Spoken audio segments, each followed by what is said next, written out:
Broadcasting from the business capital of the world, this is the Podcast Business News Network. We are back with Shore's Wellness Solutions and Amy Stopczynski joining us and her husband, Dr. Dave Wendell, who maybe I could use today for his advice on getting my voice back. Welcome to the show. Would you mind introducing yourself today? Thank you, Jill, and Happy New Year to you and all your listeners and viewers. I'm Dr. Dave Wendell, and with me, of course, my lovely wife, Amy Stopczynski, and we are here from Shore's Wellness Solutions in beautiful downtown Roseville, Michigan. Not really downtown. That's close. We're kind of there. There's no downtown. How was the holidays? How was the new year? It was good. It was nice. My wife took me out dancing all night long. It was awesome. Really? That is so sweet. It was fun. Yep. Yes. She even got me out on the dance floor. Had to teach him a few moves, get rid of the white boy moves a little bit. So it was good. I'm a product of the 70s and 80s. So if you remember Caddyshack. Oh, yes. Oh, dance. So she's trying to break that habit. So we're getting there. good. Well, happy to have you here. What did you have in mind for us today? And again, I apologize. My voice is so raspy. As always, I mean, you'll do most of the talking, so I'll help you moderate. Go ahead. All right. So we're going to be talking about thermography today. And for those who don't know what thermography is with a T like therm, it is digital heat imaging of the body. Yeah, so it's a radiation-free, state-of-the-art screening. It can detect abnormalities 8 to 10 years sooner than standardized tests, which is a great thing. And we're going to talk about some facts and statistics about those numbers as well. It's non-invasive.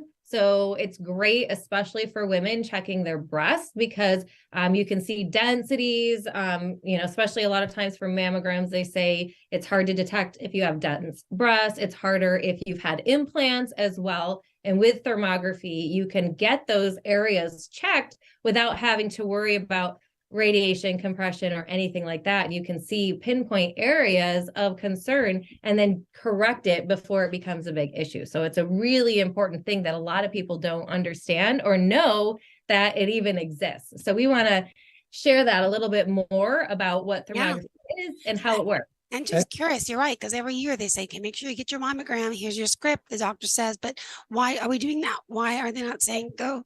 So first, a quick disclaimer. We're not here to tell people not to get a mammogram. So that's not what we're here to do. We're here to present an alternative. Why not both? Diagnostic testing. Right. So and with mammograms as well, they don't even suggest it till later in life. So the current statistics on that or guidelines is for in the United States, women over 40 every year. The rest of the world, a few years back, adopted every other year or every third year, starting at age 50, because they felt between 40 and 50, they really weren't getting much results or information from that. And the issue with mammograms, starting at age 40, you probably don't know, so that's why we're here. About 47,000 women each year die of breast cancer under the age of 40. So it is the number one killer of women under the age of 40. And so you look at the current standards and where they came from, and we can dive a little bit into that. But that's not really a great standard to have for our quote unquote gold standard. And typically when you get breast cancer under the age of 40, it's more aggressive. It's a lot worse and it's harder to treat at that point. But what's crazy about that is if you're they're not even suggesting, and I think they just moved it to 45 actually, just recently. I believe they changed it to starting even later before you're getting checked.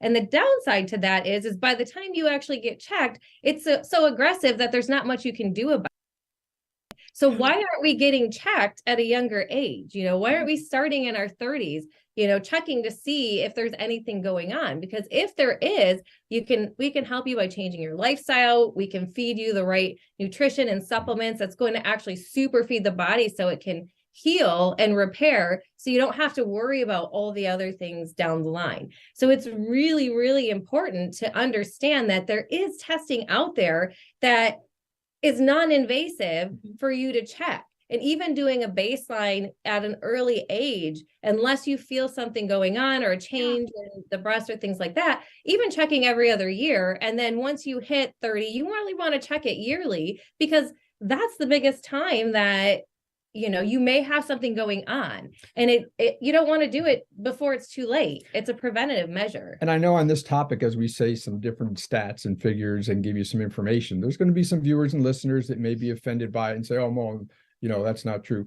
It is true. There won't be anything that we state that is not true, but it could be just a new concept where it may be hard for some listeners to grasp. And I like to be a bit controversial, so I don't mind delivering, the information. Well, it's not about being controversial, in my opinion. I think it's educating people that there are tests that you can do prior and not waiting until it's too late. There's a lot of things that we can do if we take care of our bodies. Our bodies are going to last a long time. So it's really important to educate people, about other options or things that you can start doing sooner. Not that you can't do it at a later age too, because why would you want to have to radiate yourself and, smush yourself and things like that when you don't have to? So there's things that you can do. That's a easier choice, I guess, in my opinion, another option to do, so you can check things and you can use it in conjunction. But I would check that first, because now you have a non-invasive way of testing to see what's going on. So thermography has been around since 1956 and using it for study of the human body. It was cleared by the FDA back in 1982, along with mammograms. They were cleared at the same time. And then for 2 years, insurance is reimbursed for both. If we know now insurance is only reimbursed for mammograms, why not thermography?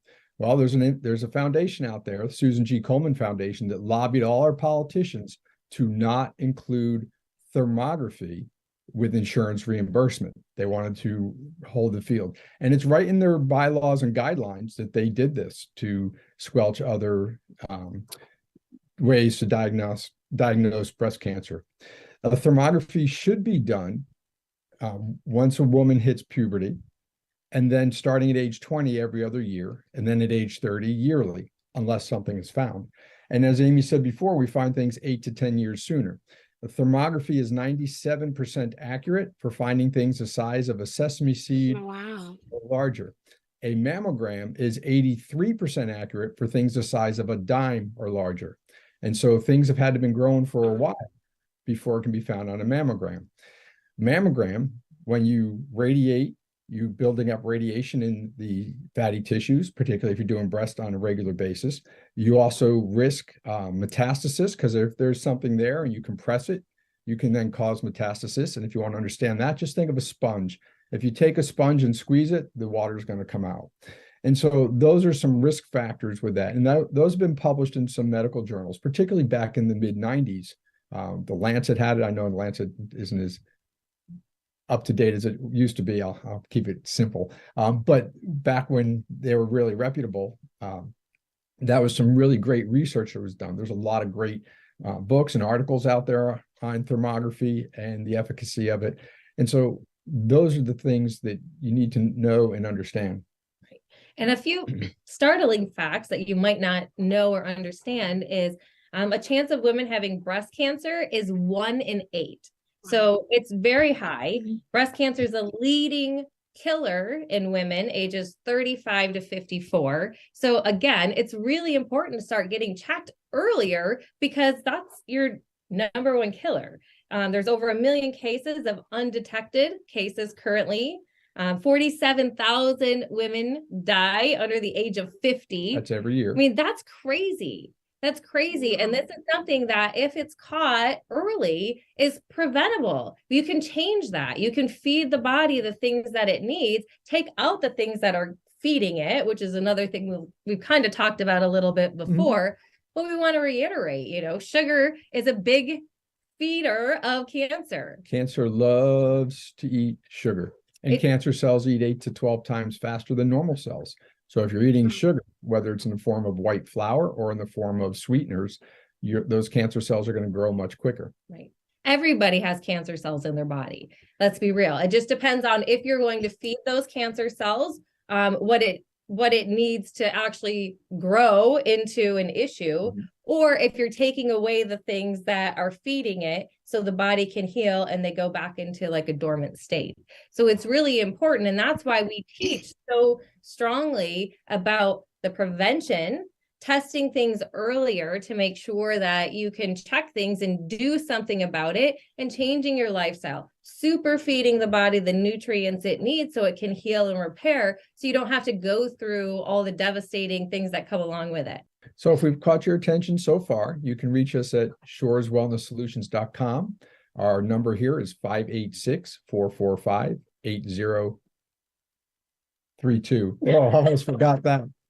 And we happens. And an email, we are changing lives at shoreswellnesssolutions.com for email. And we'd be more than happy to answer questions from anybody out there who wants to know more information. But we still have more to give. Yes. Right, go for it. And just remind us how we can reach you again.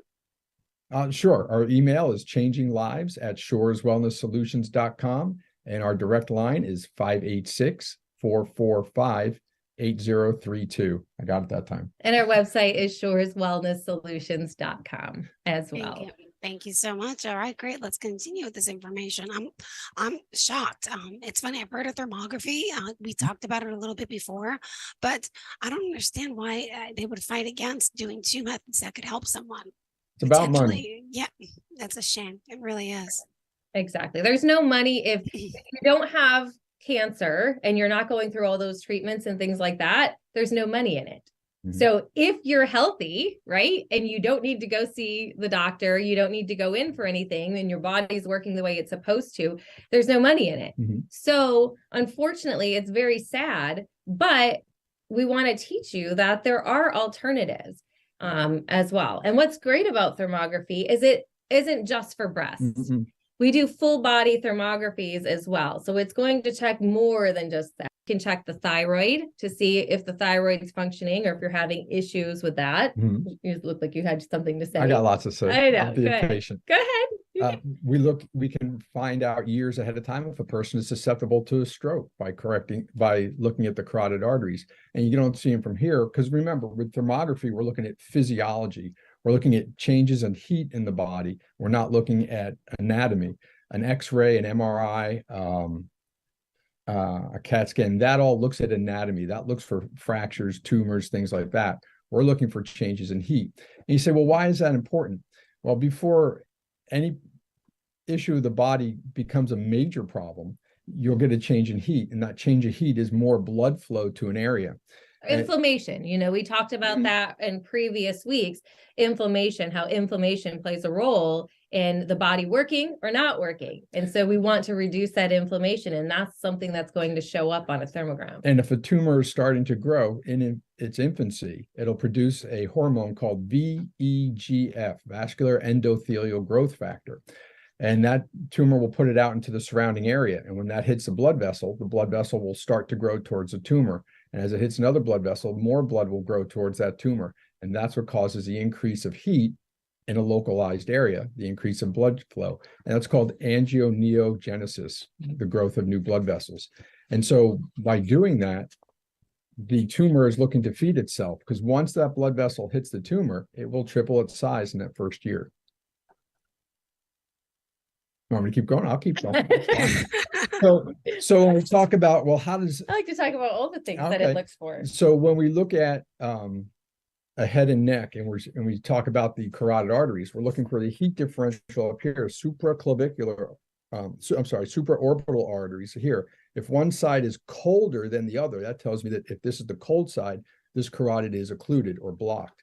And so when it gets to a certain point, that's when we know when to send out. So we know that when we have findings, like with women as well with breast cancer, we know that it comes a certain point, we may have to send them out to other practitioners for other services for the best treatment, best protection of them. So it's not just us. We have had women come to us and say, no, it's in your hands and God's. We don't want to go the medical route. We don't want to be butchered and go on to chemo and radiation because we don't like the side effects of any of those. We've had women that have come in that have been damaged from the compression of mammography Yeah, I said that right.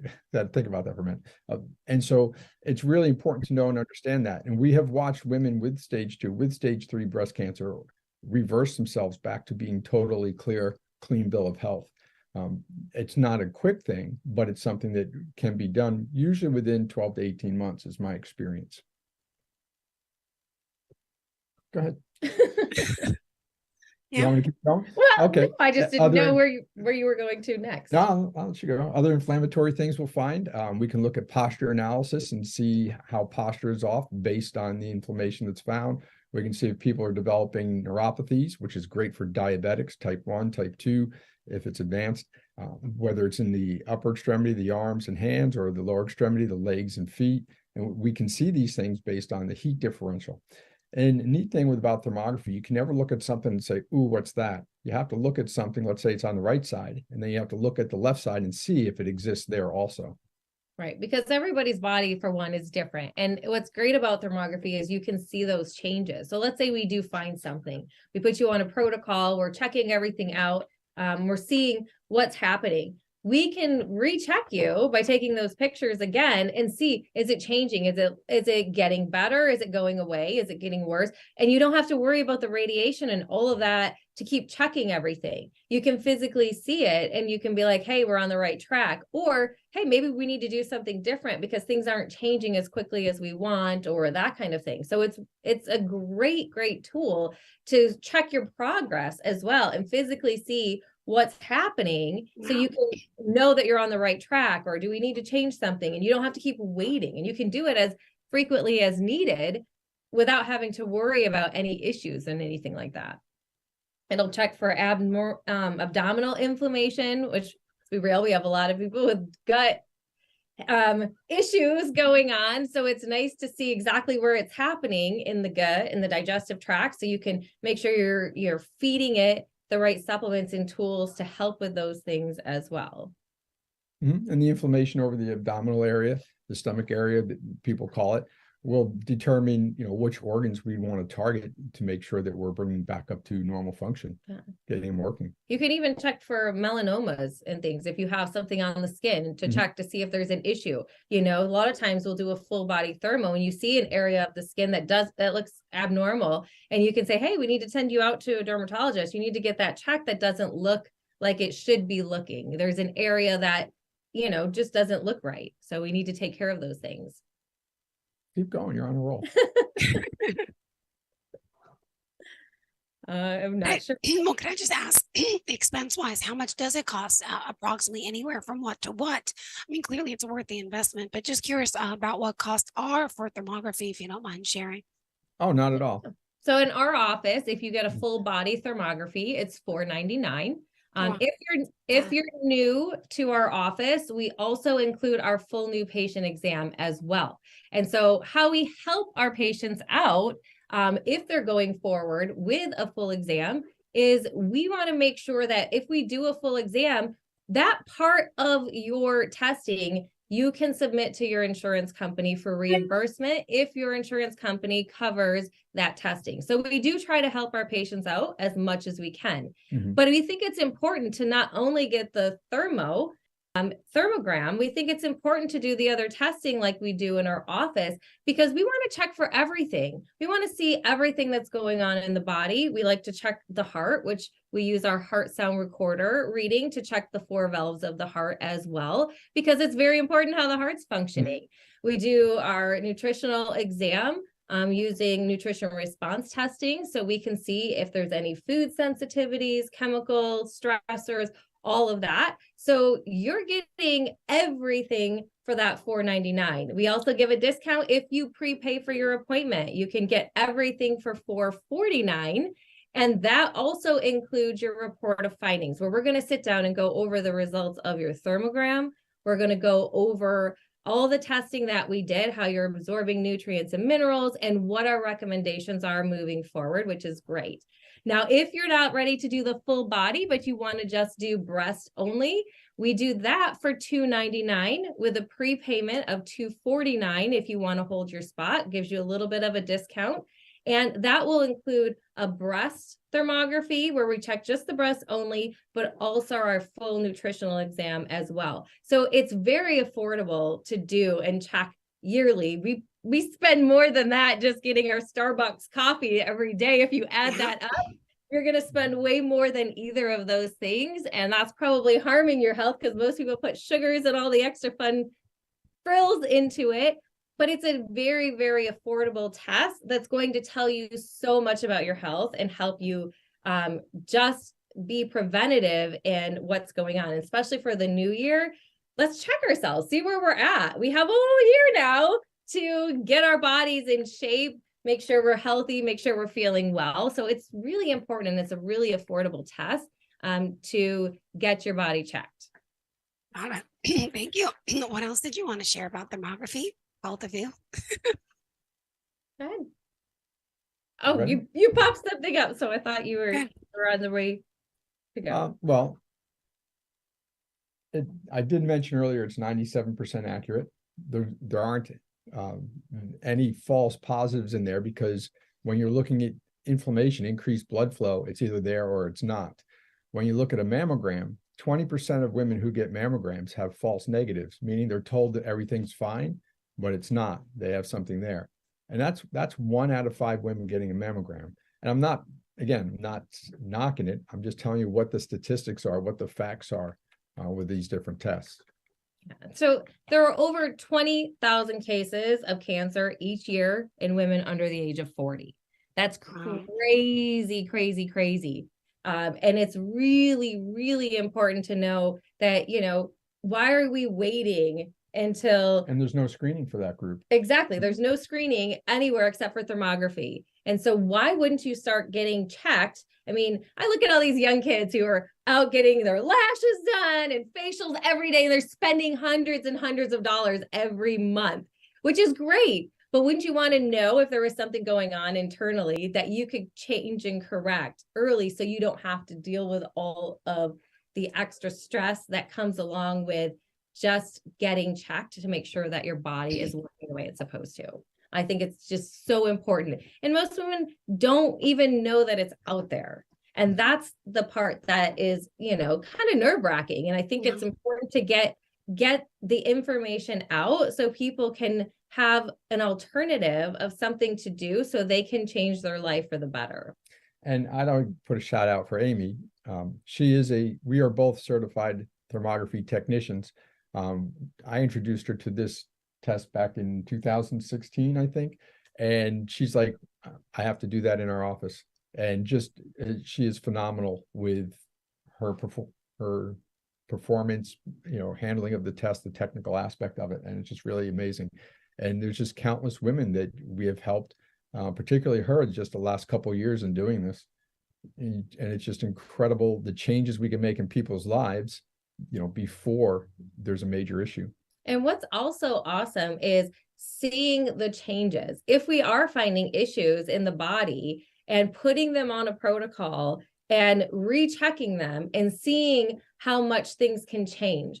People don't realize, put the right nutrients in your body. We can eat all the fruits and vegetables on the planet, but most of them, for one, are depleted of the nutrients that it used to be, just the way that it's commercially grown.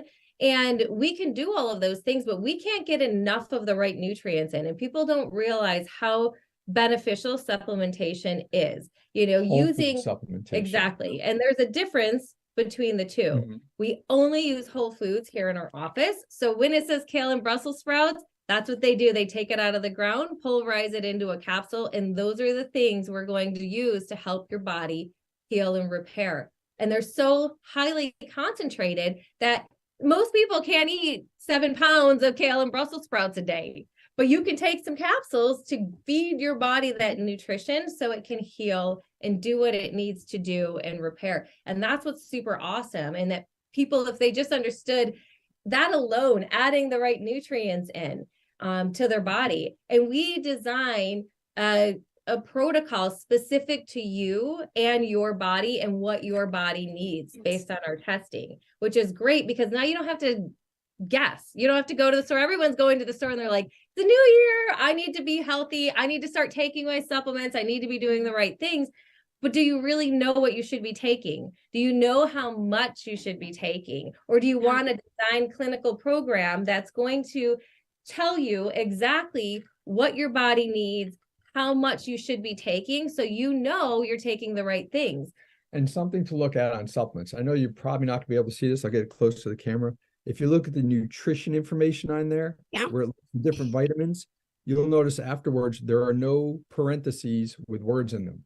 So when you go to the store and you see supplements and you pick it up off the shelf and you see where it says, oh, look at that, thiamine. And then in parentheses, there's a couple words in there. Or vitamin C. And in parentheses, it'll say ascorbic acid. That's a clue right there that what you're buying is synthetic. When you buy different minerals and herbs and they're not telling you sources, that's telling you it's synthetic. And it won't be handled in the body and it won't function in the body the way that it's supposed to.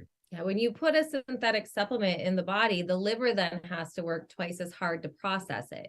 And your liver is your filter. It pulls all the toxins out, helps you to stay well and not be sick and all of those things. So if that gets backed up, then you're going to have more issues. You're going to be more sick. You're going to have a lot of things that aren't working as well as they could. So that's why it's super important to always use those whole food supplements. Foods, the body knows what that is. It can break it down. You don't want to back up your liver and cause more issues, which is what we tend to do when we're running out to the store. I mean, the advertisements are everywhere. So it's like, oh, I need to go get this. And we just pick it up off the shelf, not realizing that we could be actually harming our body more rather than helping it. And so it's super important to know the difference between the two. If you want to have the right things in your body so it can actually do its job and work the way it's supposed to. So once again, if you would like to reach us, you can reach us by phone at 586-445-8032. Our email is changinglives@shoreswellnesssolutions.com. And our website is shoreswellnesssolutions.com. Perfect. Thank you guys so much. Well, hopefully that was a little bit helpful today. And we want you to know that early detection really does save lives. We're here to help you. Please contact us. Let us know if you have any questions about it. Schedule your thermogram this year. It's very important. It's a great year to start your journey to health. And I'm Amy. I'm Dr. Dave, and we want to be your inspiration for healthy living. Thanks, Beautiful. guys. Thank you so much.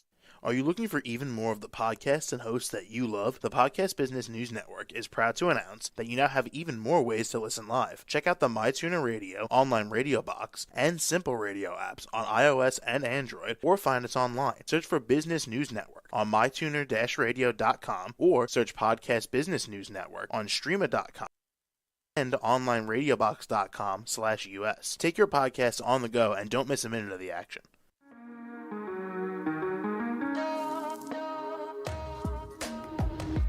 Broadcasting from the business capital of the world, this is the Podcast Business News Network.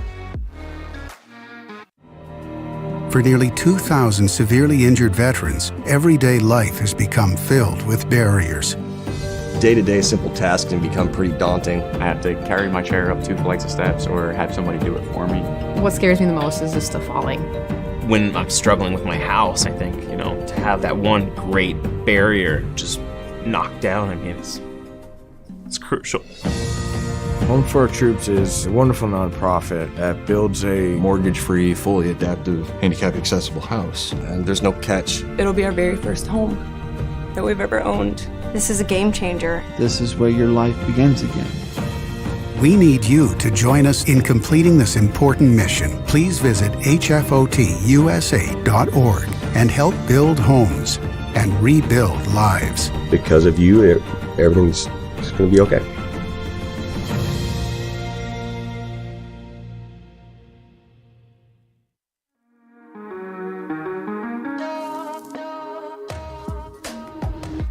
Broadcasting from the business capital of the world, this is the Podcast Business News Network. Welcome back, everybody. Appreciate you being here, and important stuff we're going to talk about today. I personally feel that this is the baseline, the GPS for your whole life when it comes to relationships. And essentially what that is things that were done to you, for you, call it those traumas that you experienced early, very early in life, really chart the course for the way you handle relationships in your adult life. And we're going to dig deep into that today. We've skimmed it in the past, but let's go a layer deeper because it's so important and helps people with that all the time, navigate through that. He's an amazing life coach, and he's Andrew Dale, and he's back on the program. Andrew, welcome. How you doing? I'm great, thank you, Steve. How are you going?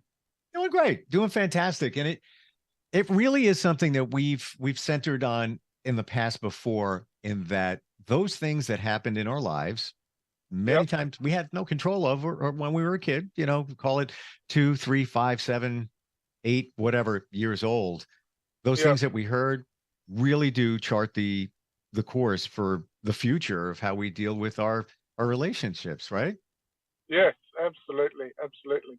And it goes all the way through through our lives as well. It's one person I like to talk about is actually my mum, and a couple of reasons for that is, number one, she passed a couple of years ago now, but she was 89 when she passed, and her issues that she grew up with, the Great Depression, things like that, are very similar to what's going on now, but it just shows you that nothing changes. If you're thinking this is a year 2000 thing or a year 1970, we're talking 1930s, 1940s. The rules were the same, like if you had a whole lot of turmoil going on around you, that was going to come the rest of your life. And one of the stories I like to tell about Mum is when she was in the Great Depression. Australia had the Great Depression as well. That went all around the world. A lot of people don't know that.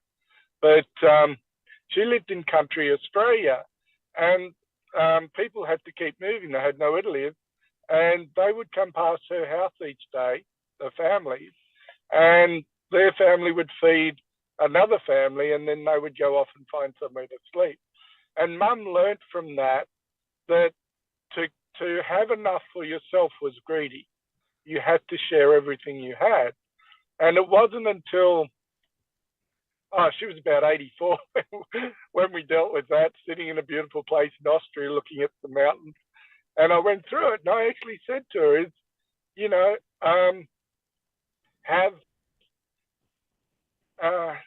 if in Australia now or in America, same thing, if anyone wants to have a car, a nice house, can they do that? Can they get a job?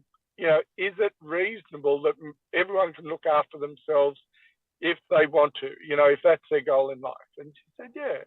And I basically said to her, is it okay for you to keep some money now? Because we were never short of money, but there was never any savings. And Mum lived like that for years and years and years. And then after that, she'd had a very successful tennis career. And then at 87, she won the World Tennis Super Seniors in Florida. She won the doubles and the mixed doubles at 87 for the over 80. Yeah. And they played super tennis. That was amazing, watching these people in the courts. But, she'd won a lot of medals. She'd gone to Wimbledon when she was in her 20s. And, but one of the keys for her to really creating friendships around her, creating a social network, was breaking the back of that one belief, or those beliefs she'd had for nearly 80 years, for 75 years, 80 years, she'd held on to the belief that she had to share everything in her life.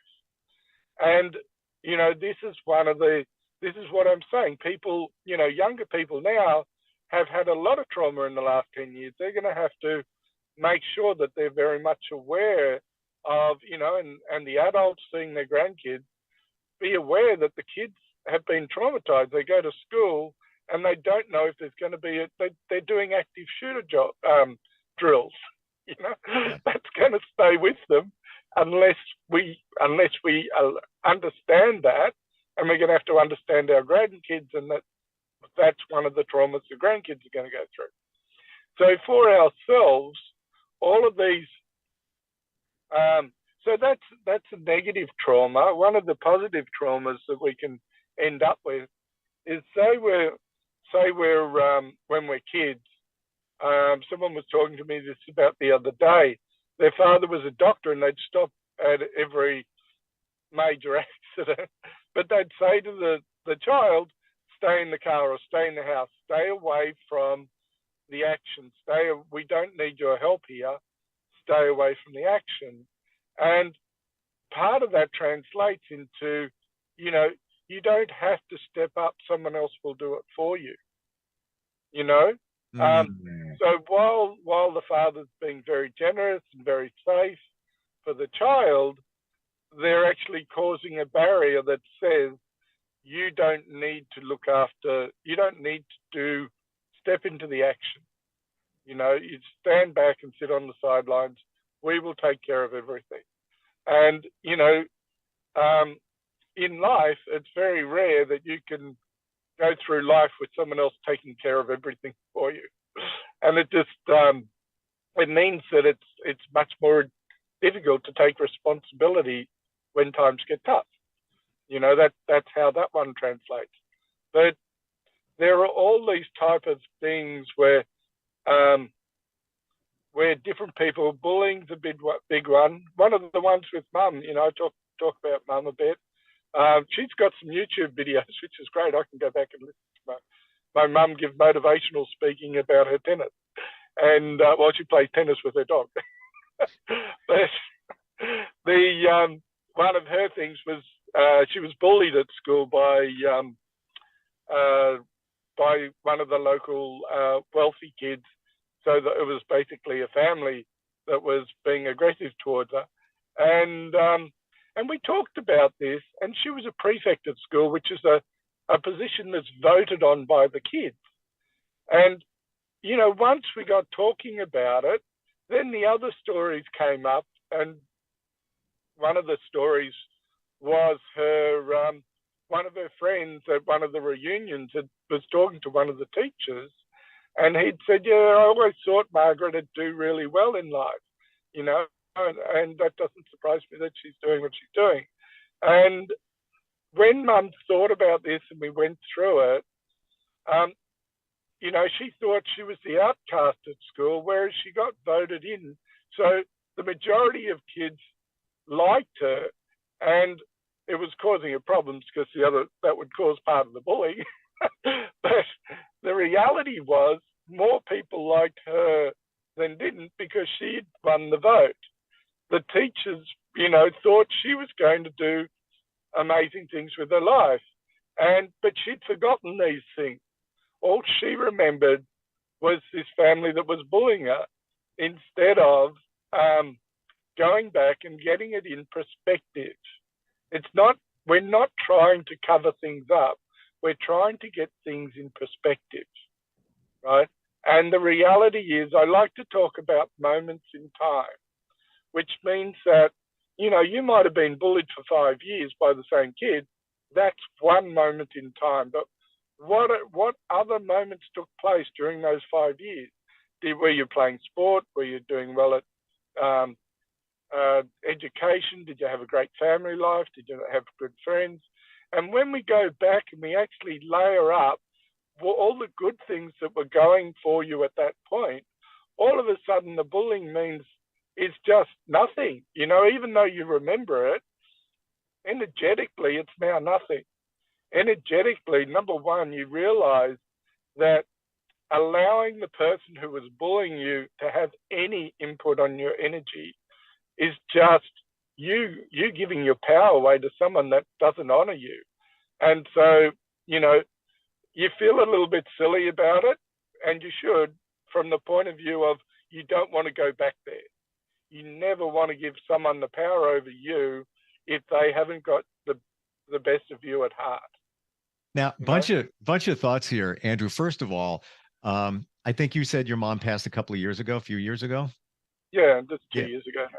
Yeah, so did mine. She was the same exact age. So our moms Oh, pretty really? much, they pretty much went through the same thing when we talk about, the Great Depression. And, for some people, that could be a challenge with abundance, where if your parents said continually, we don't have enough money, money doesn't grow on trees, we got to save, got to save. And then you have this thing about money where you're almost afraid or feel guilty to make more money. So that could be a trauma there that goes back to that. My mom was very overprotective, single mom, very overprotective. I found myself doing that to my kids until I realized it.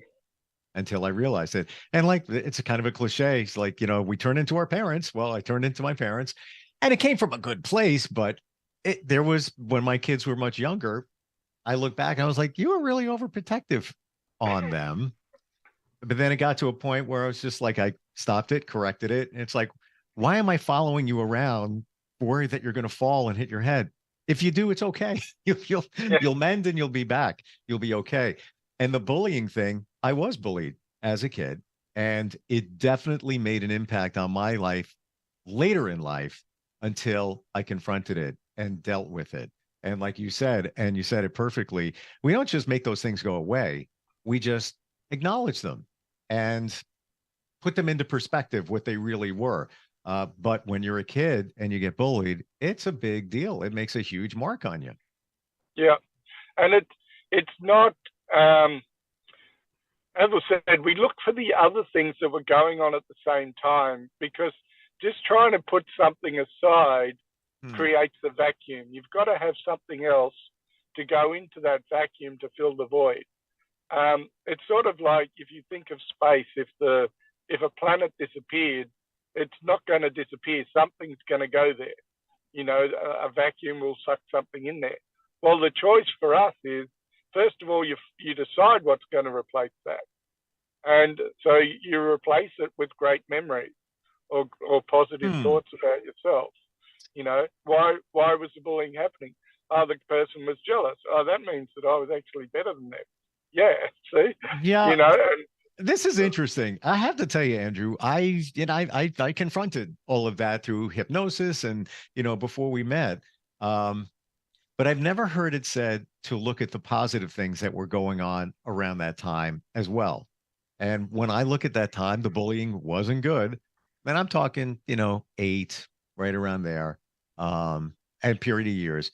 But what was the good stuff going on? I had great satisfaction in drawing. I wanted to be a cartoonist back then, and also was interested in broadcasting as well. So all those things kind of overshadowed the bullying, took my attention away from them.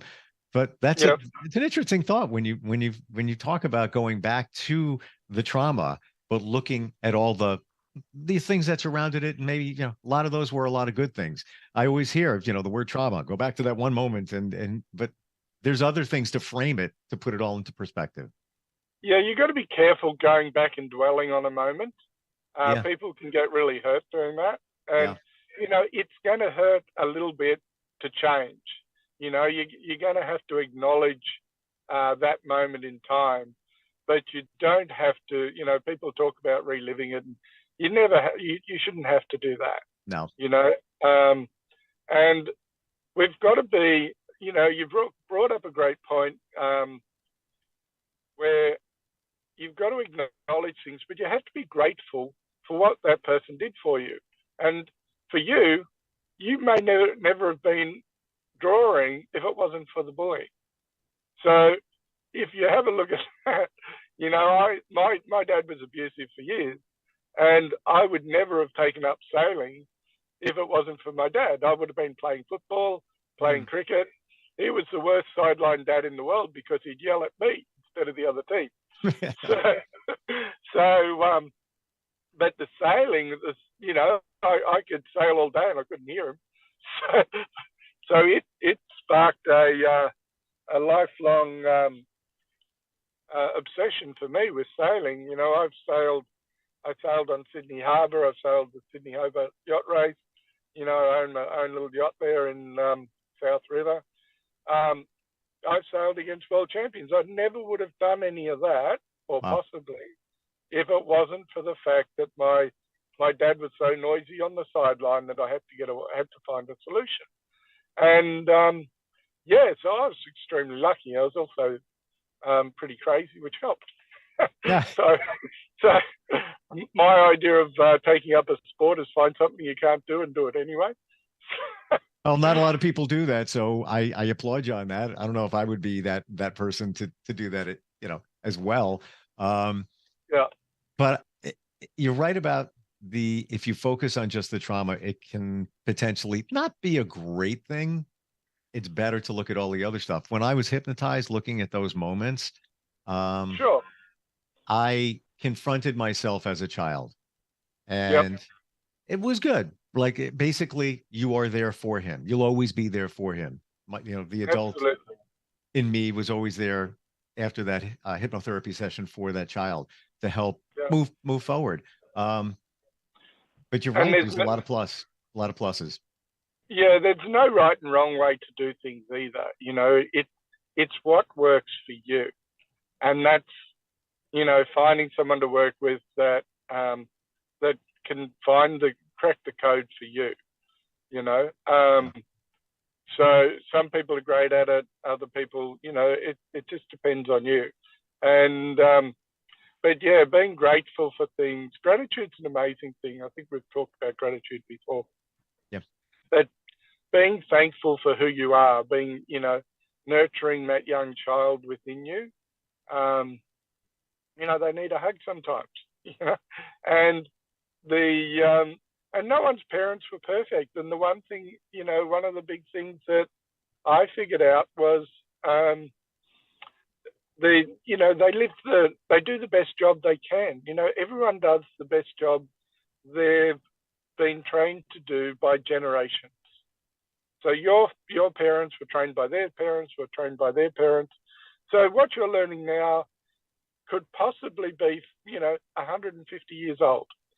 Something that, you're learning, and that might be integrity, or that might be taking your time, or it might be something really ridiculous. So that no one knows the reason for, but we do it anyway, and but if you understand that you're being taught by generations, and it's up to you to decide which teachings you keep and which teachings you let go. And the reason for all of this is it's all your relationships in your life. It's your relationship with your parents, your kids, yourself, and your partners. And, if you're finding that you're on several partners and they all end the same way with the same outcome, then, going through and looking at what's happened in the past is essential. What you learned off your parents. The funniest memory from people is quite often the 2-year-old at the breakfast table or at the lunch table, whenever they had a meal with the family. And you get tremendous insights from that first memory, and it's always like, people, if you're talking to a 50-year-old, it's 48 years old. So it's a whole other lifetime before, but they can still remember clearly quite often what happened, what was going on around them. And especially, the parents are new parents. So money is quite often tight. Not always. Sometimes there's arguments. Sometimes the parents are working all the time. If you want to know why you're a workaholic, did your parents work all the time when you were 2? And if both parents had 2 jobs, you're probably Seriously. working. Yeah. Have you heard this? And I'm totally on your page there, Andrew, about it. We should just take that time to kind of focus back and even write down, what were my parents like? All those things. And then on a simplistic level, look and see the parallels, how you may be that way. Have you heard this, that if you think back to your first memory as a kid, usually that very first memory is usually a negative memory? I've often heard that, and I believe it's because our fight or flight system, we're programmed to fight. That's the thing that we remember, a negative memory. Have you heard that? When you think back, do you come up with your first memory as potentially being negative? Because of the way, like I don't have many memories of my childhood, apart from sailing and football and things like that. I think I blacked it out, but we're not going there. But it depends how you're going back there. If you're trying to remember, if you're going back there from a place of love, from a place of inquisitive, and you're just thinking what actually happened, let it come to me, then it's amazing. You get a real feel for what was happening at the breakfast tables, and you because you're not looking for something specifically. If you're searching for answers, if you're saying, look, I'm traumatized, I got to go and find where my trauma was, you'll find it. Yeah. But so you have to be careful what you wish for. You got to be kind to yourself. Doesn't matter whether you got on with your parents or you didn't get on with your parents. There were probably times where you actually got on quite well, and if you go back there gently and you say, all right, well, I wonder what that was like. Talk to your mum, talk to someone who knows or whatever. But go back there gently. Go back there to find out what actually happened, because quite often what was a negative memory for us was actually a positive event. We just looked at it differently at the time, and I don't have that. And I don't know. It wasn't like there was something, these were, call them accidents, but the very first memory I believe I had was around 2, and I was in an apartment and I was waving bye-bye and I fell standing on a radiator and cut my head open. And I remember my mom freaking out and running downstairs to the tenant downstairs in this complex. And, my son is bleeding. He was a dentist, and overhearing him say, what do you want me to do? I'm a dentist. I can't help you. And my mother freaking out. And there was another time right around the same age where I got a really, really, really bad sunburn. And my mom being angry at my dad. They got divorced right around that time. But I don't have positive memories. I mean, I guess the one positive memory was sitting on a little car and moving it through that apartment because I liked it and it was fun. But I've often heard that. So I wonder if other people have heard that memories can be negative. Your first ones for a reason.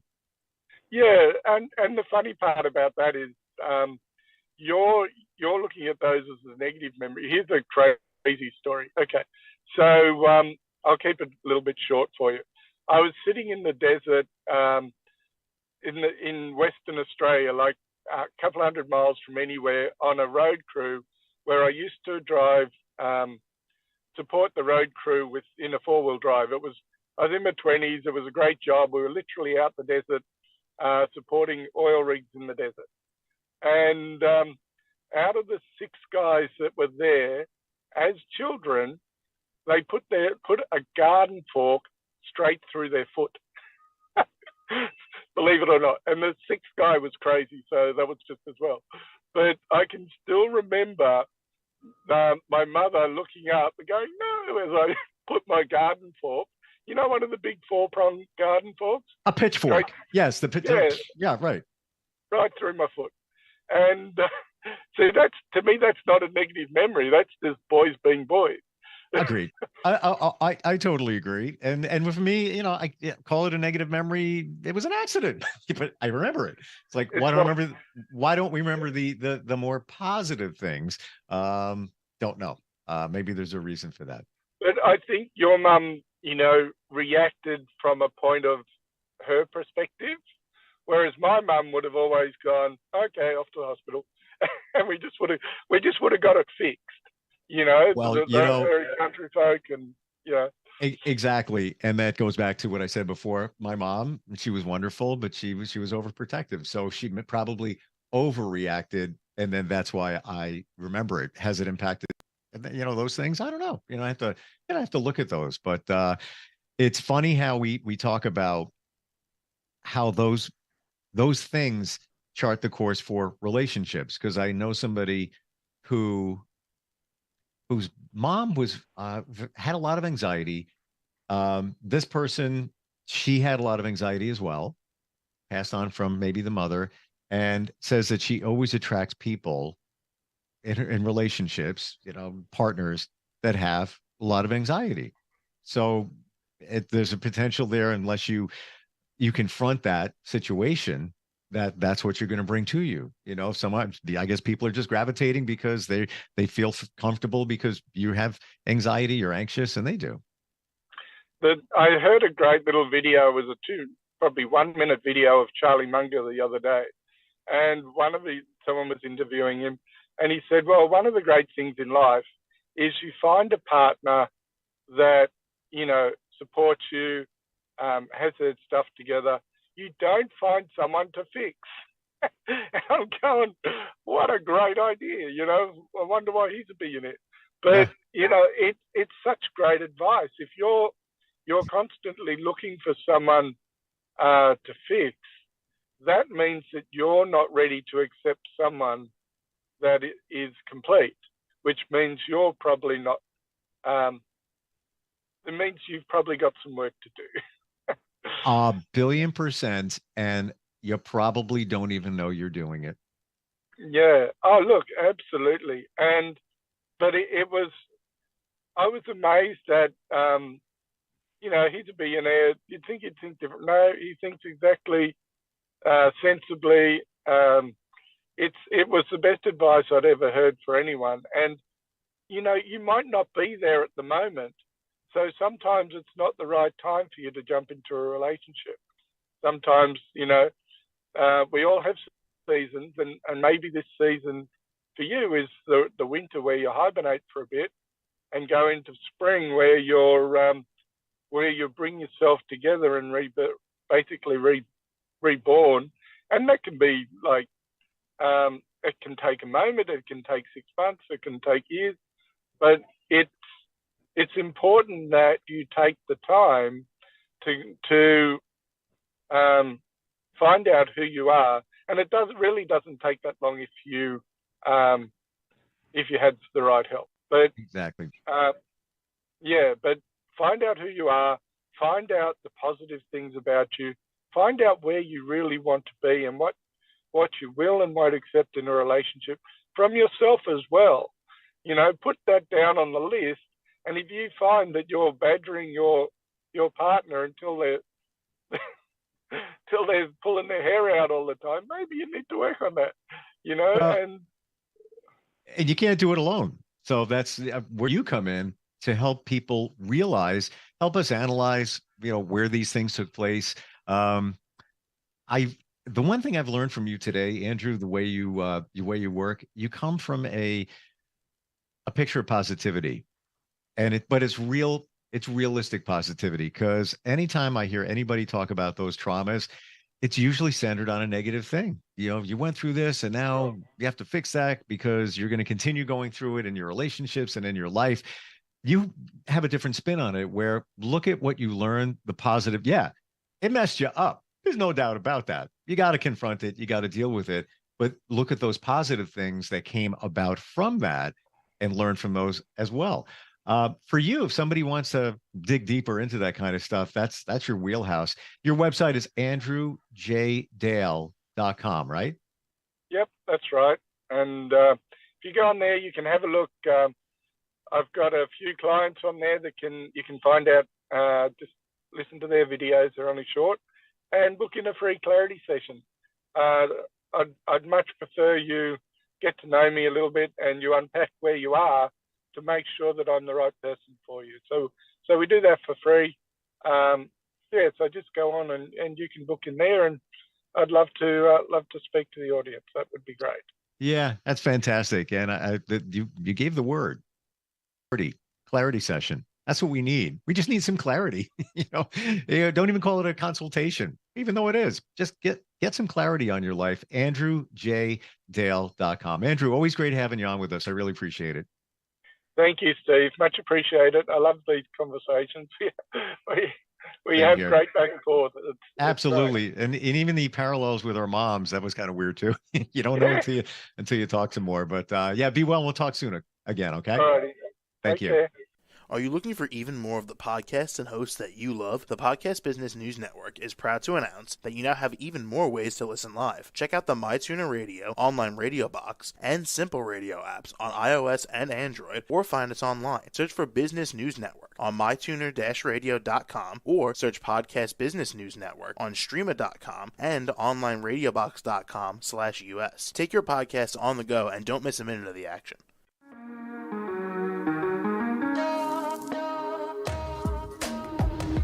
Broadcasting from the business capital of the world, this is the Podcast Business News Network. For nearly 2,000 severely injured veterans, everyday life has become filled with barriers. Day-to-day simple tasks can become pretty daunting. I have to carry my chair up 2 flights of steps or have somebody do it for me. What scares me the most is just the falling. When I'm struggling with my house, I think, to have that one great barrier just knocked down, I mean, it's crucial. Home for Our Troops is a wonderful nonprofit that builds a mortgage-free, fully adaptive, handicap-accessible house. And there's no catch. It'll be our very first home that we've ever owned. This is a game changer. This is where your life begins again. We need you to join us in completing this important mission. Please visit hfotusa.org and help build homes and rebuild lives. Because of you, everything's going to be okay.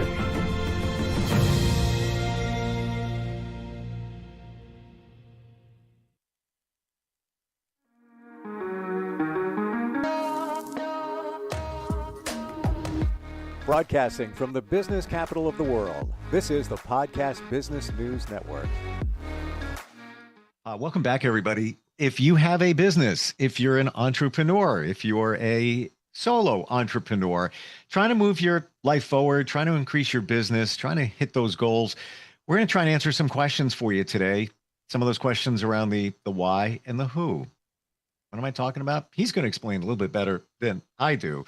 And he is with reachyourpotential.com. Ben Eden, amazing life coach and business coach, is back with us. Ben, welcome. How you doing? Well, thank you, Steve. I'm great. Thanks for having me back. Yeah, it's good to have you back here. We learn a lot, and especially trying to move business forward. We have goals for 2023, the whys and the who. What are we talking about there? So, and this lines up again well, because we're at the beginning of 2023. So businesses can be going super well, or it can be like, oh my goodness, is this going to work out? And should I change my mind? Right? Why that creates a strong and long living business if your why is strong enough. Okay. So we all have to ask ourselves, why are we in business? Is it to make the $1 million? Is it a money oriented goal? Is it a purpose driven goal? Or is it to run away from my past? What is your why? And if your why is strong enough, like I said, it will make it through any of those obstacles because that motivation is there. So when we talk about the why, I would imagine if you're in it just for the money, why are we in business? Because we're going to make a lot of money. Probably not going to carry you through the tough times. You have to have that passion. I believe, and I've often heard it, that if you have the passion and you have the desire, you want to help people and you're honest, the money's just going to follow. It's going to be there. You're going to attract it. Exactly. That's so true. And I want to tell a story about a personal thing that wasn't business related. Can I share that? Absolutely. Because this is huge as to the why and the who that we're going to get into in a second. So a few years ago, I was in a performance, because I sing, okay? So it was a performance where they had soloists, a choir, some narrators, a full orchestra. I mean, it was a big 90-minute ordeal. And I was in the show, and I absolutely loved it, right? The message was so powerful. The music was amazing. I made good connections. And it had a huge impact on my life because it was such a powerful production. So the next year, as I was just talking about, man, I love this. I'd love to do it any opportunity. I was looking for more, opportunities for it to come up. I was talking to a church leader, and he's like, hey, I love that production. And I said, yeah, I love it too. And he's like, well, why don't we do it here? I was like, well, that's a great idea. And I knew that it was a ton of work. Okay. We're talking full choir, narrators, soloists. Like I said, it's full orchestra too. And this is a non-paid kind of thing. All right, we're looking for volunteers. Yep. So he says, why don't we put it on? I say, and he says, well, can you handle it? I mean, do you want to take this on? And I loved it so much, and because it had had such a strong impact on me, that I said yes. Now I was moving, just different cities, so I was still in the area, but I was moving. Okay, but I still felt so strongly about it that I wanted to do it. And then we're talking, I wanted at least a 50-person choir. Okay, I was probably in a choir of 150, but I wanted at least 50. I needed the full orchestra. I needed the narrators. So I did everything that I knew I could and I knew I should do. And it was starting to work okay. I had maybe 25 people at rehearsals. And so there were moments where I was really thinking, is this going to work? You know, and putting all this work into it. It's an everyday passion of mine. I love it. I think about it. I dream about it. I can't stop thinking about it. And I had my full-time job at the time. But because my why was so strong, it had affected me so much. I know the benefit it'll have on others. That carried me through all the time. And my faith, okay, because this is a religious kind of thing or a spiritual kind of thing, I often felt this will work out. I had that sense of certainty. Yep. This will work out. And so even when it looked like it was definitely not working out, I had that certainty, that why, that I will continue to move forward and push forward. So then I would, have stronger prayers. I would reach out to more people. I would try again, right? I would overcome failure because I said, this is going to work. So I am going to put in the work to make it work. Does that make sense? And more than enough, it makes sense. I got to tell you, I get it. I totally get it. So to finish this story, we did this in 2 months, okay? From start to finish. We prepared all of this in 2 months, and we did 3 shows, and we had 3,000 people show up for these 3 shows, which is amazing for what we did. And so because my why was strong enough, it took us through, it helped me do whatever was necessary to make this happen. That is the power of a why. Don't you feel, Ben, when it's inside you, no matter what it is, if you feel it, this is going to work. There's no doubt about it. It's going to be good. I know no matter what, it's going to happen. It'll be successful. Could be anything. Doesn't it usually turn out that way? It does. Yeah. And you shouldn't ignore it. And I guess that gets back to your intuition and that gut feeling. But even when you come up to those obstacles, when you have a powerful why and you have that in you where you're saying to yourself or yourself is saying to you, this is good. There's no way this can fail. I look at it as like, instead of coming up to a mountain, it's a speed bump. Yep. Just go around it. Yep. Go around it. Up. Yep. Moving forward. And to your point, music is powerful. Just digression here. At church on Sunday, and I'm walking out and I see the pastor and I looked in his eyes and I said, your band is your secret weapon. And he goes, I know. Because so when it's good and it draws people and there's just an energy there. So I totally get what you're talking about. This is a smaller combo, but they're good. And you feel the passion coming out of them and they're so talented. Yours on a much grander scale, but you had a good why. You knew the why was the way it should feel. And I love that you bring up the band and the power, right? Because my crew was, we called ourselves young single adults. Okay, so we were between 18 and 30 years old in that area of college and going through life. And we weren't necessarily, the choir that we had wasn't necessarily professional. Mm-hmm. And yet, my mom, for example, who has heard this production in, the one I was in, which was a higher level, and she's heard the actual original, so on and so forth. And she said this one was more powerful because of why we were singing it, right?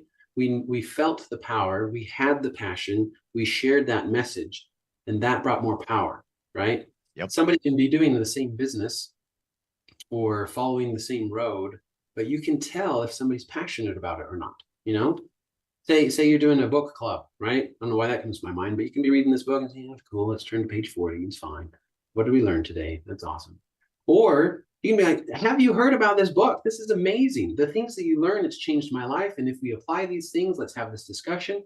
And then people are attracted to that energy and that passion. and they get a whole lot more out of that business, and that business becomes more successful because their why is strong and their passion is there. Passion hand in hand with the why. If you don't have the passion, you're not going to have the why. That's my belief.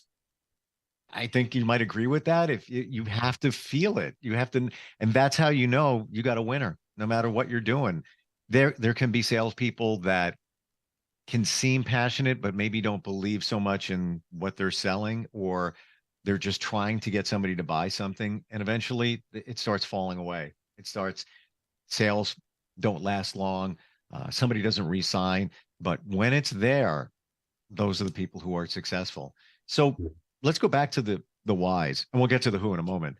How do you find, is it your purpose? How do you find your why? That's a big question, right? And Simon Sinek talks about it, has a great book on finding your why. And we can go through that in a coaching session. It's hard to explain right now, but let me give you an example. If you give yourself the time, and I mentioned this in the previous episode where I call it the power statement. If you give yourself the time to dream and say, what do I want my life to look like in this personal development area, in my financial area, in my physical area, my emotional, my relationship, right? If I dream and I say, if there were no barriers, what would I want it to look like? Can you write down all those goals? And they could be buy a private island. I don't care what it is. You're not going to judge it. You're going to say, that would be so cool. And you have this list, and then you say, okay, what am I going to accomplish this year? What's most important for me to accomplish this year? And you limit it down to 3. And let's say in the business category, right? What do you want your business to look like this year? And you limit it down to 3 specifics. I want to meet this many people. I want to make this much money. I want to do this, whatever. And then you put your reasons behind it. Why do you want to make that much money? Why do you want to impact that many people? Why do you want to put on such a large conference? And if you can have a compelling enough reason, which is your why, right? Then the what will take care of itself. Sometimes we get so hung up on the, wow, that's so cool. The private island would be awesome, but I don't even know where to start. Therefore, I will never start because we're so afraid of the unknown. But if we can have a compelling reason that says, I want to impact this many people, why? Then we'll find a way to make it happen. It's almost like you reverse engineer it. You found the goal, you have the reason. If it's a strong enough, compelling, passionate reason why you're in business or whatever it might be, the other stuff just kind of follows along. It's almost like, the dog, you have the dog, the tail's in back of it. And it's just, how you're going to do it. All the pieces fall into place when you have something strong. How about the who? We talk about the why, now the who. And it's a perfect segue, right? Because you have your why, you have the compelling reason, you haven't worried about the how. So you first start with the who, and you say, wow, if I'm starting my business, or if I'm in this stage of my business, and I want to grow it to this point, and I want to meet this many people, make this much money, have this much impact, who has done something like that already? You find somebody who's had that pattern of success. And sure, you could just stay where you are and learn it yourself and take a long time, spend a lot of money, go through a lot of failures. Or you can speed up that time a ton and say, well, who's done it before? Wow, they do it. They have the life that I want. Why don't I reach out to them and see how they can help me? And again, that'll rocket you towards where you want to go.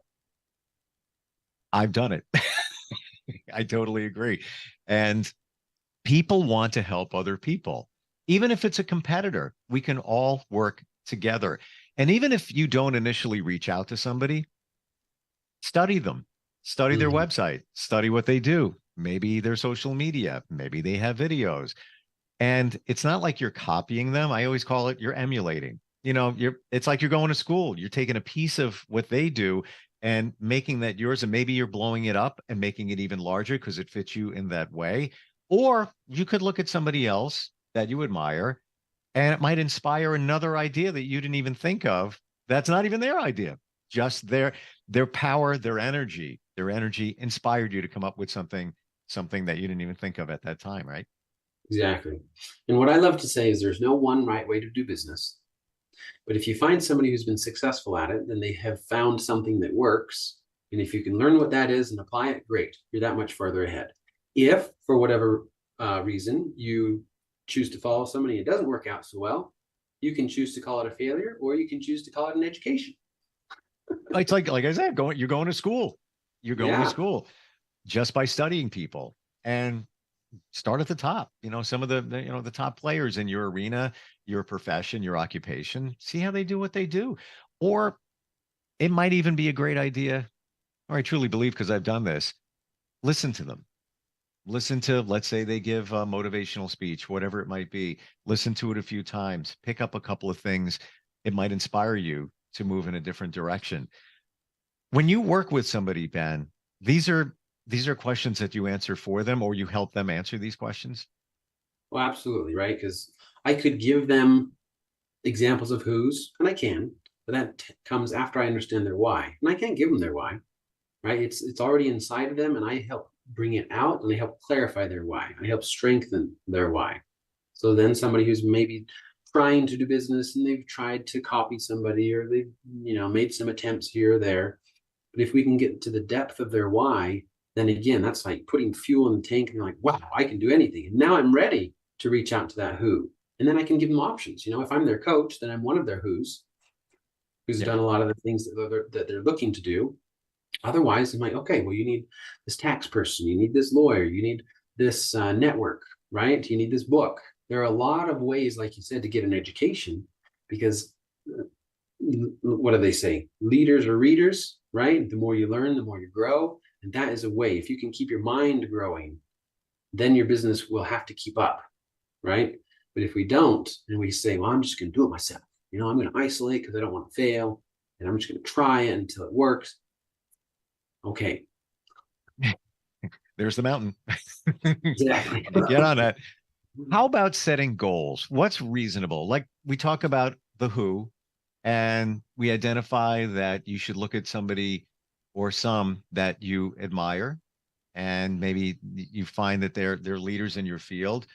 Is it reasonable to think, okay, tomorrow I'm going to listen to, John Doe, whoever it might be, in a seminar that he's giving? I'm going to watch that. I'm going to go to his website.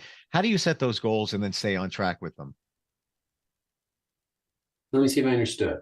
So how do you set a goal that we talked about, like for the year, with a strong why, and then how do we keep on track? Is that what you're saying? Stay on track with the who, in terms of what we're talking, we're centering on the who at this time, but to make sure that you stay on track in watching others and making sure you make that connection and you reach out to people. I think a lot of us will start with a great idea, I'm going to do that. And then it kind of all falls apart. What are your suggestions for that to stay on track?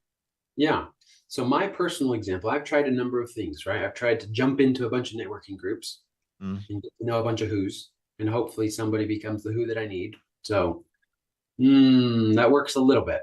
I've also tried having multiple coaches or mentors. That's not a bad thing, but it depends on how you do it. Because there was a time where I had 3 coaches at a time. Now, I'm very much for having, say, a physical coach and a business coach and a life coach or something like that, because they're different areas of your life that are really helping you grow. But what I made the mistake of doing is pretty much having 3 different business coaches. And so I felt kind of, okay, I need to prioritize here, but here's another idea that I need to try. And I don't think they match up. So I was in a state of confusion. It almost sounds like you were in the roaring rapids. You're in the water, and now over to this coach. This coach has an idea, but that one has one over there, and just like in the spin cycle going around and around. You said networking can be powerful. Suggestions on that? This is great because I'm actually teaching a little class on this.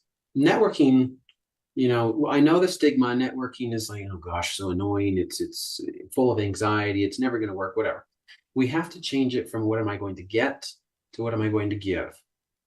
Because if you can be seen as the person who's there and wow is giving, and I understand what you do, then you've given me so much, and how can I help you? And either I know what you do so well that yes, I understand why I need you, or because I then go back to my own circle and I meet somebody who happens to need this service, then of course I'm going to refer them, right? The power of networking. But if I go to these networking meetings and I'm like, okay, I'm here for an hour and I better darn get my leads and somebody better buy my stuff, then you're seen as the ravaging wolf as opposed to the giving person that everybody wants to be around. Yeah, very, very true. And even though you may think they're not picking up on it, I'm a big proponent of energy. You're sending that energy out. Like you're a wolf. You're waiting for a meal, you're waiting for a lead. It's got to be where you're helping. Like you could be a super connector. Those are some of the great networkers. Once you establish the relationship with somebody or people and you feel comfortable referring them, you can connect and then they will. There are some networking groups that have quotas of making connections and things. I'm not a big fan of that because then it just kind of waters it down. Um, but I will say it also goes back to, and in business coaching, one fundamental: be known for what you do. Be the expert at what you do. I'm at a networking event. You need a life coach? Oh, Ben's the guy. He's right over here. That's your guy right over there. You're known for it, and that's I think very essential, because when that somebody has a need, everybody points to that person. Exactly. And an example that comes up, there's a guy in my area. He is like, he's funny, he's outgoing, people just love him, everybody knows him. And he gave a presentation the other day and he's like, well, here's my degree. It was in art. And now I'm an MC, a speaker, a comedian. I've been on TV shows, so on and so forth. And I've been very successful at it. But if you looked at my resume or my degree, you would say I'm not qualified for that. But his success came from networking, because he followed the golden rule that people work with people that they know, like, and trust. Yep. And he made it to that trust level. And so when people needed an MC or a speaker or an actor, they said, well, here's the guy, because I know him, like him, and trust him. Interesting, because I wasn't sure what he did. So I'm at that networking event. You know, we have 20 people there. We're having breakfast or whatever it is. So his expertise, his thing is he's an MC, he's a speaker, he's a comedian. So if we need somebody to fulfill that, he would be the go-to guy for that. Yeah, I mean, it's maybe what you're getting for is what does he really do? Like, what's the one thing he does? It's probably MC, right? Okay, gotcha. Yeah, and there's a need for that. I mean, let's say you're the head of a nonprofit and you have a big event coming up. You need somebody to host the event. If you don't have a good MC, it just kind of falls apart. It's not, could be okay, but if you have somebody great, it just elevates it. You know, many times I've never seen somebody like that at a networking event. How interesting. Wow. Yeah. but you know, there, you know, to your point too, Ben, you know, you come from here, you wind up here. Sometimes you never know you know, the two paths. And like you said, if you looked at his resume, you would never know that he does that other thing. Exactly. Wow. And if he went and just said, okay, this is me and this is what I need, and people are like, why? But if he did it the way he did it, and he's like, oh, how can I get to know you? Who can I connect you with? What are you doing? Oh, you're having an event? That's cool. I happened to speak at an event last week. Oh, you did? Well, great. Can you speak at mine? And that's how it works. So I'm going to, you know, with time we have left, if it's okay, we went down the networking road, and I believe more and more people are getting back to networking. You know, we took a break during COVID and it kind of slowly trickled on back. I actually sometimes have a FOMO. I have a FOMO of networking.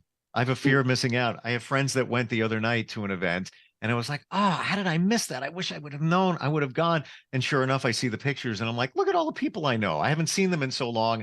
Should have went. It was just like a last minute thing and couldn't make it. How do you harness the power of networking in terms of what you present? Maybe if you're a speaker, or if you're just kind of working the room, any suggestions for that to be memorable and be somebody that somebody's going to trust as well? Yeah, two things is one, have your 30-second elevator pitch down, right? Sure. And this is funny, okay? Because I was in a networking group where we taught that and said, okay, you have 30 seconds to share your spiel. And we had to time them because most people went over 30 seconds. Okay. Even people who practiced it, right? I mean, we're so used to just telling more and more and more, but we really just have to get it down, right? I help high-achieving father entrepreneurs have a successful business and family life. Simple. So if they want a business coach to help high-achieving fathers, great, I'm the guy, right? They can understand that if they want to know more, then they'll ask, and then we can have the conversation. But a short 30-second spiel, and then again, get to know everybody else. And if people went, wow, yeah, I met Ben and we talked, you know, I told him all about my story and he seemed like a great guy, then now I know Ben. He seems like a great. I want to get to know him now. So now let me ask about his business. And because he's so caring and listens so well, then I like him and I trust him. So now we understand each other, and then we'll refer each other. You said a key word, listen. Yeah, a lot of us don't. You're ready to give your next point during that event where you're not listening to what that person is saying, and they're giving you clues as to what they do and maybe as to what they might need at the same time. Yeah, it's a great point. Yeah, there's one guy, he's an insurance guy, and I'm trying to think of what he would say. And he was very genuine about it, but he would compare it to a doctor. You go to a doctor takes care of you. I'm your insurance doctor because the insurance companies are ripping you off, and I'm going to show. And he had some great stuff to say every time he had even in a 30-second speech or even in a presentation, he would always start the same way where he kind of hook you in, but in a way that was very impactful and very relatable. It's all about thinking. I mean, I know that's something that you work with people in even crafting their 30-second speech. Mm-hmm. Yeah, there's so much to learn, and you're available. What's your website, Ben? ReachYourUltimatePotential.com. Oh, wait a minute. We have not 30 seconds, 10 seconds left. Ben, what do you do? I help high-achieving father entrepreneurs have a successful business and family life. The "and" is my favorite part, where you said the family life, because who doesn't want that? Who doesn't want to achieve success, but also have the nice balance? And I know that's all the two things that you're very passionate about at the same time. Always great talking with you. Thank you. Yeah, really, really is very refreshing. Free consultation. Do you do that as well? Absolutely. Happy to help people get started. So please reach out and we can do that for you. And I'm here to help you in every way, but I'm not shoveling the snow there in Utah for you. That's one thing I'm not going to do. Yeah, amen to that. All right, always great talking, Ben, and look forward next time we get a chance to get together. Are you looking for even more of the podcasts and hosts that you love? The Podcast Business News Network is proud to announce that you now have even more ways to listen live. Check out the MyTuner Radio, online radio box, and Simple Radio apps on iOS and Android, or find us online. Search for Business News Network on mytuner-radio.com, or search Podcast Business News Network on streama.com and onlineradiobox.com/US. Take your podcast on the go and don't miss a minute of the action.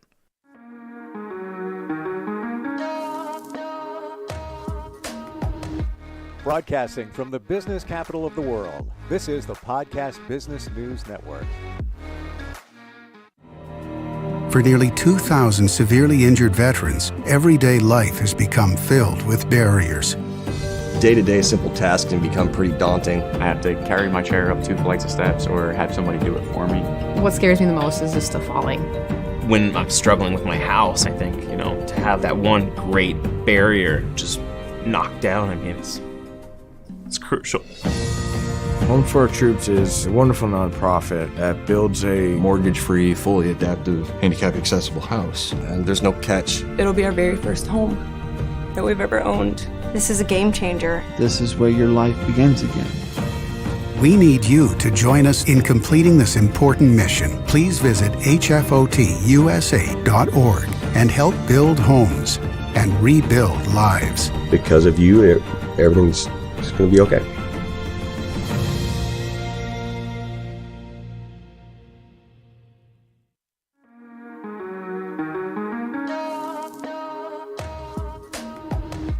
Broadcasting from the business capital of the world, this is the Podcast Business News Network.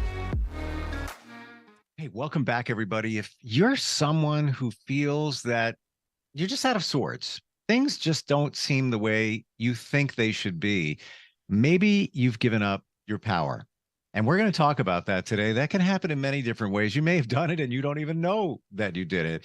And she is somebody who is very powerful. And I truly mean that when I do say that. She wrote the book, The Power of Self-Belief. And she is somebody that's designed a mental training class or course. She's an author. She's a speaker. She does spiritual education. And Karen Pascal is back with us. Hey, Karen, how you doing? I'm great. How are you doing? I'm good. I feel like just what we're talking about, I reclaimed my power. So that's why I'm super happy that we're digging into this today. Yeah, I am too, because I feel like I was on the sidelines for a really long time And I know we've talked about this a lot, but I played very small in my life. And that was mostly just because, you know, of what maybe others had said to me, and I believed it. And I didn't want to get rejected, let's say, or negative feedback, or I just had fear of what would happen if I was fully exposed. And, you know, it was often about what other people said, but also what other people had done to me in the past. I had got my power taken away, but really what I'm here to say is that it's our responsibility. That's the number one thing. If someone has abused us or took advantage, especially if we were children, right? We were out of control. We didn't have control of that, but now we do have control. And even if something happened to us, we have to say it's my choice. It's my responsibility to reclaim my power, because right now we might be still giving it away to what happened to us so long ago. And it doesn't necessarily mean that you're giving it to someone. You could be giving it to a situation. And as we started with, you might not even know that you're doing it. How do you feel that? How do you identify that you've given your power up? Well, it really comes out it can come out in every aspect, right? It can come out in relationships. It could come out in career. It's like when we sort of stay small, or we say no to expansion in any way or opportunity, or we just even don't want to be showing up or visible. These are kind of signs where it's like, what happened to you? And so I think there's a lot of different feelings, but I hear so many times people talk about, you know, not feeling valuable, not feeling worthy. And so we're talking about self-belief, lack of self-love, feelings of lack, like I'm not enough. Or I hear this all the time from a lot of my clients. Their story is not important. Like what they have to say is not important. So that lets me know right away, at some point you were probably told to shut up or silenced in some way, or don't speak, right? And so whatever might have happened, it's like we kind of carry that with us. And then when we try to express, we're like, oh, it really doesn't matter. Oh, it's not so important. So I'm not gonna, say what I really think I should say or how I really feel. So we suppress then. What happens? We suppress our own limitless power.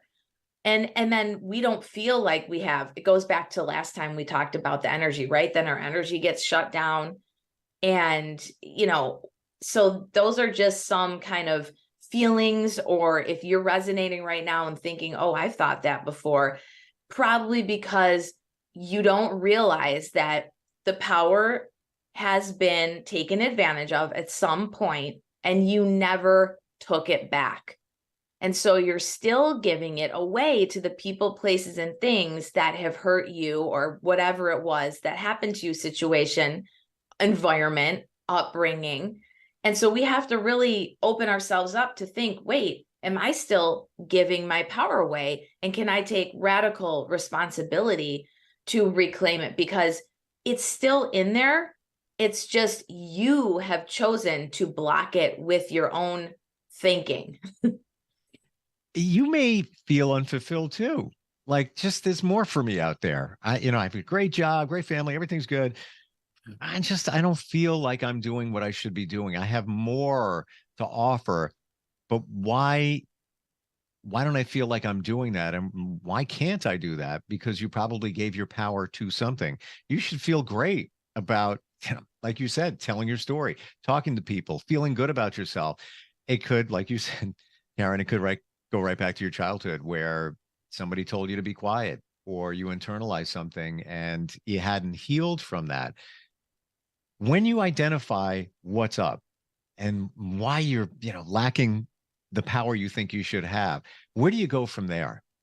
So this leads to the next part. It's like, okay, what do I do once I realize, oh my God, I have been living like this ever since this happened? And, we do a lot of things to kind of fill ourselves up and make us feel okay, which first we can say, oh, wow, maybe I'm overeating, which, by the way, that's what I did for years.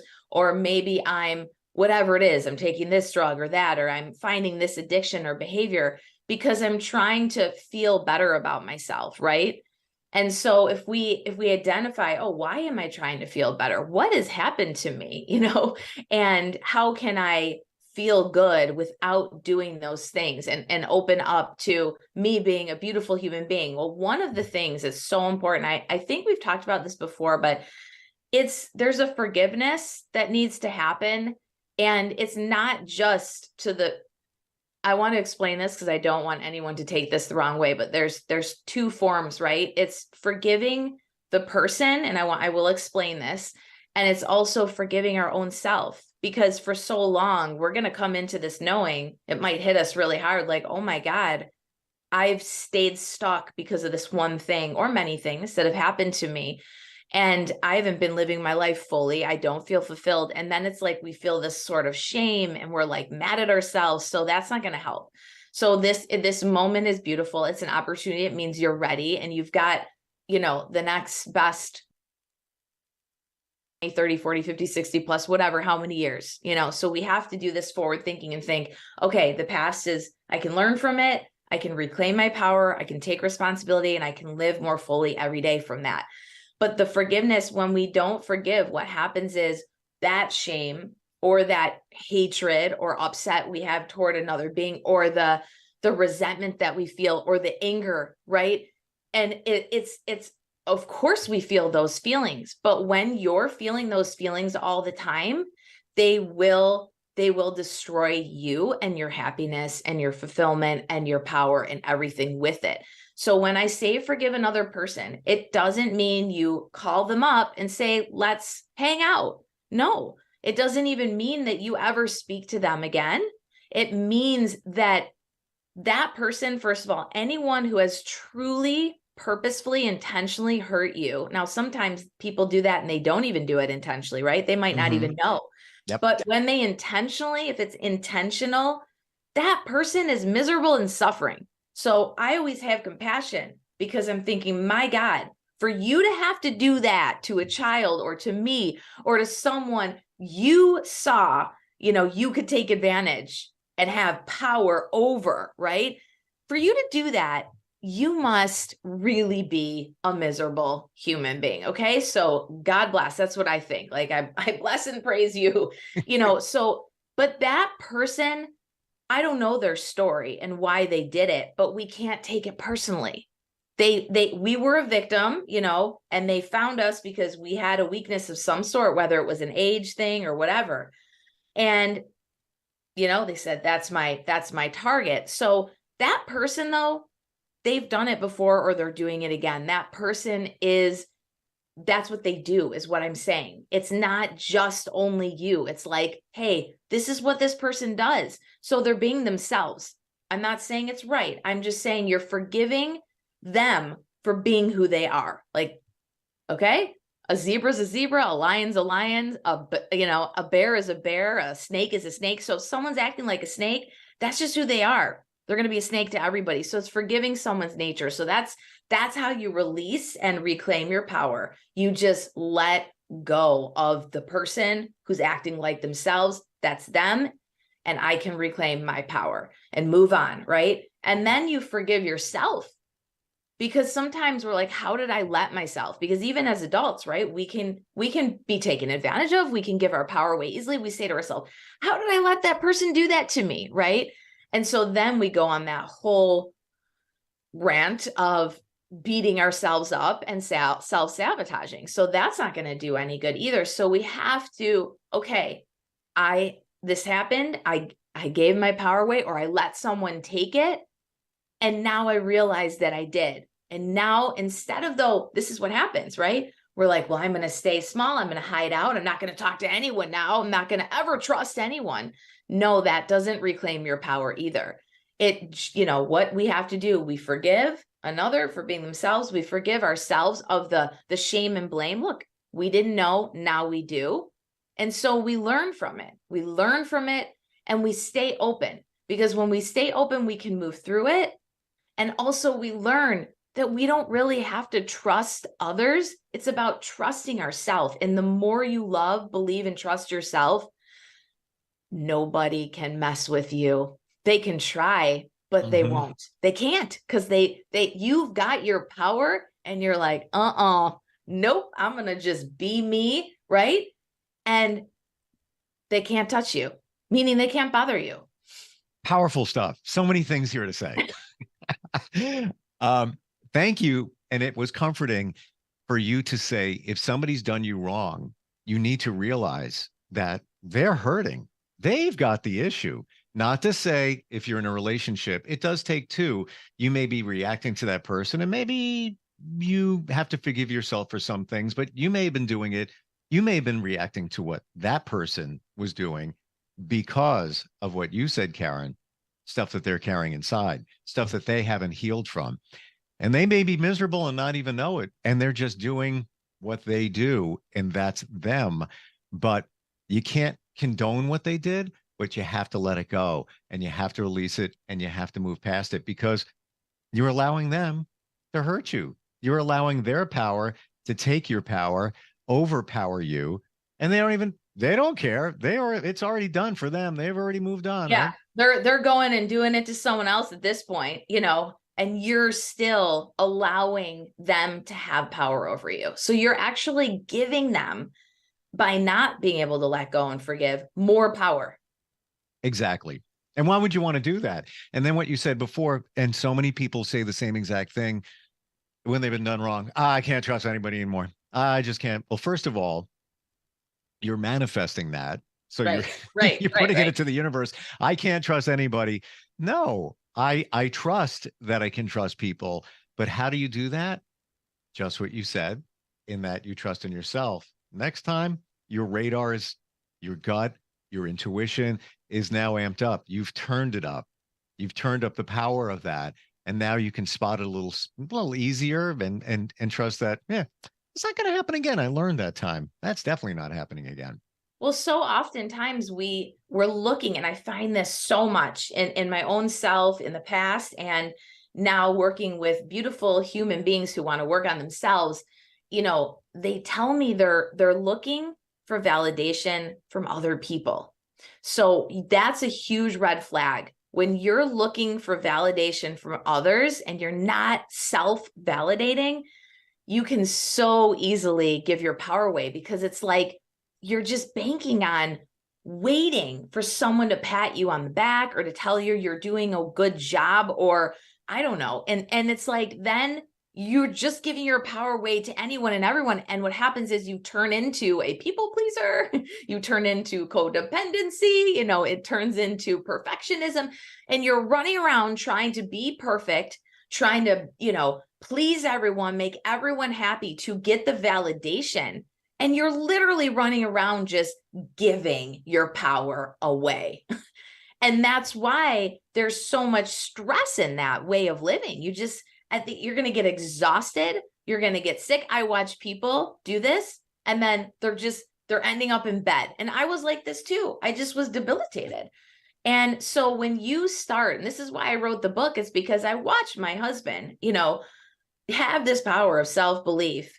And he, my gosh, grew up with nothing. And I mean, he could have easily given his power away. He got manipulated. I watched people take things from him, especially when he started to make some money in a business, and people screw him over, and all this stuff happened. And I just watched, and he just wasn't going to let anyone, he never gave up. He's like, nope, I'm just going to keep going, and I'm going to stay true to what I believe in and my mission. And he just did. And it was amazing to watch. So when you're around someone who really believes in themselves, I think that's, at least for me, I took my power back from all the people, places, and things that I had given it away to, or that I had been taken advantage of. And I spent a lot of years in therapy kind of honestly complaining about it, rather than using tools and figuring out, how do I take responsibility to claim and reclaim this power that I have. And it just took being with someone and watching them, and then watching them deal with a tragedy, a crisis, a terminal diagnosis is so young, and how they handled it and what they chose to do after. And it's like, hey, he did that. I'm gonna take every day and I'm just gonna live, powerfully. But I want to say that the thing is, when you start to do this, the most amazing part is what happens is you inspire another person to take their power back. That's the best part of it. You can't help somebody, your children. A lot of us who might be listening are parents, right? And if you're giving your power away, you're not showing and leading by example to your children how to live in your power, how to take responsibility for taking it back, how to live fully, right? How to live in thriver mode and not survivor mode. And I think this is important to talk about because we have a chance to lead, whether it's in our family, around our friends, in our community, in the world at large, in our careers, whatever it may be. When we're living this powerfully, and it's positive power that I'm talking about, right? Not the negative power that you try to overpower someone. This is a different kind of power. This is here where you're sharing, where you're becoming that inspirational lighthouse, where you're empowering, where you're inspiring, where you're encouraging. And then whoever wants to be around that, they're inspired, they're encouraged. They're like, I want my power back, right? So it's not even only about you and your expression and the way that you're living, but you're going to be able to inspire someone else who's living with no power, and you can turn them on. So I think that's a way of thinking about it that might help people get out of their own way and say, oh my God, I could actually help someone else by doing this. You used the word running before, and in describing how you're just running from one thing to the other, people pleaser. I'm doing this for you. I'm doing that for you. Do you think a lot of people are just running from themselves? Yeah, absolutely. We don't want to face what's really going on. So this is the best. I love that you brought this up because I do a lot of talking about resistance, right? And leaning into it. So when you feel resistance, it's like all we want to do, if there's any discomfort, is relieve ourselves, right? So we're just running around trying to get relief. And we're very smart, right? We know and plus the world, it's kind of playing against us. It's saying, oh, do this, buy that. It's, tempting us because they know that's the money and power, right? Oh, all of our senses, smell, nose, our eyes, ears, mouth, skin. How do we make this person feel better? Because we know everyone wants to feel better. And so that's what we're doing. We're trying to get satiated. We're trying to feel complete. And we don't realize we have to do the self-work. We have the goal of every religion. I always hate to say the word religion. I'm so scared to say it, but it really same here. Every religion. And when I'm talking about religion, I'm not really talking about organized religion. I'm talking about the essence of what religion was even created for. It's the same reason what yoga was created for. It was under the assumption that there's a sense of separation within us. So how do you create this union? How do you come back to this power, this love that's within you, right? So if you use religion and yoga in the right way, it's reuniting with your true, beautiful self. So I say anything that you're doing that's reuniting you to you and your best, highest self, religion, yoga, it's all the same, whatever. It's that practice. So of merging and rejoining. So really, instead of external pursuits, those will only bring temporary satisfaction. Everyone knows this. Whether it's money, fame, name, power, whatever, you feel good in the moment and then it's over. You have a glass of wine, you have a good meal, and it's done. So if you want the kind of happiness that is enduring, which is the whole reason why I started doing what I'm doing, like how do I teach people, how to get the happiness that lasts, and that comes from the inner work. It comes from the self-work. It comes from self-evolution, self-development, whatever you want to call it, growth and transformation. And I love the people who say, I don't want to transform. I hear so many people telling me this. I'm good. Really? Are you? Why did you come to me in the first place? So, people are afraid because some way, shape, or form along the line, the power they gave it away. And so it is kind of scary and frightening. What does it look like to live in this transformative expression, right? To go through this metamorphosis. It's not easy. It's sticky. It's unknown because you're becoming a better version. But here's what I want to say to everybody today is that if you're struggling, that's amazing, because struggling means you're growing and becoming a better human. It's like you're in the cocoon and you're coming out with the wings. You're not going to stay in the cocoon, because that's where you get stuck and you devolve. You want to get out of the cocoon. I know it feels safe, but in the cocoon, you can suffer if you don't leave the cocoon. So suffering is different than struggling. And people get so used to suffering that they don't ever choose to struggle and grow. I'll just stay in my suffering. So that's what I want to say is, like, struggling is healthy. It means you're growing. So I tend to use the word growth a lot instead of challenge or change. I say change because challenge sounds bad. I don't want to be challenged. I think of challenge as an opportunity. So whenever anything's challenging, I just say opportunity. Ooh, growth is coming. I'm about to transform. A lot of people look at the word challenge like, oh, this work. I got a challenge ahead of me. I use the word challenge instead of the word problem. Now, we have some challenges here. I don't like the word problem. I just think it's just a kind of a negative word. Yeah. You know what it comes down to? Whatever works for you. Because as you're talking about taking back your power, I love music. So maybe I mentioned this a long time ago, but one song does it for me. I was at the gym today and I was just like, I'm going to play it again. And I Won't Back Down by Tom Petty. Yeah.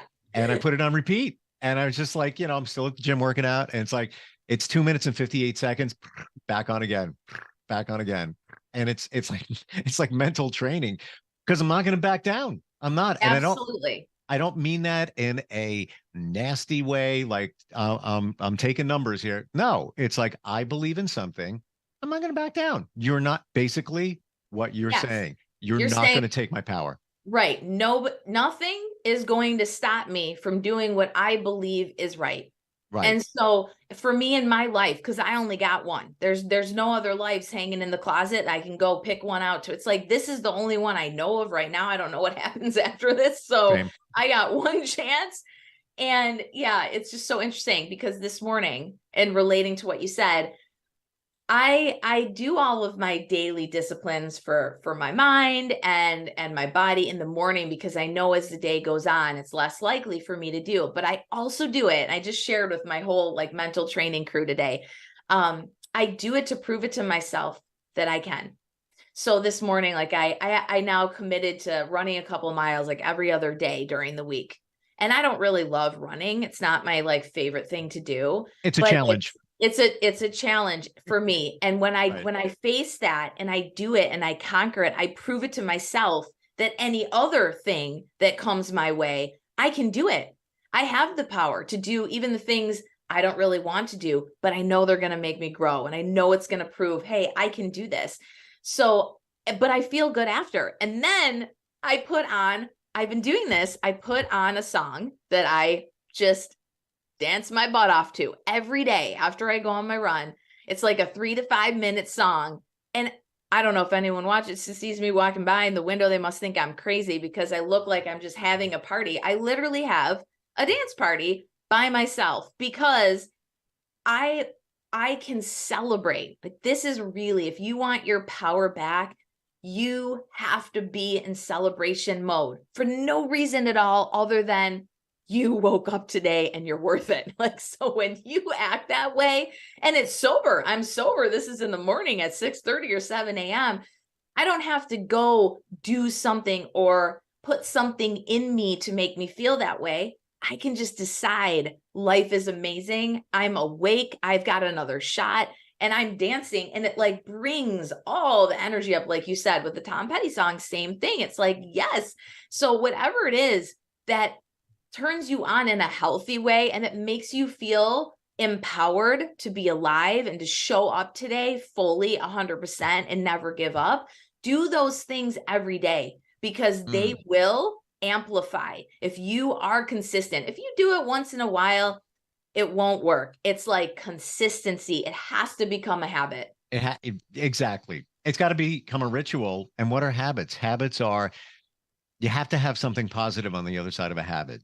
Why do we have Why do people smoke? There's a reason, because they get something out of it. Why do people, Alcohol, what do you get? There's something out of it. You need to find what you're getting out of it. So whether it's a song, whatever it is, and we're out of time, but I'm just going to share the forgiveness thing is probably one of the most important things that you can do to take back your power. I did it. I actually did hypnotherapy for forgiveness. Yes, that's a really amazing tool. And I've heard a lot of people use that tool to help them let go of things that have happened in the past, because whatever tool, hypnotherapy, if you want to work with me, mentorship, anything, the things that the books that you read, yoga, whatever the practice is, like you said, it's worth working on, because if you are able to move through that, whatever you gave your power, or whoever took advantage, you will free yourself to truly reach your full potential in this lifetime. And I'll say here in closing that usually it's not one thing that's going to work. You can say, hypnotherapy is great, but the after effects that you need to, I don't mean negative. I mean, it'll take care of some of it, but you need to have the mental training, the mindset to move it forward as well. It all works together. Great talk today, babe. You are on fire. Thank you. And all good. Fun. Yeah, but you know what? Everything is so important that you said, and so relevant to what all of us are dealing with. Your website is Karen Pascal, so that's CarenPaskel.com with a C, Karen Pascal, and you're there to walk that journey, help people overcome things. You've overcome a lot, and I love your energy. You're again, amazing energy. It's fantastic. Thank you so much. I'm so happy we got to talk. We worked this out. It was great to see you. Yeah, you too. And looking forward to talk again. Take back your power, everybody. All right. Absolutely. We'll catch up next time. Take care. Are you looking for even more of the podcasts and hosts that you love? The Podcast Business News Network is proud to announce that you now have even more ways to listen live. Check out the MyTuner Radio, online radio box, and Simple Radio apps on iOS and Android, or find us online. Search for Business News Network on mytuner-radio.com, or search Podcast Business News Network on streama.com and onlineradiobox.com/US. Take your podcast on the go and don't miss a minute of the action.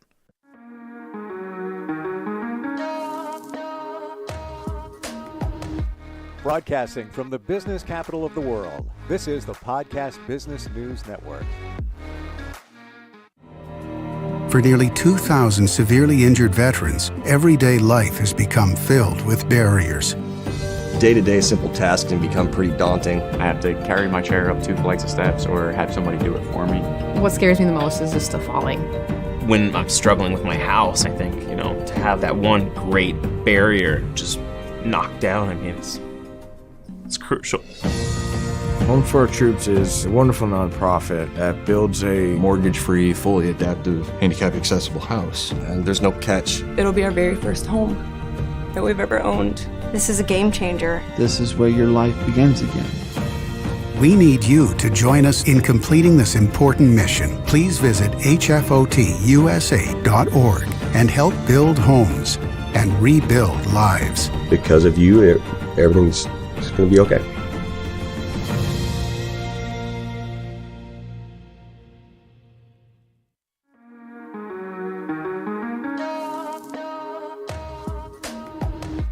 Broadcasting from the business capital of the world, this is the Podcast Business News Network.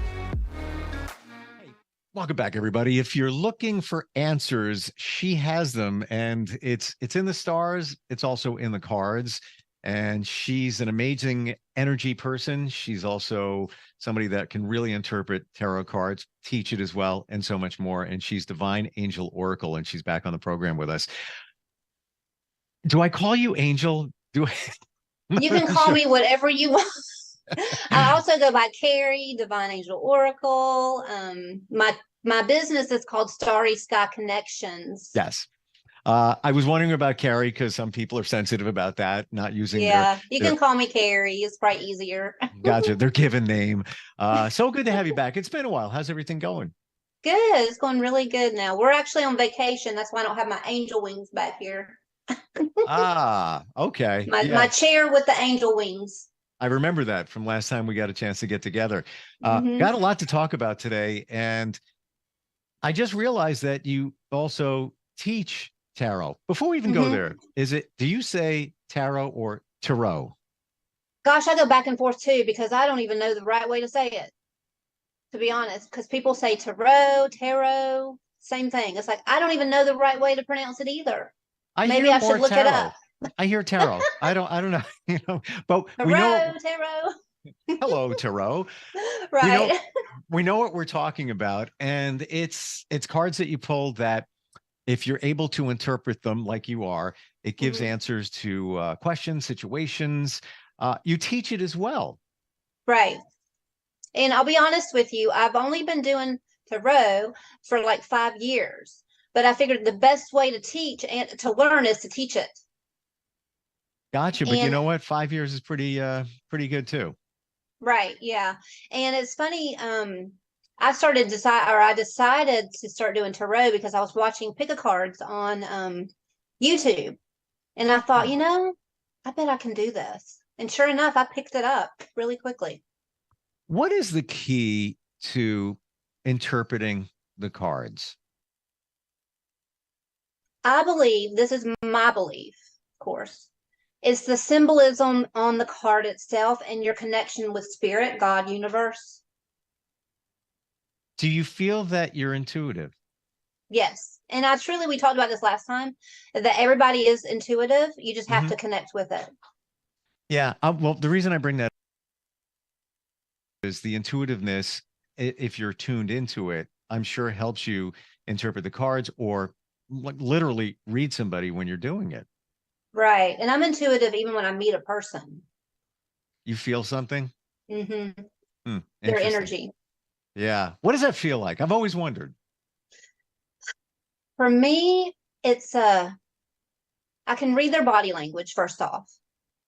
And then I can almost feel it's almost like an energy, like a warmth, coolness kind of thing. That's kind of how I describe it. It's almost like a coolness it's a negative, positive charge type thing. So when you see somebody, let's say a stranger, and you pick up on their energy, is it that gut feeling that you're getting? Do we call it that at the same time, where you've got that lighter feeling? Oh, it's good energy. You go, or heavier feeling. This person not the greatest energy right now. Right. I can pick up on it in a heartbeat. Even when I'm driving, I can tell like that car beside me, it's got good energy or bad energy. I've always thought that myself. And yeah.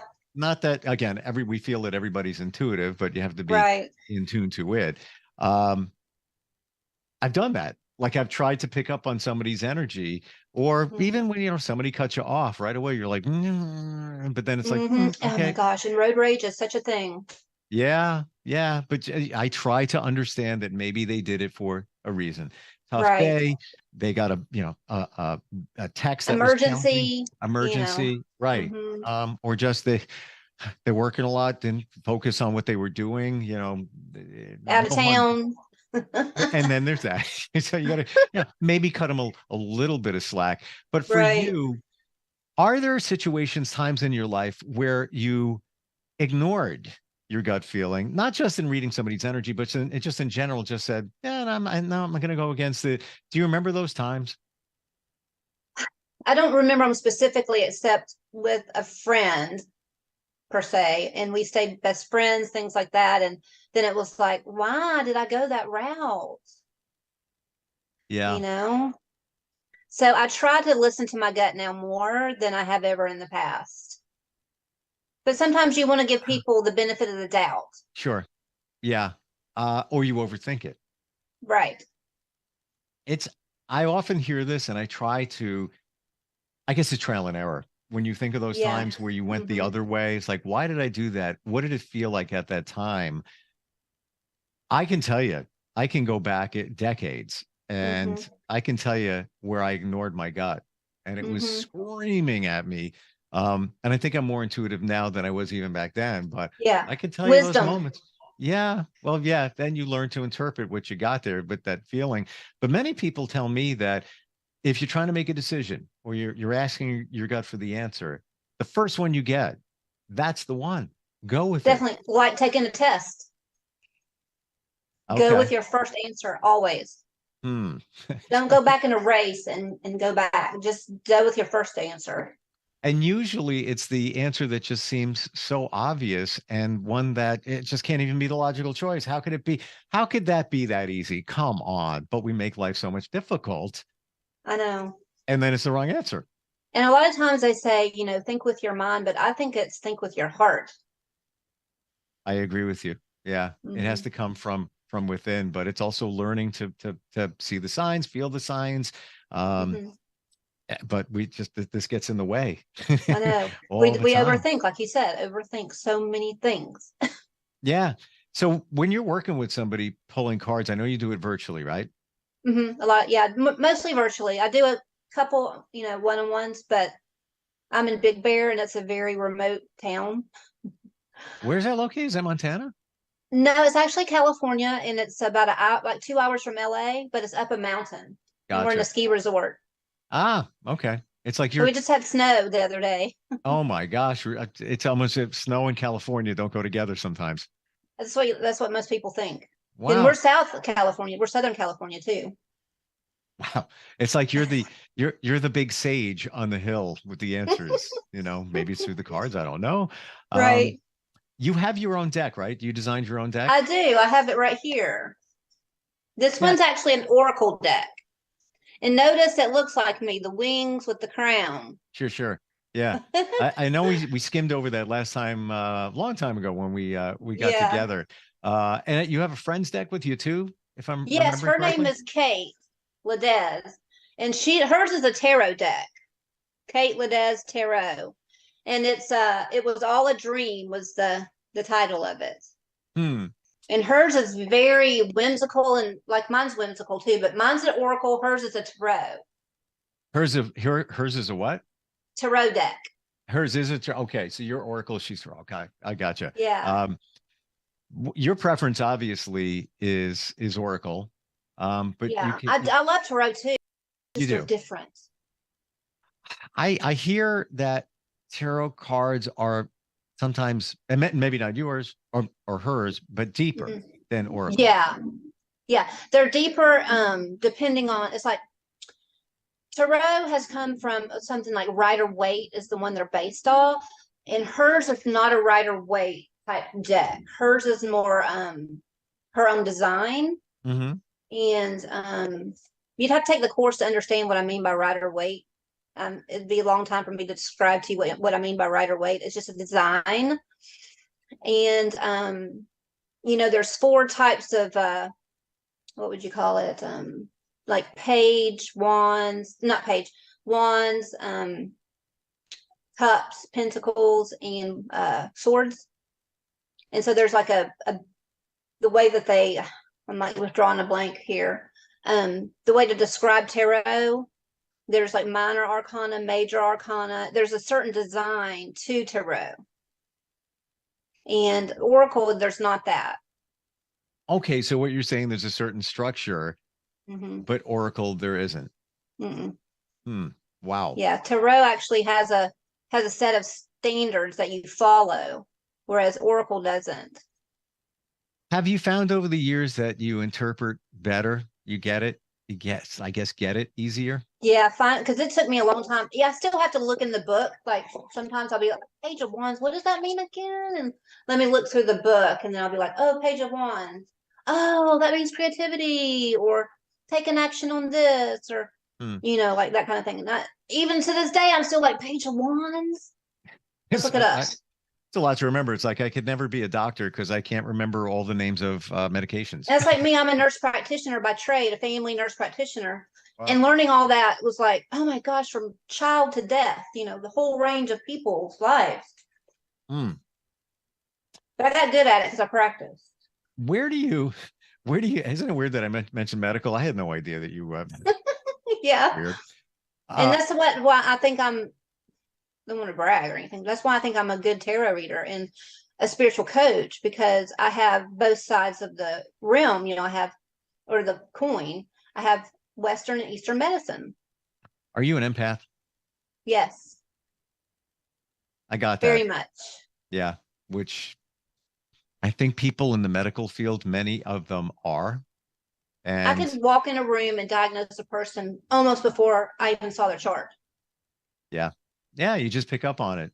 And on the flip side of that, I have a friend who is a nurse, and she needs to she works 2 days on, needs to take a third day off, just because she absorbs so much from patients that I just can't deal. Like it physically messes Wears with her out. Yeah. And I just text her over the weekend, hey, what are you up to? I'm sick.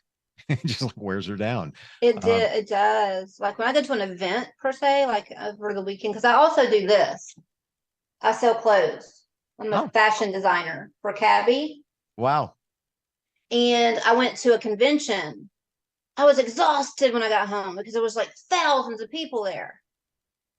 So, I grab all that attention or energy or whatever. And I'm like, okay, I got to meditate, relax, take it easy for a couple of days because I just absorbed all that energy, You need to cleanse, purge, whatever. Exactly. But I was going to tell you what Page of Wands means. What does it mean?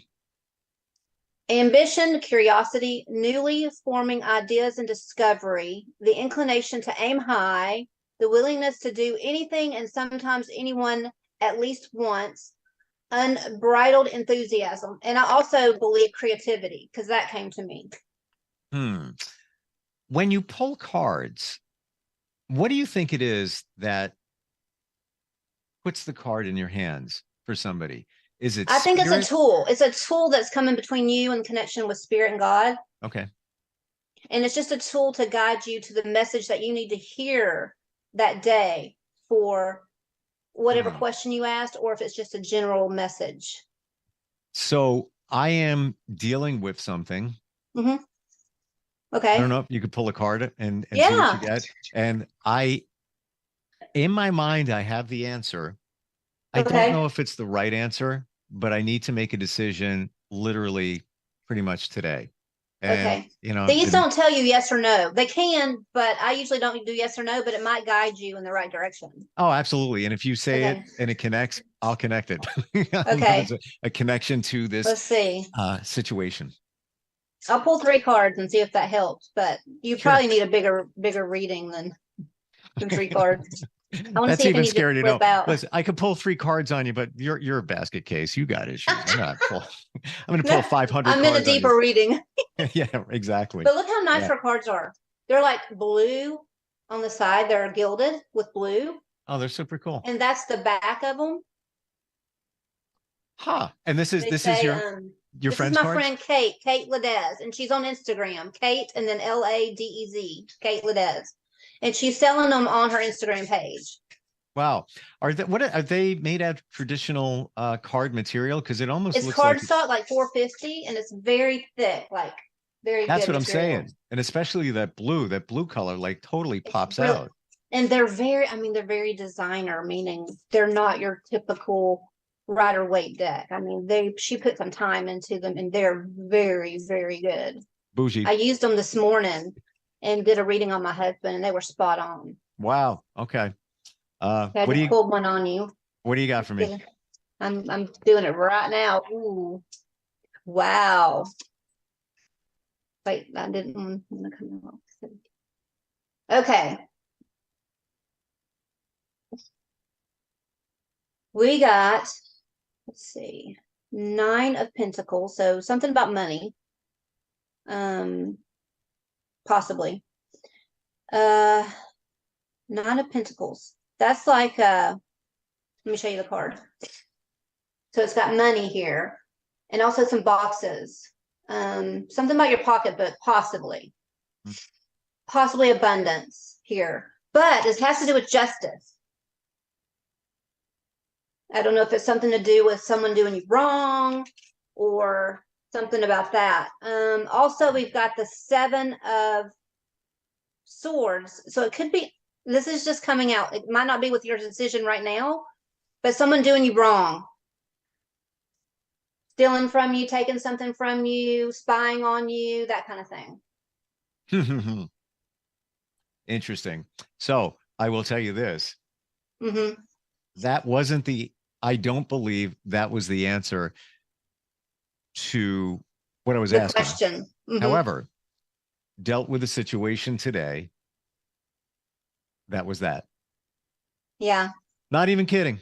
Yeah, I I'm believe you, not because kidding. that God comes to me about something that you need to hear, but it might not be necessarily what you wanted to hear, but it's something in your life that you needed to hear.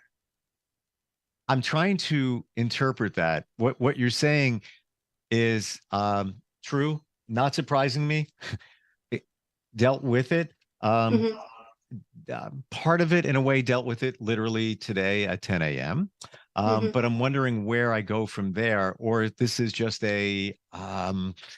Just telling you that what I'm an, doing is correct. an acknowledgement, an Yeah. acknowledgement. Well, you got the Page of Pentacles. So there's a feather in ink. So it's something to do with writing a check. Or I also see infinity. Like it's something that's going to bother you for a while. I Terrific. don't know why you laughed. Sorry. Yeah, well, interesting. Every card there has, and it ties into this one thing. Wasn't what I was, not wasn't what I was asking, but it ties into a situation. And the pinnacle card pulled that seals the deal is justice. Yeah, justice. Justice will be served because karma too is standing out to me. Because look, karma. Was that the same card? Yeah. Mm-hmm. And these are Kate's cards. Yeah. Interesting. Yeah. She designed them herself. Carrie, I'm going to tell you, I'm not just saying this because you're pulling the cards, but that was today in many, many, many regards. Not even kidding. Yeah. You know, if it was a week from now and you pull those cards, it'd be like, oh, yeah, loosely. No, today, hours ago in that realm. Wasn't what I was asking, but again, sometimes that's the thing. That's why I tell my clients that sometimes you might ask a question, but God will steer us in a different direction. Mm-hmm. And something, for some reason, he might say to me, this is what you needed to hear. It might not be exactly what you wanted to hear, but it's what you needed to hear. Yeah. And I needed to hear that. I don't have the direction of it, although the karma, if karma is served as it should be, okay, cool. It will be. That's what God's saying. Justice will be served. And I believe that, actually. And then I also got don't go with whatever decision you're wanting to do. It says don't. In the mouth, it says don't. Yeah.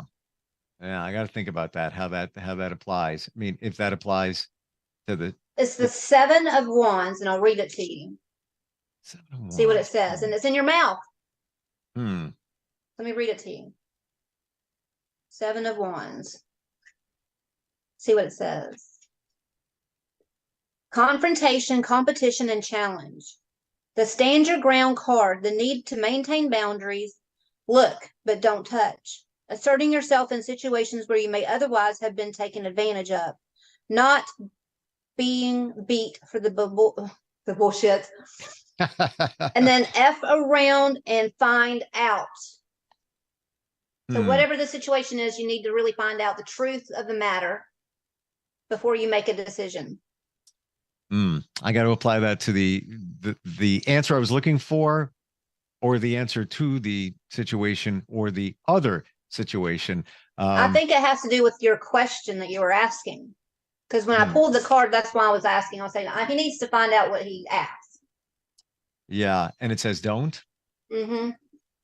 Which, quite honestly, if I'm interpreting that correctly, this situation, my gut says don't. It says don't. That's what the card said too. Well, there you go. And I'm not making this up.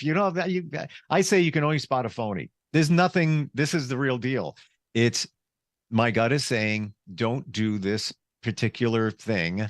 And I'm trying, I don't want to disappoint others if I say don't, but something is telling me, no. Yeah, go with your gut. Always go with your gut. And I don't want, I don't want to, because it will disappoint, but something is just Not right And now. also, Kate is a reader herself, and she's very, very talented. Mm-hmm. And then she made this deck.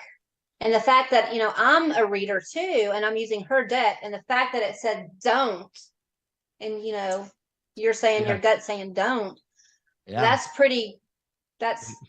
awesome. Really. And her deck is called It Was All a Dream. Yeah, it's all a dream, and this is what it looks like. Yeah, KLD Tarot. Yeah. It's what does it say underneath? It Was All a Dream. That's the reason I'm asking you First that. edition, fall winter 2022.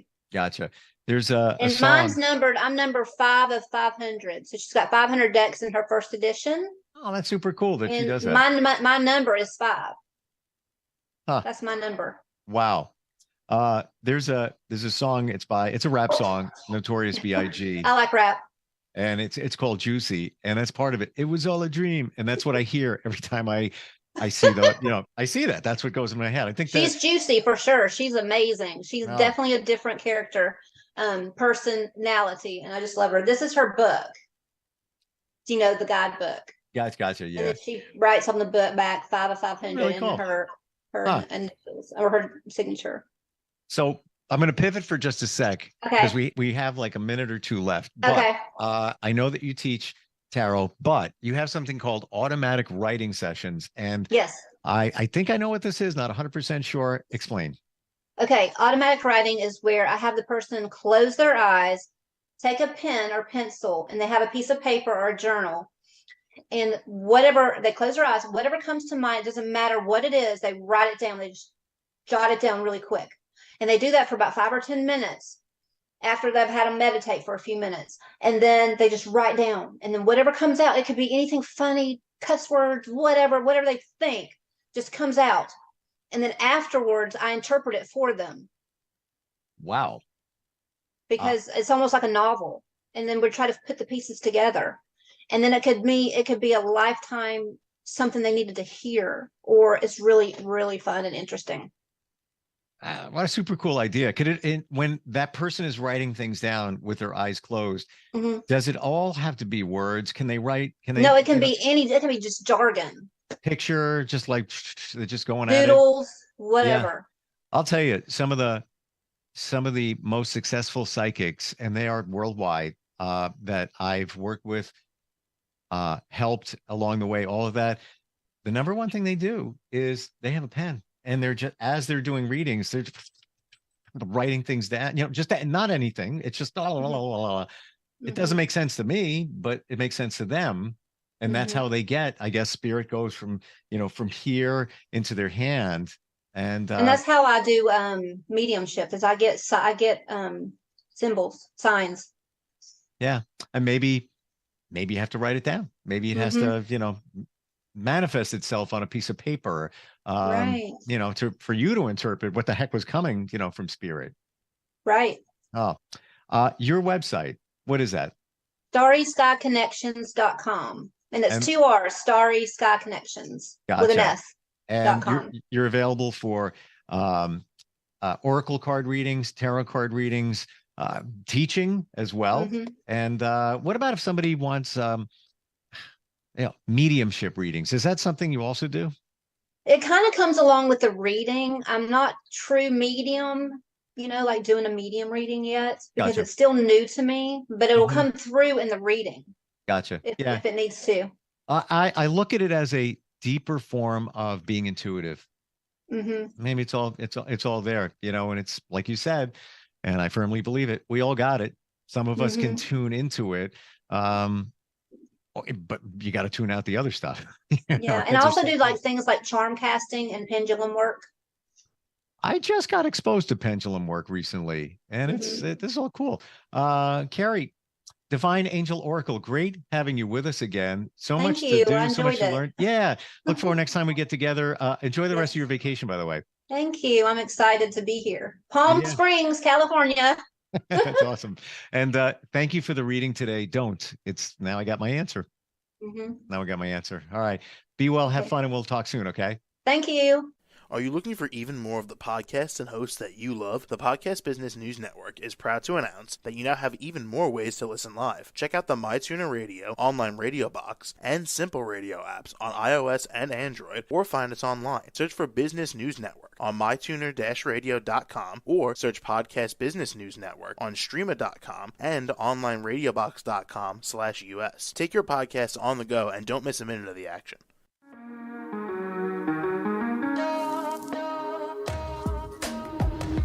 Broadcasting from the business capital of the world, this is the Podcast Business News Network. For nearly 2,000 severely injured veterans, everyday life has become filled with barriers. Day-to-day simple tasks can become pretty daunting. I have to carry my chair up 2 flights of steps or have somebody do it for me. What scares me the most is just the falling. When I'm struggling with my house, I think, to have that one great barrier just knocked down, it's crucial. Home for Our Troops is a wonderful nonprofit that builds a mortgage-free, fully adaptive, handicap-accessible house. And there's no catch. It'll be our very first home that we've ever owned.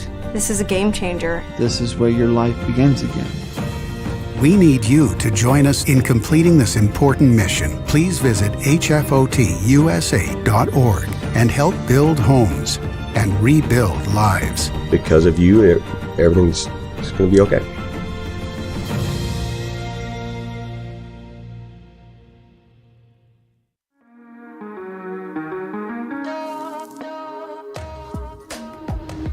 Broadcasting from the business capital of the world, this is the Podcast Business News Network.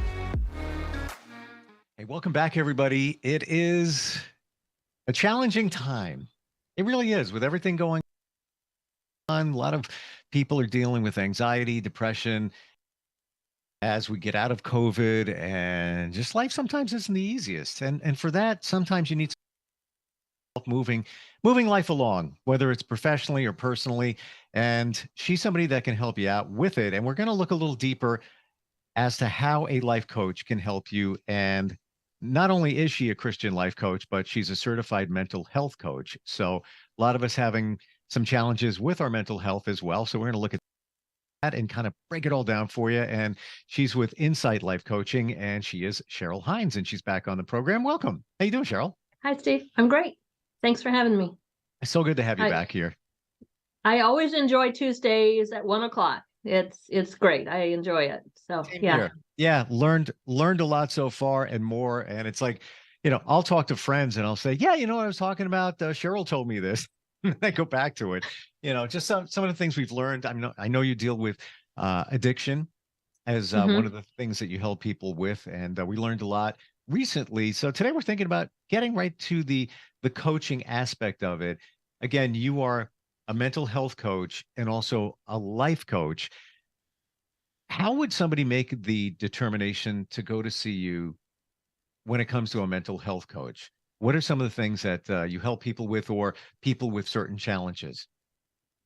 Oftentimes, as a mental health coach, I would be working with people that have anxiety or worry or even shame, could fall under the mental health arena. My experience, so as a certified, to be certified, I had to take classes. All my classes I took through Light University, which is associated through the American Association of Christian Counseling. So I have, I can't remember how many hours I have under the umbrella of a mental health coach. Okay. So my classes in regards to that were identifying and understanding what the mental health arena looks like, for a lack of a better word, what the mental health, what we struggle with, how we struggle with it, why we struggle with it.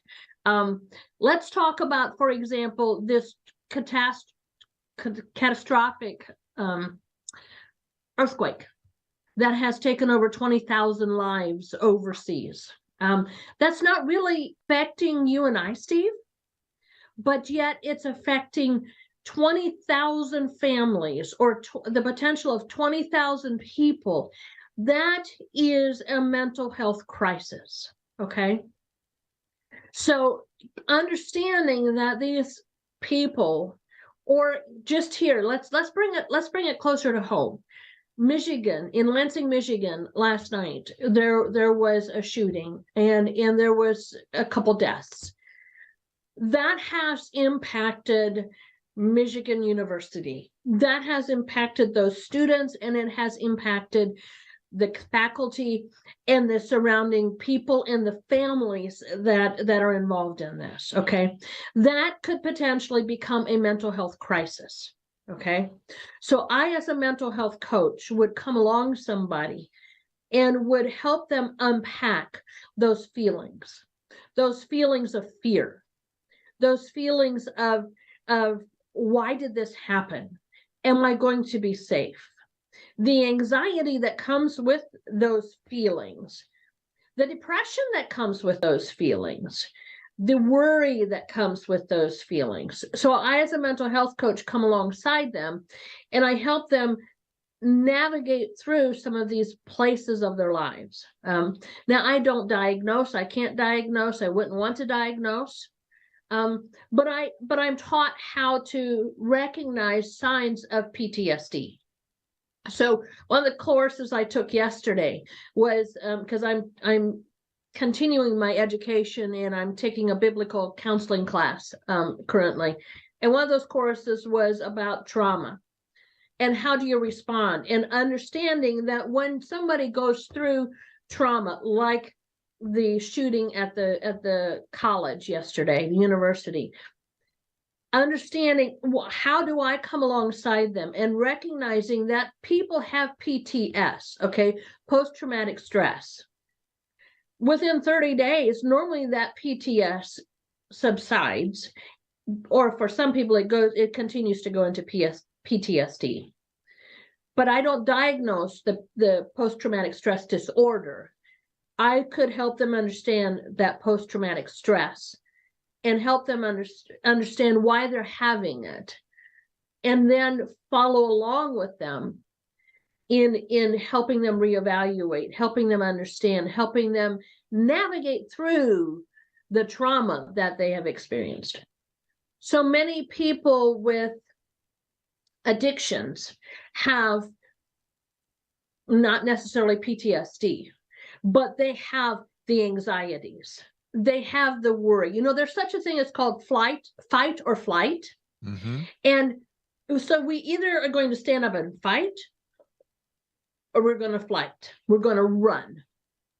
Helping understand, as a mental health coach, helping people understand, why are you running?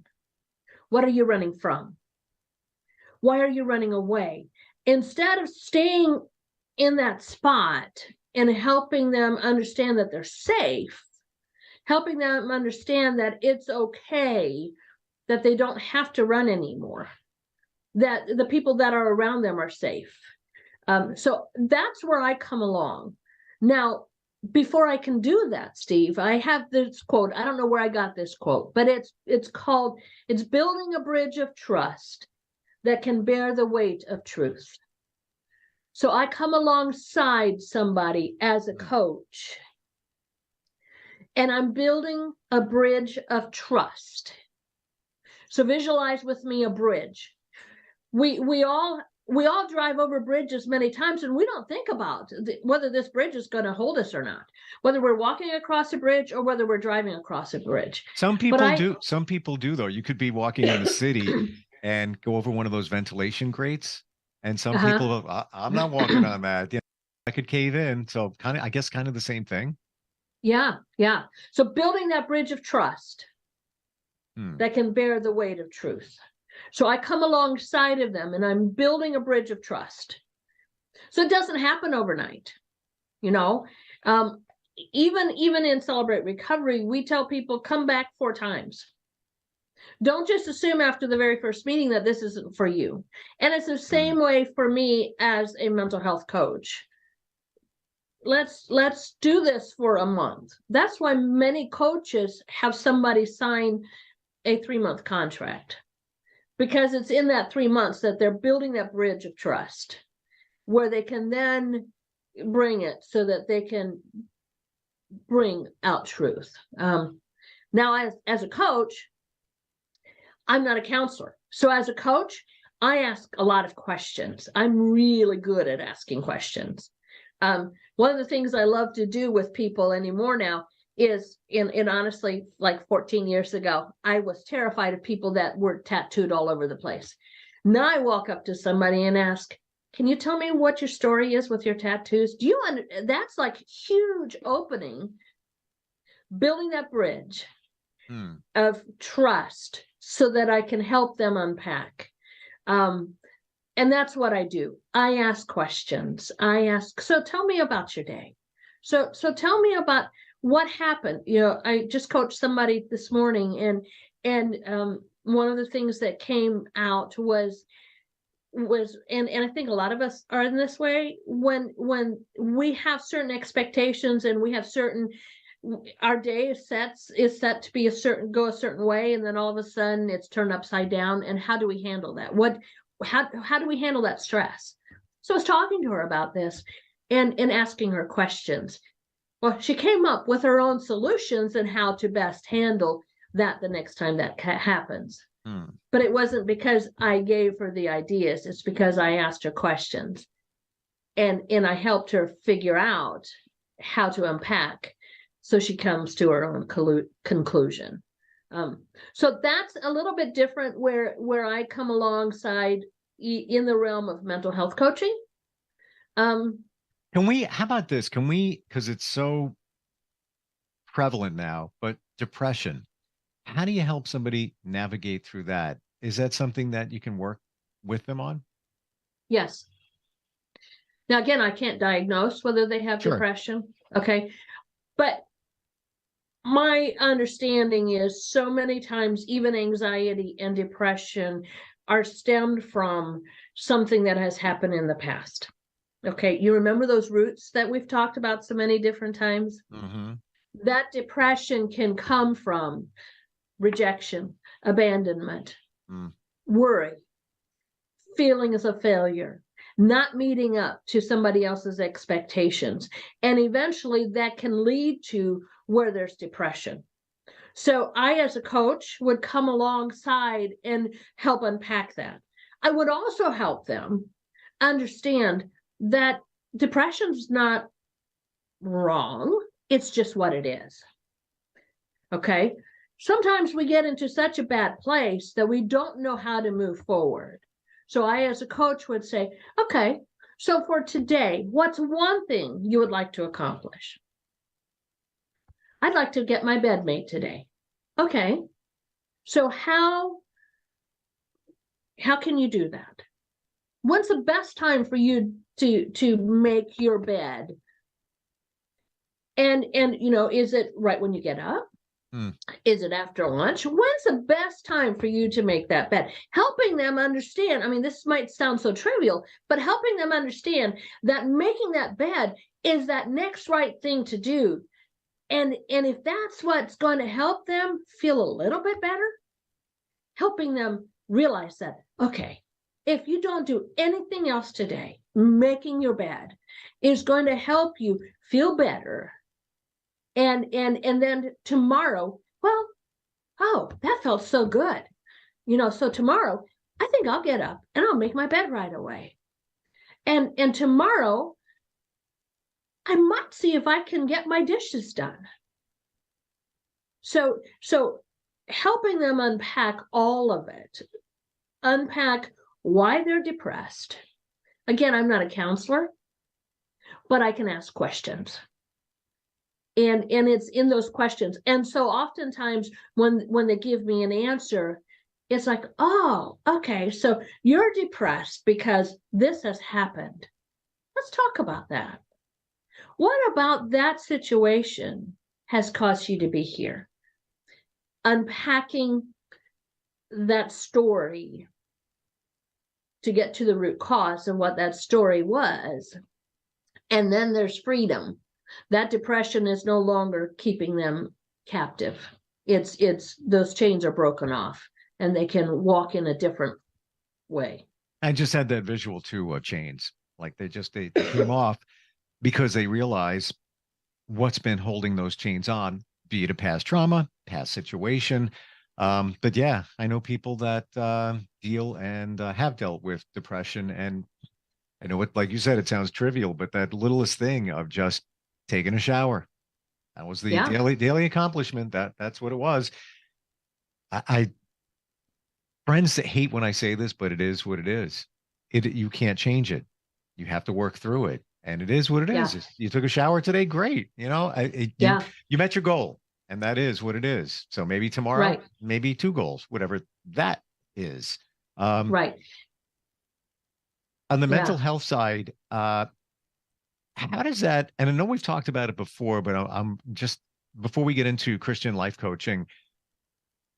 The difference between a therapist and a mental health coach.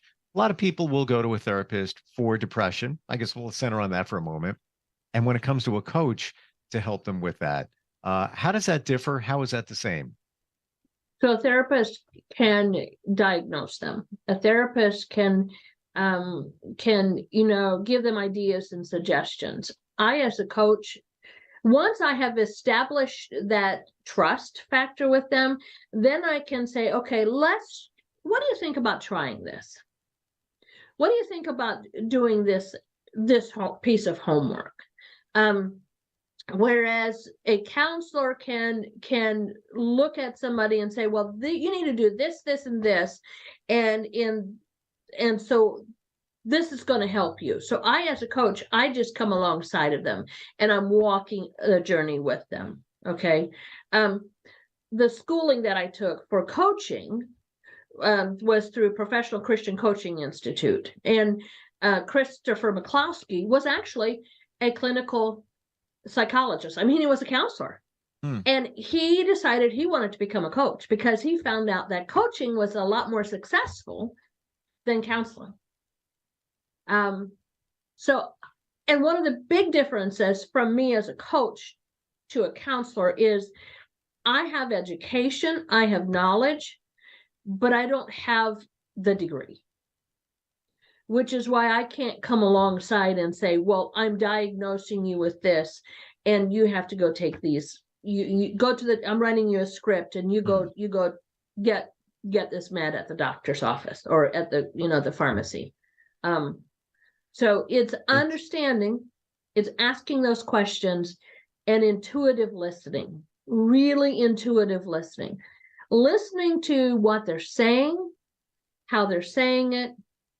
And then in that intuitive listening, saying, oh, what I've heard you say is that pink elephant in the middle of the room has caused you depression. What about that pink elephant is causing you depression?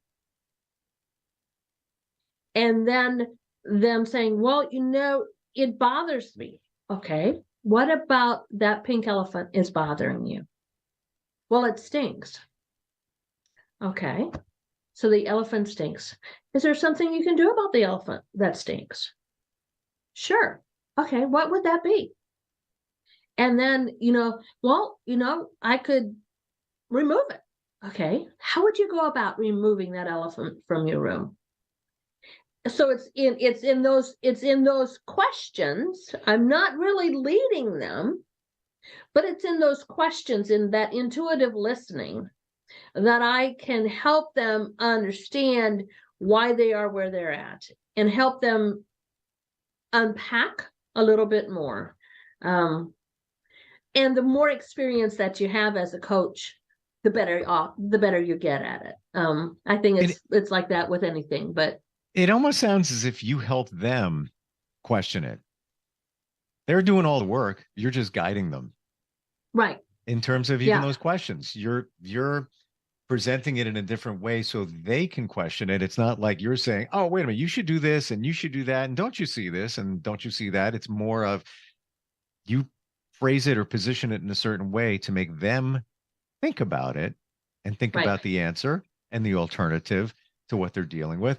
And I got to believe many times if somebody's dealing with depression, they already know they have it. They've probably been diagnosed. Maybe they're not happy with the therapist or the psychiatrist, and And God bless you all if you can find a psychiatrist that's available more than, a couple of times out of the week or a month. Right. It's in these parts very, very challenging right now. So let's look at Christian life coaching. So that's a totally different thing here, maybe somewhat related, but when you work with somebody on that capacity, you're holding them accountable for a lot of things in terms of their goals and where they want to reach, but you put a Christian spin on it? I do. Again, now, if I would have somebody that isn't a Christian and that doesn't have the same faith that I do, then my spin would be a little bit different. Sure. But currently, all of the clients that I have, like I have an Amish lady, okay, that I'm coaching. So one of the things that I know about the Amish community is that their faith is really strong in God. So I can approach with her. My approach with her is this. I have a packet that I've put together that talks about in the scripture that talks about who God says we are. Okay. And it's all scripturally based. So I have this packet that I put together and I present it to her. And part of her homework assignment is there's a 28-day that she has to write down scripture. It's all written out for her, but she writes out the scriptures on little index cards, and it talks about who God says she is. And it's in that realm that we start coaching. Okay. It's in that realm. So her struggles are real. Her struggles are, they're her own struggles. They're very unique to her and they're real. But I always bring it back to, let's look at what God says about this. Now, I believe that God is omnipotent. I believe that God is powerful. I believe that God is a God of healing. But I also believe that we are human beings. And in that human being, we then struggle with those feelings of mental health. Okay. So I, for her specifically, I listen to her struggle with some of those feelings, some of that doubt, some of that worry, some of that anxiety, some of that depression. So I, as a Christian life coach, then can approach it in a different way than I would just as a mental health coach. I would approach it with her in the realms of saying, well, let's look at what God says about who you are. And so I build her foundation is built then on the identity that she has in Christ. And then from that point, we can unpack some of these other pieces of her life that are broken. And we can figure out how to invite God into that space. We can figure out how to think differently. We can figure out how to look at a glass half empty or half full instead of half empty.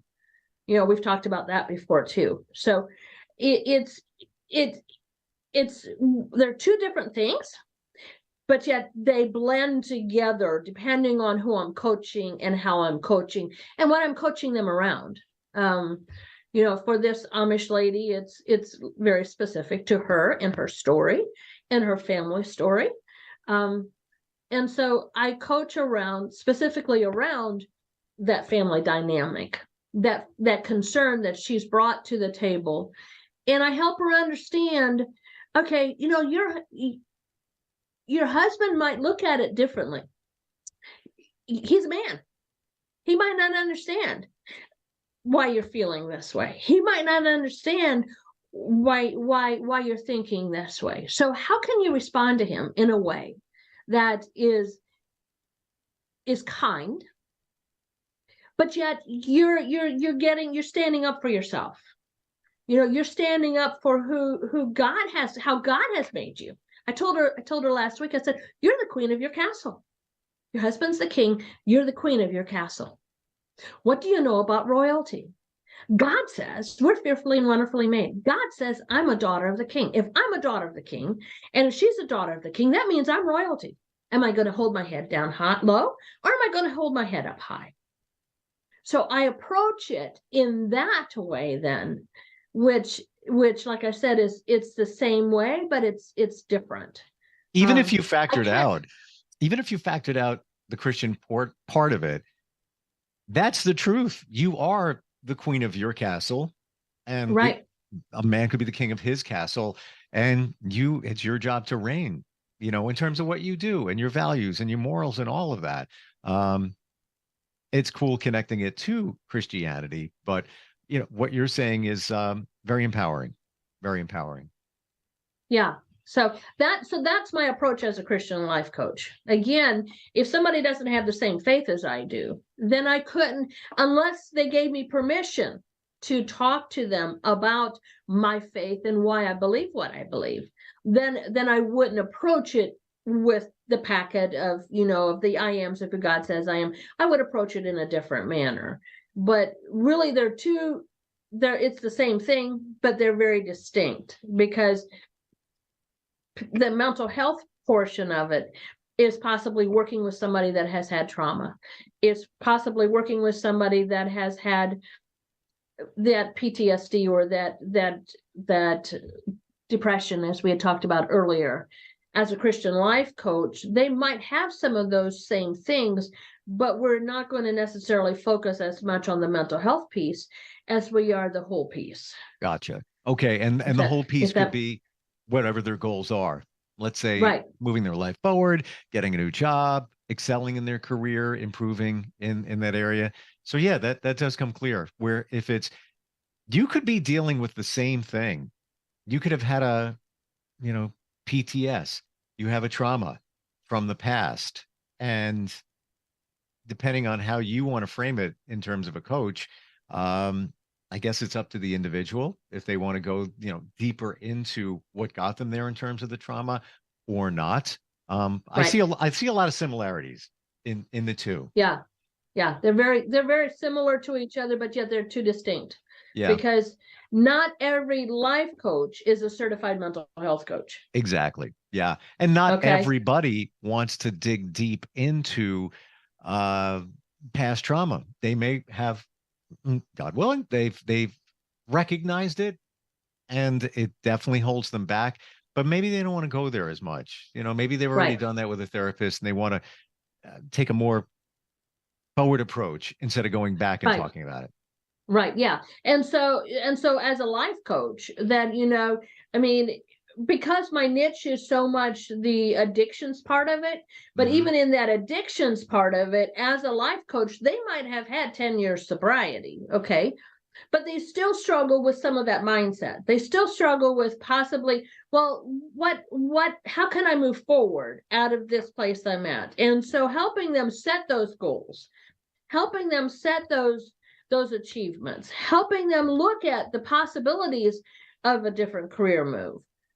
So, it's so vast, but again, it comes back to building a bridge of trust so that they can bear the weight of truth. It's all interwoven inside of each other. And yeah, some people might have dealt with all of that stuff. They just might need a coach that comes alongside of them and say to me, Cheryl, I don't like my job right now. Okay. Well, how would you like to move forward from this? Would you like to learn how to like your job? What do you want to talk about?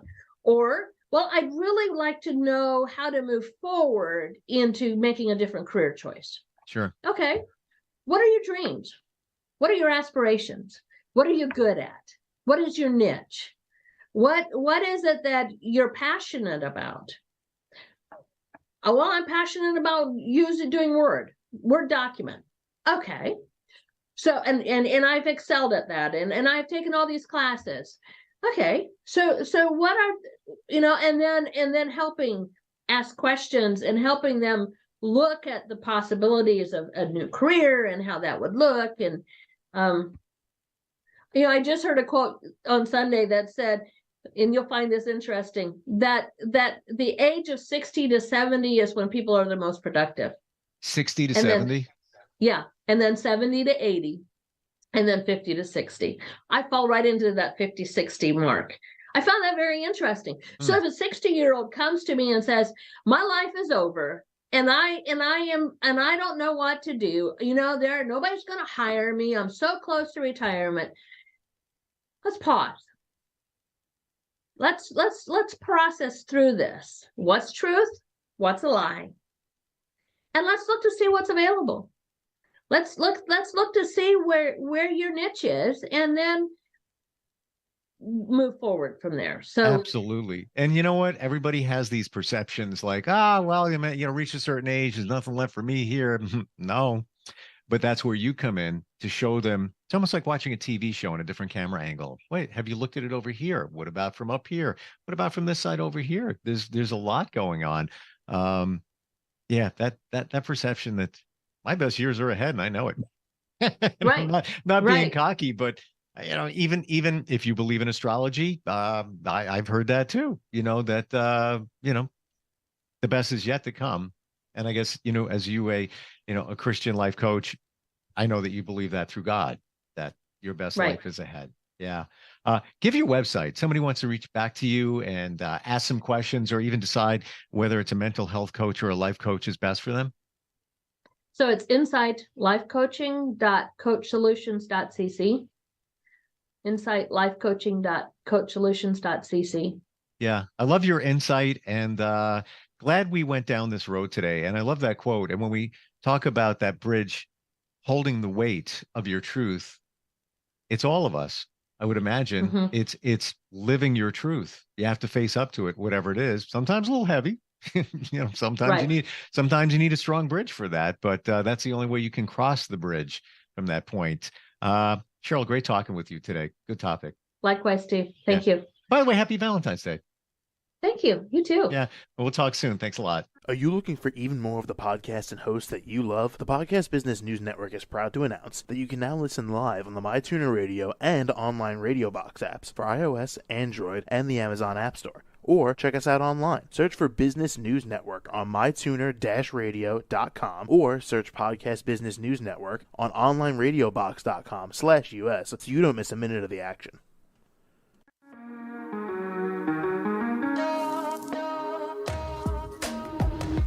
Broadcasting from the business capital of the world, this is the Podcast Business News Network. For nearly 2,000 severely injured veterans, everyday life has become filled with barriers. Day-to-day simple tasks can become pretty daunting. I have to carry my chair up 2 flights of steps or have somebody do it for me. What scares me the most is just the falling. When I'm struggling with my house, I think, to have that one great barrier just knocked down, it's crucial. Home for Our Troops is a wonderful nonprofit that builds a mortgage-free, fully adaptive, handicap-accessible house. And there's no catch. It'll be our very first home that we've ever owned. This is a game changer. This is where your life begins again.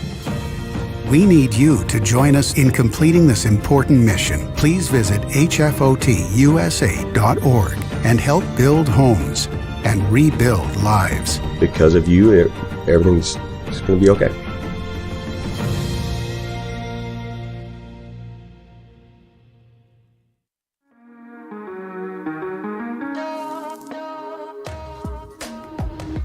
Broadcasting from the business capital of the world, this is the Podcast Business News Network.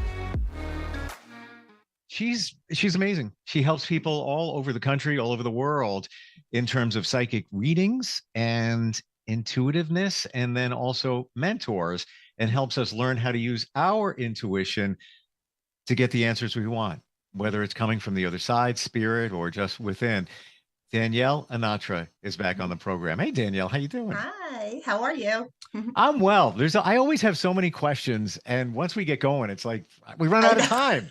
I know, it goes so fast. And one of the questions I wanted to ask you is, when somebody comes to you, what are some of the common things that people ask for in a reading? The information they're trying to figure out, or, they want it to come from the other side. What do you always hear? Yeah, well, the main things that people come to me, aside from connecting to their loved ones, is, as far as the psychic part goes, people come to me about relationships.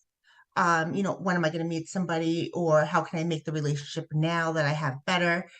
Things like that. And also people will come to me for business or career advice as well. Where am I going with work? What should I do? I don't know what I want to do with my life. Purpose things like that is connected to like business and career. So those are like, those are like the main things. Yeah. And do you often hear this after you deliver some information in a reading? You hear somebody say, I knew that. Yeah. Yeah. It's so funny because I think back to a pinnacle moment when by the way, I'm holding a piece of selenite. I don't know why. Just a crystal. You're protecting your energy. And not from you. You have the best energy anywhere. I just picked it up. A pinnacle part of my life was delivered by a psychic, and they said to me, "But you knew that." And I'm like, I didn't know. I had no idea. Well, and they're like, you knew that. And when I search deep, I'd have to say they were right. It's all within us. Sometimes we need the validation. Sometimes, we look to a psychic medium to tell what we wanted to hear, or maybe we didn't want to hear, but we needed to hear. Yep. Right. And you know what? Sometimes, like, you give a friend advice and you're like, oh, wow, that was really great advice. I should follow my own advice, because the answers are all here. Like, we have everything that we need, we were born with, all the intuition, the psychic ability, everything is within us. We just have to learn to listen to that, that little voice. And that's why, people have to realize, like, you have all the answers. If people come to me for a mediumship reading to connect to their loved ones, I get that. That's wonderful. I love connecting mediumistically. I love connecting psychically too. But if someone comes to me more for guidance or like a psychic reading, I make sure they leave knowing that they have all the answers that they need. Because it's so important that, your intuition is going to be stronger than any psychic, any medium, any other person that you go to for advice.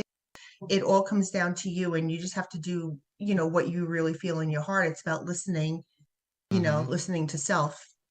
You're amazing, but I am going to say this. If it came to me connecting with my mom, and don't take this in a bad way. No, not at all. I wouldn't go. My dog's barking. I'm so sorry. I wish I had my dog here today. And you know what? I'm going to bring him tomorrow. I wouldn't go to you. And you know why? Could you say that again? I'm so sorry. My dog doesn't know I'm on the radio. Bring your dog over here. I want to see what kind of dog you have. A Cavapoo. All right. You know what? That's what makes it real. I don't hear him. You don't hear him? No. Oh, well, now everyone knows he's here then. Nobody would have known. Is he really there? Is he really there, or is it a spirit? He's definitely here. Okay, so reset on that. Where I was going with it was that hey, listen, you want to share something? I'm always listening. However, I wouldn't go to you to ask about my mom. No. Why? And here's why. Because I just ask and I get it from her. I get signs, signals. Right. I feel like I'm like direct connected, unless it's, I get a busy signal and I'm not getting something for a while. But well, you know what? Sometimes people have, they're grieving so much that they believe that they're hearing things and they're getting signs, but they're not trusting them. Or they're like, oh, it's just me putting those words there, or it's just me thinking that it's her, or wanting to believe they have to be right, or wanting to believe, so they have to be reassured. When someone comes in for a reading, I always tell people, like, don't tell me anything, like yes, no, I don't know. Like, those are your answers. I don't want to make people like nervous to like say something, but it's my job to give you the information. It's more authentic when I'm giving you the information. Like if someone comes in and they're like, oh, I really want to connect to my mom. Well, you know what? I'm going to have to work. Now I know that your mom has passed, and I'm going to have to work extra hard to prove to you that she is in fact talking to me. I'm not just going to be like, oh, I have your mother here. Like it's not going to, it's not going to work like, it's not going to work like that. So I like kind of starting a reading with a clean slate and not knowing anything about you, not knowing who passed, what's going on in your life. I just like to start from scratch. And you can't be afraid to deliver the information you're giving either, as long as your boundaries are set up correctly. Like my boundaries that I have with spirit are, don't give me anything bad unless it could be prevented from happening. There's no sense in worrying someone if you can't do anything about it. Right. I don't want to know when people are going to die. Like if there's something that is for your higher purpose, like, and it's something that's going to benefit you in knowing, then that's fine. Spirits showed me death 3 times, but it was always from my own personal thing, never for somebody in a reading.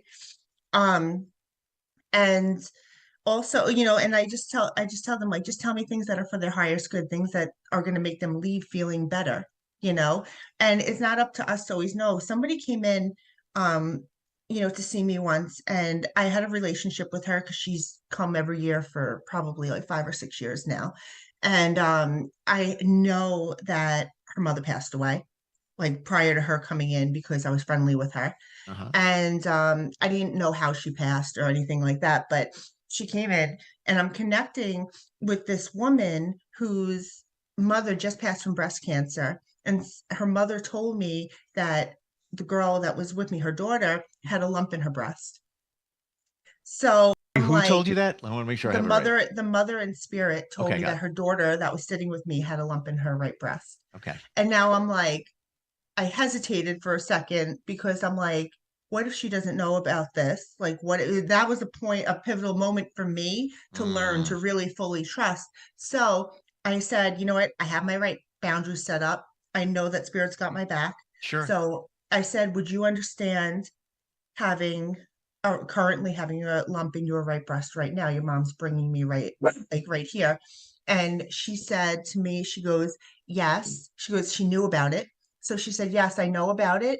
She goes, I just had a biopsy on it, and I came here to ask her if I was going to be okay. So the whole purpose of her reading was to connect with her mother and make sure it was benign, and just for her mom to acknowledge that she was with her when she went to go take the test and everything like that. So if I didn't say that to her, and at the end, when I say, do you have any questions for me that I maybe didn't address? That was the hugest thing of her reading. And if she said it to me, it might not have been sounded as authentic to her, like my answer. Right. So it's so important. If you know that you're working in love and you're coming from your heart and you're doing the right thing when you're working, you can trust everything that you're getting, that it's for that person's highest good. Some people have things like, I know people who went to psychics when they were much younger, before children or whatever. And this one psychic told a friend of mine that she was going to have 3 kids and one of them was going to die from an overdose in their mid-20s. And it actually happened, but it's like she spent years so worried and trying to, like, prevent that from happening, but it just, it didn't. So, like, that was always in the back of her head, and she didn't live her life correctly, like, just having that fear in the back of her head Well, all the okay, so time. how about this? Is this Mhm. reasonable in your mind, Danielle, if you're told something and you live that?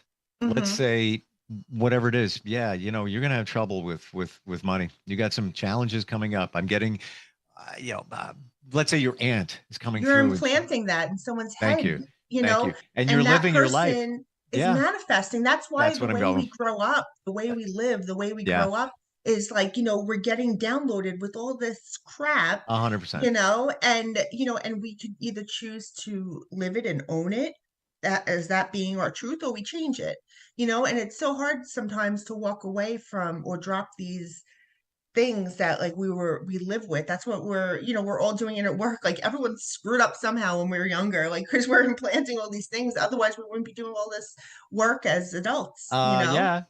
But it's challenging for you because you have to be the filter when you get something, Mhm. and it's almost on the fly. You got to think about, well, you know what? Should I share that with them? Yeah, I It may always share what I get because my boundaries are set Okay. up properly, and I feel like I do this work very authentically, and I just trust that everything I'm going to say is for their highest good. you Okay. know but there's some people who don't work in ethical boundaries. They want them to come back, and, oh, if you come back next week, give me $500 and light a red Yeah. candle, your life is going to be perfect. That's not how it works. I've come encounter with some pretty not so nice psychics before, and you know what, it's not that the person is bad. I just have different boundaries, and I have different ways that I do things. So some people are born into this and they do it the way their family did and they don't think they're doing anything wrong. And they may not be. I'm not Yeah. here to judge them. It's just not the way that I, would work. And I just feel, everyone just has to work within their moral compass. So we're going to talk about things that you offer to mentor people and help them kind of key in on their own intuition and ability. Before we get there, though, what if you're in a situation where you can't make a decision, or you're feeling it could be that, or it could be that? You're kind of on the fence. Sometimes it's clear. As a psychic? No, just us in general. Just in general. Yeah. Okay. How do we? I often feel that that feeling. You have to learn to trust that feeling. Before you do that, you have to learn to recognize that feeling, and then remember those times where, remember, I got that feeling and damn, that was right. Or, I got that feeling and I screwed it up and went the other way. Can't do that again. Yeah. But what if you got both? Like, I think it could be good this way. Maybe it could be good that way. And you're conflicted. How do you decide? Well, you know what? You have to realize too, when you're coming from your intuition, sometimes it makes no logical sense because our brains try to make logical sense of our decisions and what we're doing when we're too involved in the situation. If it's happening to us and it's a big decision, Sure. we're too much in our heads and we're thinking of all logical reasons. You have to be able to sit down with yourself, clear your mind, put everything out of your head, ask the right questions, and just feel what comes to you, and then go with that gut feeling. If you can't, separate yourself, I always tell people, do something that gives you, like, puts you in that meditative state. Even if it's not meditating, like I like to run on the treadmill, like, or go for a walk outside. That always clears my mind. Listening to music always clears my mind. And if you're just doing things that put you into this meditative state, all of a sudden something's just going to pop into your mind and you can be like, yes. And sometimes, like, for me, once in a while I'll feel like, oh, I don't know what road to go down. Like, I'm at a crossroads and I'm like, what should I do? And part of me is like, I feel like I should go this way. Like, going to the right is the right way for me and this is what I should do, but there's like something pulling me to the left, right? So I go to the left. But then, and even though the left wasn't the right way to go, I went that way for a reason, because there's either a person, place, or thing that I had to meet to enhance the better outcome I'm going to have on the other side. So sometimes we get guided to the wrong thing, or what seems like the wrong thing, but it's really something that it's a lesson that you need to learn to make whatever you're going to do better. Or so sometimes we're pulled into two different directions. You can either go right for where you need to be, or you could either learn a lesson or meet someone that's going to enhance your experience in whatever you're trying to decide. And that's the way I go into looking at every situation. Like, if I do something and it turns out not to be such a great thing, I'm like, all right, this is teaching me a lesson right now. What lesson am I supposed to be learning? And did I learn it so that I can move forward, or am I going to have to do it again? Well, I just got a visual. I don't know, maybe it was, download from the universe, but when you pick the other way, sometimes you're taking a roundabout way, but it's for the better in the end. Right. You may not feel that way at that time. And you said something before, when you clear your mind, music, meditate, whatever it is, and bing, you get something. It just comes. It may not be the aha moment, but it may be you get something and it seems so easy. And then the logic kicks in, and you're like, that can't be it. It's so easy. If it's from spirit, you're going to have, whether it's good or bad, you're going to have no emotion around it. You're just going to say, oh, this is what it is. This is what I got to do. Let's do it. And there's not going to be any thought process. You're just going to take action and do it. And there's no sense of like, we got to hurry. Like, there's no emotion connected to it. It's just balance. And it's just like, okay, let's do it. Like, that's the difference with, with spirit. When you start overthinking things, that's when all the fear comes in. That's when, the urgency comes in with certain things and you feel like you have to make a decision right now. I was listening to this person, I can't remember who it was, but I was listening to this person and they said, I spent my whole life worrying about everything. They were filled with anxiety, like most of us, and he's like, every single day I wrote down what I was anxious about, and I put it in a jar. And I gave myself 1 day a week to worry. So let's say, That's so cool. let's say it was Wednesday, they decided to worry. It's right? Worry So Wednesday, everybody. I know, exactly. I know, there we go. So on Wednesday, they go into the jar and they pull out each thing, and 90% of them were already resolved by the time it came around. So I always feel like these are Yeah. my statistics, but I feel like No. 95% of things that we worry No. about don't even happen. Yeah, it's been scientifically proven. We can all Google it in many different studies and research, and it happens like every couple of years they study that. And you're right about the number. It's around 90 something percent that the things we worry about never even take place. You are wasting your don't. time. How many people drove off a bridge or crashed in an airplane? Or, I mean, it happens.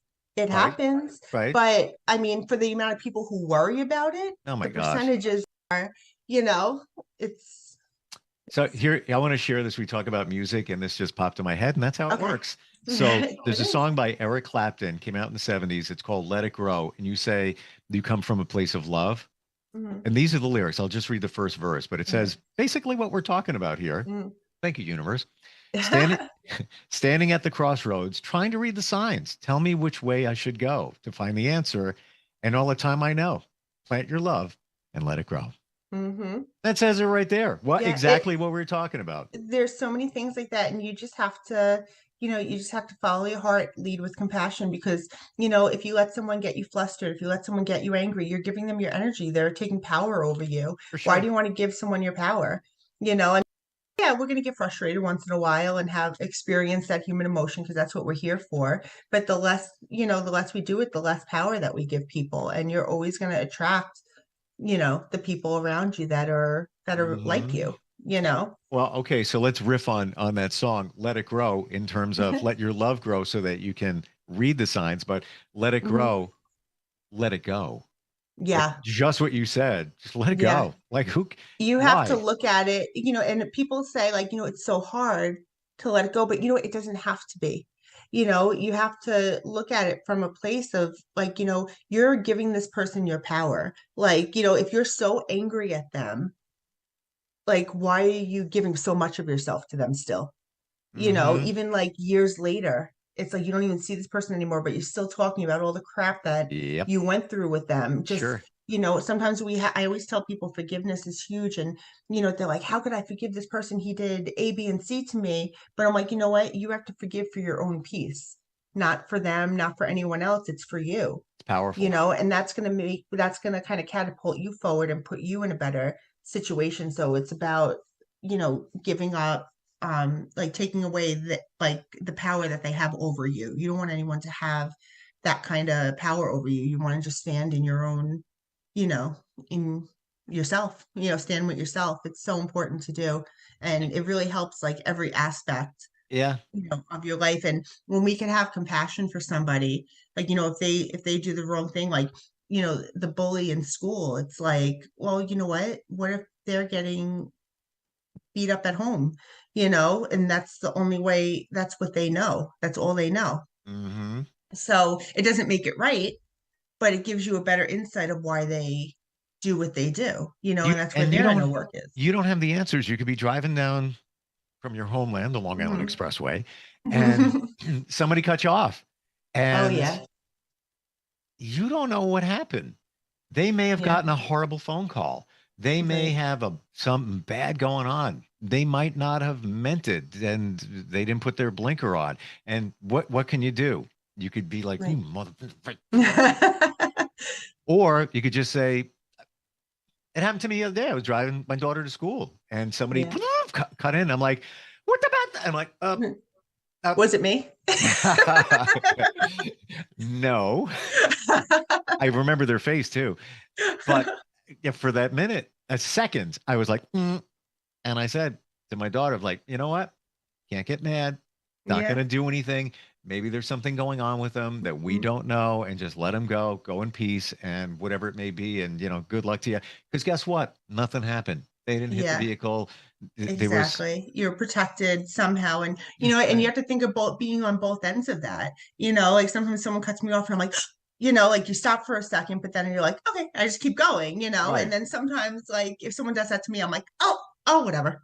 I'm like, Yeah. if someone beeps at me, I'm like, oh, get over it. It's fine. I keep driving, Right. like, but, and you could, and some people let that bother them. Like someone cuts them off, they'll be angry the whole day and still next week, still talking about it, and it's like you're giving that energy away still. You're giving so much. People don't realize how much of themselves that they're giving. Like I always said, I'm like, if you have $1,000 and someone stole 900 from you, would you give them the rest of it? Or would you try to just earn money and get your money back? Sure. Same thing, replenishing your energy. If someone pisses you off, are you going to talk about it all day long and all the next day? And like you're giving your energy away, and then it just makes it more challenging to replenish it. I love what you said there in equating money to energy, because you're giving things away. You're giving yourself away. Put a value on that. If Right. you put a money figure on that, let's say that Mhm. somebody did you wrong and you just like, you marinate over it, years have gone by. Think about how much money, energy, if you equate it, that you Mhm. wasted. You just here, take some more. Let me reach in my pocket and I'm going to hand you, Like, take another.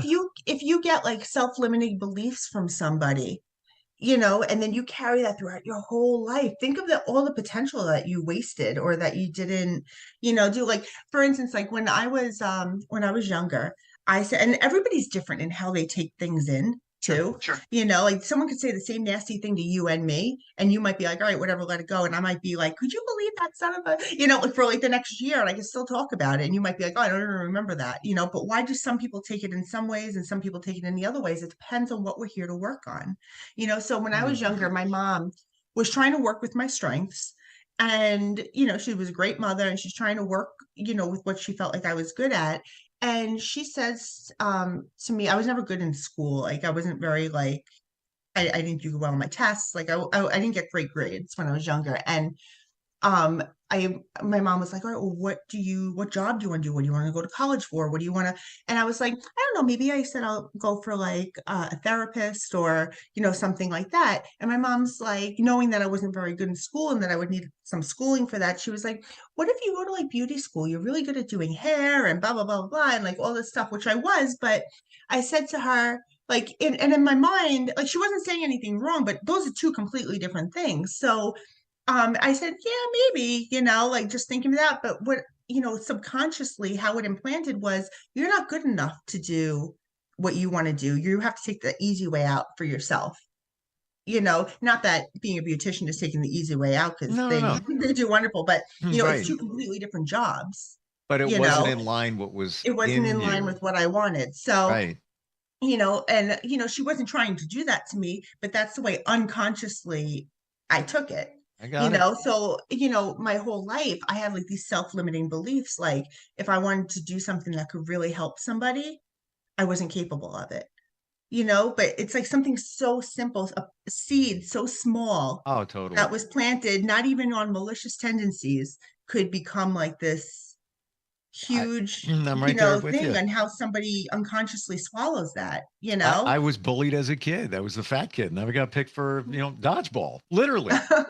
And Yeah. it was impactful, in terms of Yeah. confidence in the beginning, and then Mhm. even, as life went on. But Uh-huh. that was planted there. And if you, Yeah. close your eyes, sometimes you can think back to those times when you were 4, 5, 7, and you can see those images. And if you can pull them Yeah. up, probably mean And something. and relationships too. Like I know so Sure. many people who are like, what, my husband's not affectionate and I want more affection, right? And then they like, as I'm mentoring them, they realize they talk to their husband, husband is totally like, okay, I'm going to work on that. And they do. And then the wife is very standoffish. And I said, well, why do you think that you're standoffish? Because one, they're not happy with themselves. They're not happy with their weight. They're not happy with the way they look. And it Yep. all comes back to self. Because if you don't feel good about yourself, why would you want someone touching you? Like if you don't feel good about yourself Or you don't feel worthy. You don't feel Right. worthy. I can't Right. believe we're out of time. I know. I'm getting a signal. I'm like, all right, calm down. All right. I want to tell everybody what you offer aside from readings, but the mentorship and helping Mhm. people harness the power of their own intuition and realize that you work with people all the time. And just go to your website, Danielle Anatra, And ANATRA.com. Yep. right? Everything's on there. Yeah. Yeah. And just starts with a conversation. We all got it inside. And Mhm. it is true. This is not like some sales pitch. Trust Oh me. no. You know, I'm not selling anything. I'll tell you, I feel I have intuition, and Mhm. I feel more in the last couple of years on my journey than I ever did because I'm Mhm. open to it and I receive it and I can feel it. You know what, the universe needs it more than anything right now, like for Big time. everybody to open up. So everyone's been opening up big time. I have so many people like coming out of the woodworks that they're experiencing these things, lack of sleep and need to like survive, make money, like do all this stuff. A lot of people, these are symptoms in a lot of people right now who you know, want more. They want to make themselves better. They want to, Sure. you know, come out of their funk. So Yeah. it's Ask busy and right you'll now. get it. Oh Whether yeah. somebody's asking for your help or just asking from the universe, I will tell you this, in a challenge that I have now, Mhm. I got an answer from the universe about 30 minutes ago, and I think it is the answer. And it was Look at just like, that. oh, okay. Just a reminder to go back to self. That's it. Just keep Mhm. asking. Danielle Awesome. Anatra, Mhm. NANATRA.com. Always great talking with you. It really You is. too. Thanks, Steve. Yeah. And don't cut me off on the expressway. Okay. Just, I won't. well, you can now that you moved. Not knowingly. Yeah. Oh, there you go. All right. We'll talk soon. Okay. Are you looking for even more of the podcasts and hosts that you love? The Podcast Business News Network is proud to announce that you now have even more ways to listen live. Check out the MyTuner Radio, online radio box, and Simple Radio apps on iOS and Android, or find us online. Search for Business News Network on mytuner-radio.com, or search Podcast Business News Network on streama.com and onlineradiobox.com/US. Take your podcast on the go and don't miss a minute of the action.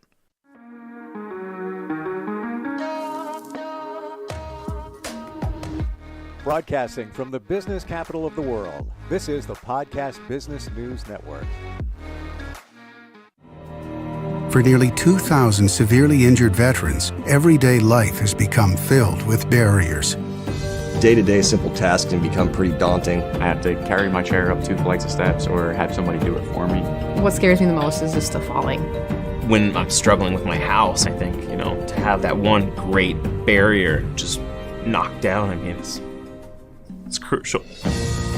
Home for Our Troops is a wonderful nonprofit that builds a Mortgage-free, fully adaptive, handicap-accessible house. And there's no catch. It'll be our very first home that we've ever owned. This is a game changer. This is where your life begins again. We need you to join us in completing this important mission. Please visit hfotusa.org and help build homes and rebuild lives. Because of you, everything's going to be okay.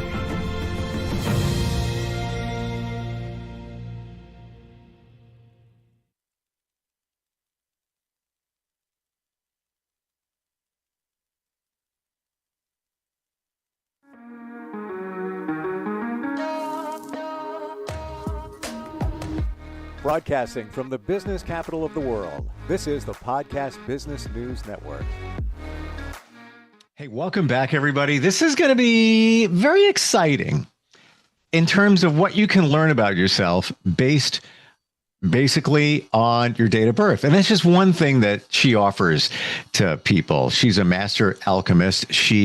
I'm going to give you titles. I'm throwing them out there. She's a healer. She is so insightful for helping you figure out what's going on in your life, what was going on in your life, how to move your life forward. This is called Walking Between the Raindrops. And Debbie Unterman is back on the program. Welcome back, Debbie. How you doing? Thank you, Steve. Glad to be here. After a little bit of technical difficulties, I'm very glad to be here. Because we were walking between the raindrops.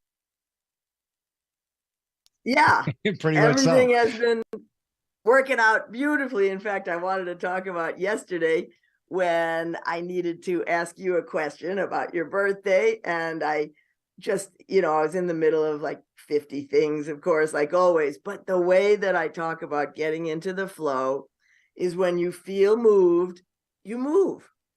I got up from my desk. I walked over to the phone, found your phone number, dialed, and the first thing you said, which often I'll hear, is, "It's a miracle you got me." I don't usually pick up that phone, especially that time of the day. And usually it's a spam call. I don't get many on that line, but if I like, let me answer the phone. And it was you. It was Yes. like I didn't even expect it. And I was thinking, did she think that we're on yesterday? I had no reason to know that you were calling. So yeah, those things happen. Sometimes miracles do. And I believe that things happen for a reason. They don't just happen. There's a reason behind it. What's the reason? I don't know. Sometimes you know, sometimes you don't. I may have the key to why you and I feel so connected. Because it's always been like, I love talking to Steve. I listen to him talk to other people, and he's just great. He's a great interviewer. He's curious. He's got these great questions, and he's real. He's honest. He talks about himself. He self-reveals, but we always have these little things that happen. So this is what we started talking about last time, was the fact that there's this interesting astrology that basically no one knows about. I'll show the book. And last time I said it's very well worn. You can see it's very well worn, Wow. like pages falling out. And I've written inside like crazy. So it's called, is it backwards? Spiritual Astrology. Really, I see it backwards. Good. By Jan Spiller and Karen McCoy. It's the only book that, Jan Spiller has a lot of books, but I swear I've never heard of the eclipses, except that you can look them up in the back of this book. It's a little complicated. I've learned how to do it. I do it for all my friends. I have names in here of everybody. I'm going to show my age. But it looks like a phone book. It looks like a phone book. It does. It does. It's like a Bible, So all you do is you look up what you have to go before you were born, because it has to be the eclipses that happened while you were in the womb. And like I said, it's a very unusual thing. I happen to have two. I had two happen between the lunar eclipse. There were two solar eclipses, and then my birthday.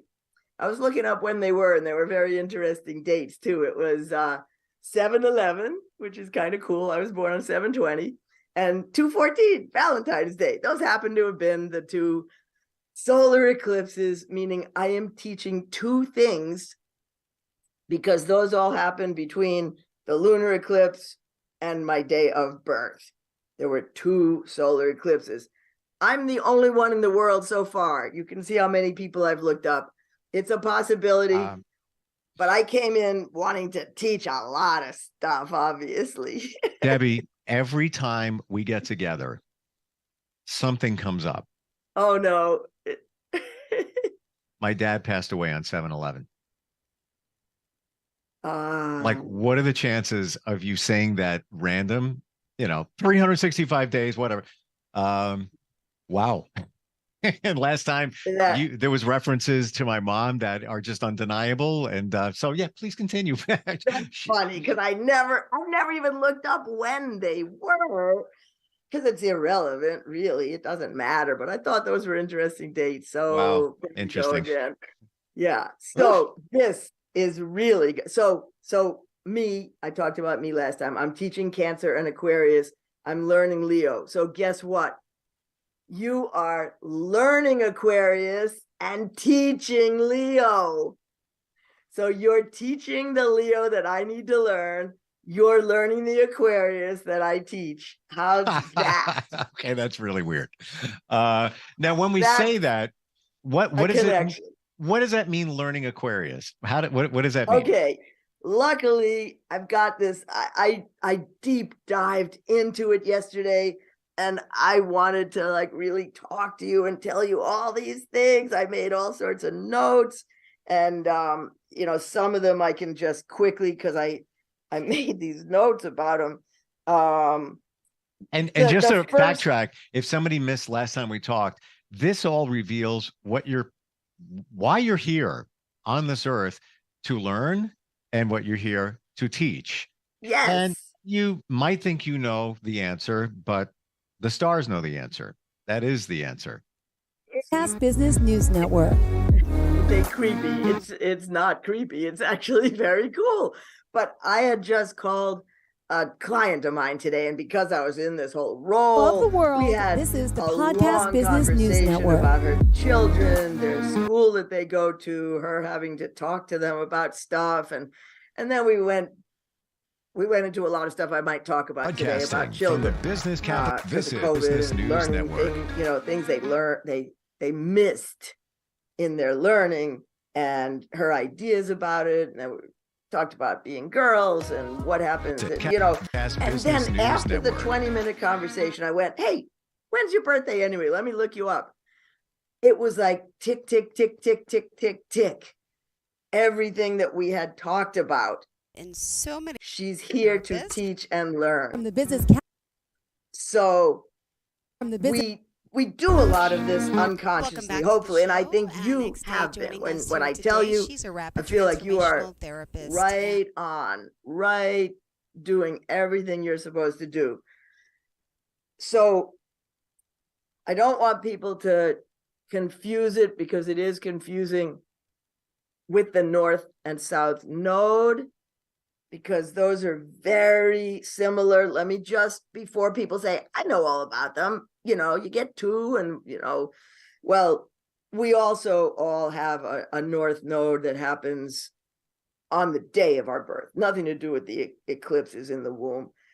And the opposite is always the South Node, and the North Node happens to be Louisiana. She's what we're here to do in this lifetime. To do, not to teach or learn. To do, nightly to accommodations be, at 5 to accomplish. Welcome back to the show. How life are purpose?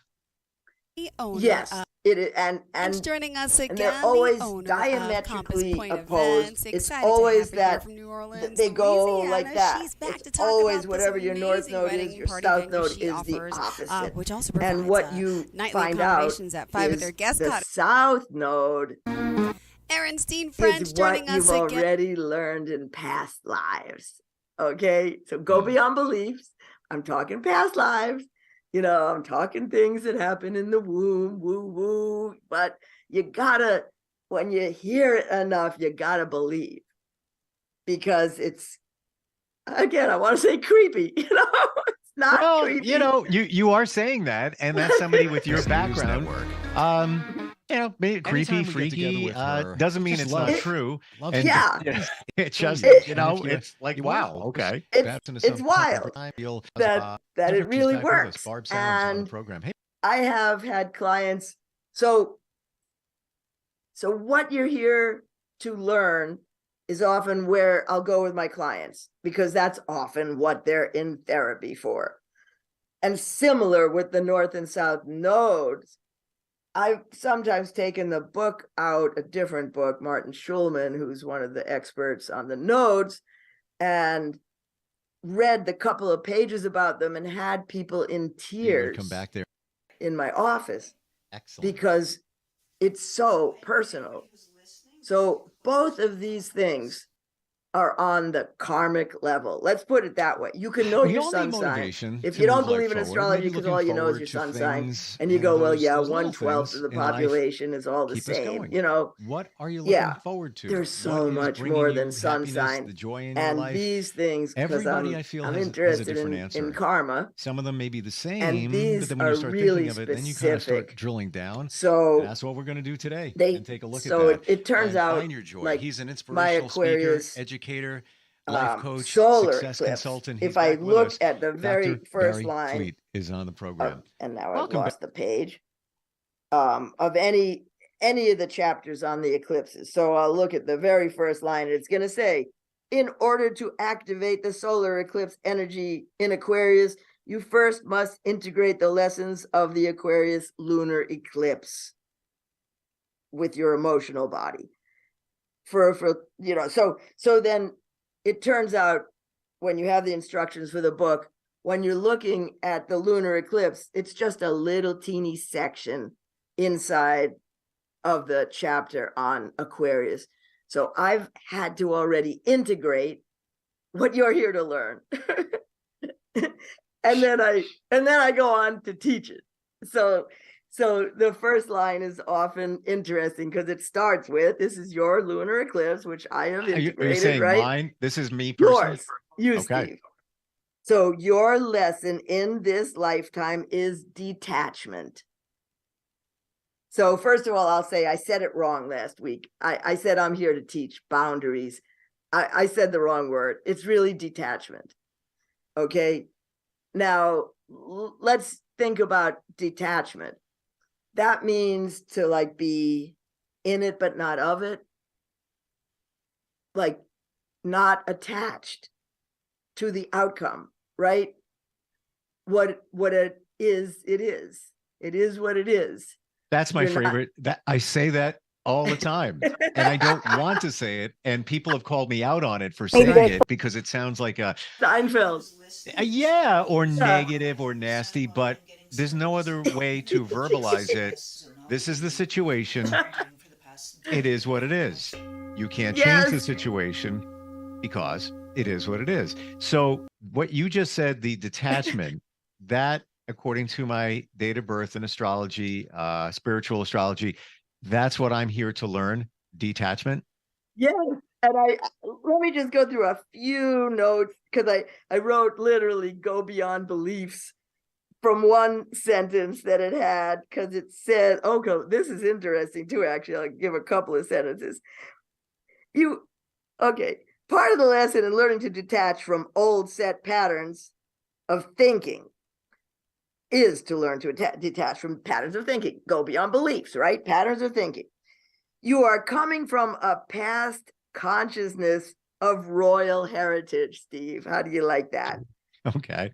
Not necessarily being a king or queen, but set family patterns of, you must do this because it is what your ancestors have always done. You're learning to detach from belief systems that have held you down in the past, whether they were imposed by religion, family, or society. You realize that you do not need to conform to the belief of others. Okay, that's one thing. So can I share something with you? Oh, is there more on the in the learning? Go ahead. Yeah, no. Okay. If you want to share. I am not going to say this just because you're saying that. But in my journey of the last couple of years, I would say that is spot on. If there's one out of all the things I would think I need to learn, and I'm pretty sure I don't think I know I need to learn, that is number one on the list, without a doubt, for many different reasons. But yes. Like past life reading or something, or has anybody tried to tell you, oh, you think you're a little prince, or you act like you're royalty, or have you ever thought that you were, or No. It says you weren't royalty necessarily, but a privileged life. I never looked at it that way. In a past life, I never heard that, had any reason to believe that. I'm super humble, very. I'm not entitled. I don't feel that way. So that part I'd have to put over here for a second, but the detachment thing, check the box like 5 times. I mean, that is true. Truly believe it. Okay. So let me put something else that I really starred. And, since I did spend all this time looking at your stuff yesterday, let's see. Oh, I love this one. My father also has this. My friend who's coming over today has this. A few people that I know get this, because this is funny, because I've heard so many people try to say, this is my last lifetime, I'm not coming back. But this is what it says to you. And I'm always like, yeah, right. It says, if you can learn this detachment during this lifetime, it is not necessary for you to return to the earth plane.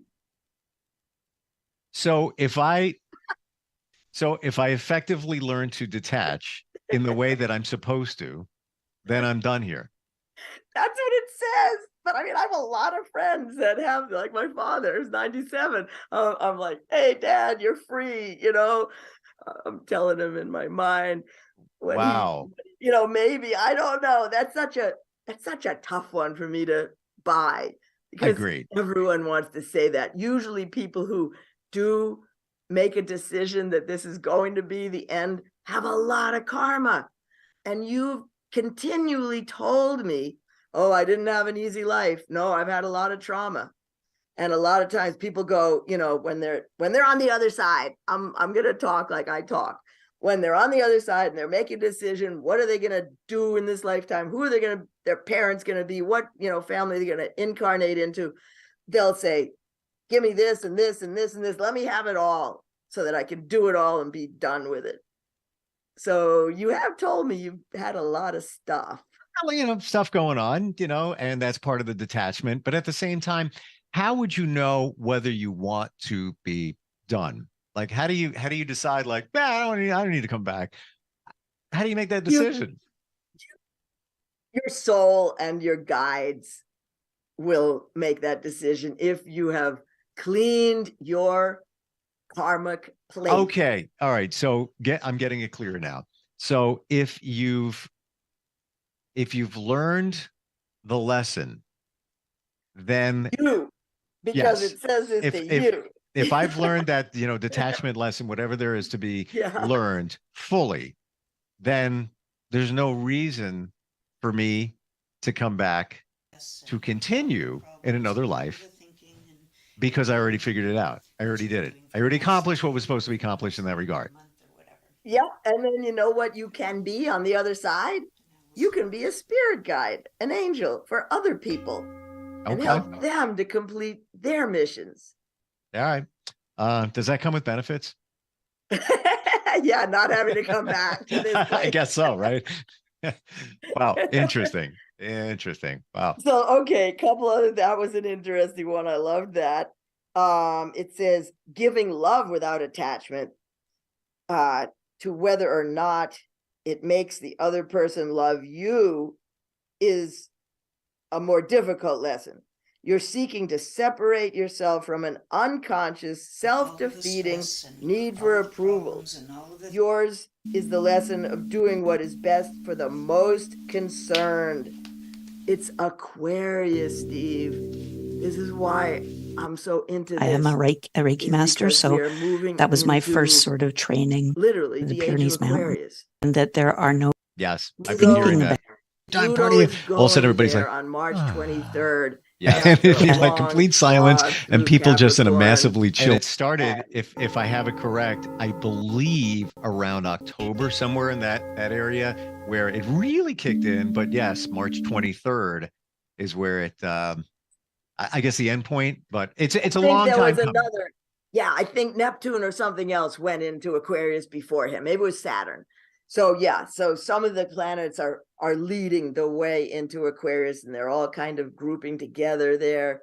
But there's going to be people that could say, oh, but what about the 2012, December 21st, 2012? There was this thing that New Age people called the 2012. And one of my friends, that same one that has this, that you do too, Trisha McCannon, she was in Machu Picchu, helping people to bring it in there with the, not the Aztecs. What is it? Yeah, it was an Aztec calendar, right? That ended Inca and Aztec. Yeah. Mayan, the Mayans. Yeah, the end of the Mayan calendar, right? So there's been all these signs. I'm sure Native Americans have had signs. They had a sign of 500 years of awful, I think of that as 1492 to 1992, 500 years. The grandfathers were seeing this in the native tribes and passing it down, grandfather to son, to son, to son, for generations. And this vision was 500 years of horror, because they owned the land. I just heard that when the settlers came to Manhattan and they gave them, the little trade, the Native Americans thought they were going to share the island of Manhattan. They were sharing it. They didn't think that someone bought it, because that concept of owning land was never there. So anyway, this vision was 500 years of awfulness, the Native Americans have had it the worst. Trail of Tears, and then 500 years of wonderful. So that tracks too, if we look at that. So two things there's I a lot of one thing I want to share. I never thought of this, but now it's coming back to me, the 2012 thing. Yeah. December. I had an event happen that within a week of what the date that you just said, that was a game changer in my life. And I didn't know it at the time. I had an idea, but didn't know it at the time. But it was then. So coincidence, maybe. I don't think so. Interesting. Yeah, that's interesting. And it's funny, we talk about the age of Aquarius, and I know you're going to know this. I think the year was 1969. The group, The Fifth Dimension, had the song Age of Aquarius, and we're singing about it coming soon.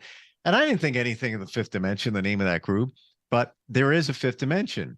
Most of us are in the third, some of us are crossing the fourth, and we're going to get into the fifth, which is, way over here.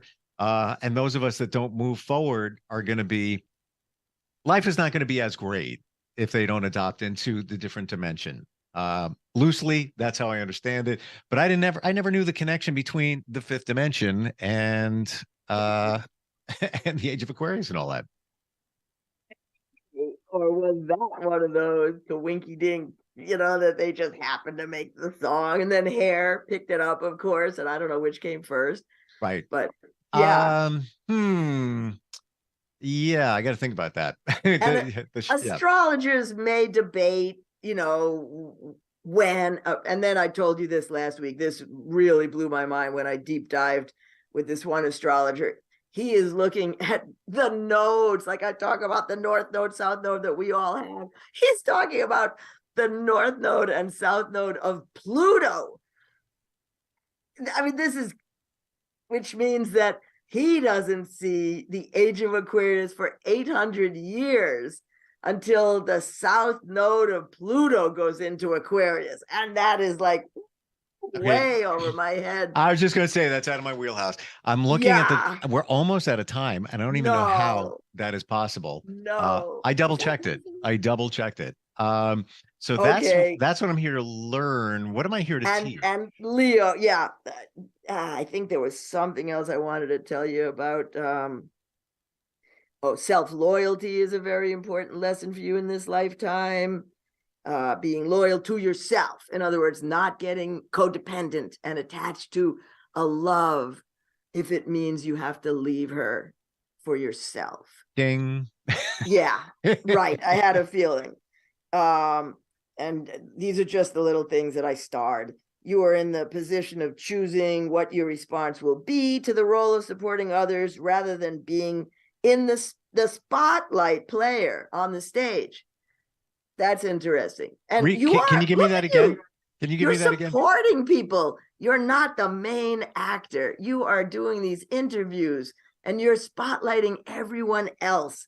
So again, you're in the position of choosing what your response will be to the role of supporting others rather than being the spotlighted player on the stage. And by the way, I never wanted to be. I was never that person. Okay. It was never me. That's just not me. I always say I'm a team player. I like to work with others. I don't have to be, me, single person, doing my thing. I like somebody else. So we went so much into your lunar eclipse, what you're learning in Aquarius. Let me give you a little bit of your Leo, what you're teaching. You're teaching how to accept love. And I told you this last time. I said, of all the lunar eclipses in the world, I am the one that's about accepting being loved. That's what I'm learning. You're teaching it. So you're teaching how to accept love. You're showing how to be happy and have fun. You're sharing the importance of staying in touch with the child within, the inner child. You're teaching the meaning of being sensitive, and you always say you're a sensitive guy, that you tell women that all the time. I mean, everything, we're not making this up. I'm just reading it's freaky. It's almost We've already talked about it. It's almost as if you did a questionnaire and you asked me the questions and I answered them, and now you're just firing them back. But we didn't do that. No, we've talked about it in the past. You've said it, and now I'm reading it. one more, show the importance of standing up for the self and accepting recognition. So you can accept recognition, even if the spotlight isn't on you. And I never do. And I never do. I don't.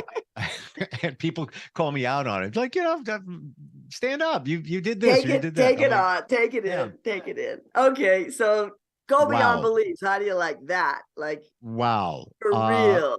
That is, it's a mind blow. It really is. Yeah. How accurate that is based on date of birth. I didn't give you anything else. That's all. Yeah, it's those 9 months in the womb. I just look it up and I make sure that you weren't teaching or learning two things, and you weren't. It's just that clear. I want to They're say the opposite of me. It's crazy. And I want to say that, well, one thing was off a little bit there. There really wasn't. It was, everything was exactly right. But I shouldn't be surprised. I've looked at astrology before, not even close to how deep you do, but I've had astrological readings, and based on date of birth and time of birth and location, call it the city. And it was right. The timeline was right. When somebody said, yeah, that's going to be happening in November. Yeah, okay, whatever you say. It happened. Right. It did. I can't Right. deny it. Like, I want to be skeptical, but Hey, I'm going to just say this. The three wise men, how do you think they found Jesus? They were following the star. The stars told them that he was coming. and there you go. It's crazy stuff. So we'll end there, right? Debbie, this was super cool. And for anybody that, wants some insight on why they're here, what they should be doing here, it's all right there. Best way to reach you, gobeyondbeliefs.com. That will get to my website, but call me. I'll talk to anybody. 770-434-7488. 770-434-7488. I pick up the phone. Usually it's junk, but like you, Yep. one of these days, someone will be there. Yeah. Well, you know what? I wish we didn't have to go, but on the other side of things, I have to process all this. This is like Call me. wild. Hey, you Yeah. got my number. And Yeah. I did not get your email correct. So you'll have to tell Well, me. good. There was a reason I picked up, because if I didn't give you my date of birth, you couldn't have done that today. That's right. And That's to right. show others that this stuff is legit and real. Super cool. Debbie, I appreciate you, and I'm here to teach you, and I'm here to learn from you. Yeah, All right. that's right. That's right. We Awesome. share. Yep. All right. We'll talk soon. Thanks again. Next week at 4. I believe this was my last time at 3:30. Gotcha. All right. Looking forward to it.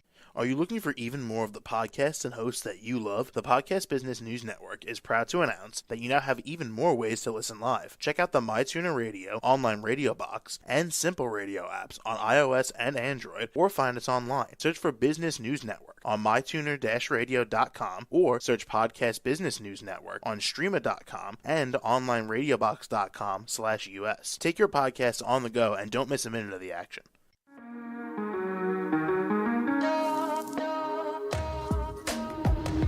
Broadcasting from the business capital of the world, this is the Podcast Business News Network. For nearly 2,000 severely injured veterans, everyday life has become filled with barriers. Day-to-day simple tasks can become pretty daunting. I have to carry my chair up 2 flights of steps or have somebody do it for me. What scares me the most is just the falling. When I'm struggling with my house, I think, to have that one great barrier just knocked down, it's crucial. Home for Our Troops is a wonderful nonprofit that builds a Mortgage-free, fully adaptive, handicap-accessible house. And there's no catch. It'll be our very first home that we've ever owned. This is a game changer. This is where your life begins again. We need you to join us in completing this important mission. Please visit hfotusa.org and help build homes and rebuild lives. Because of you, everything's going to be okay.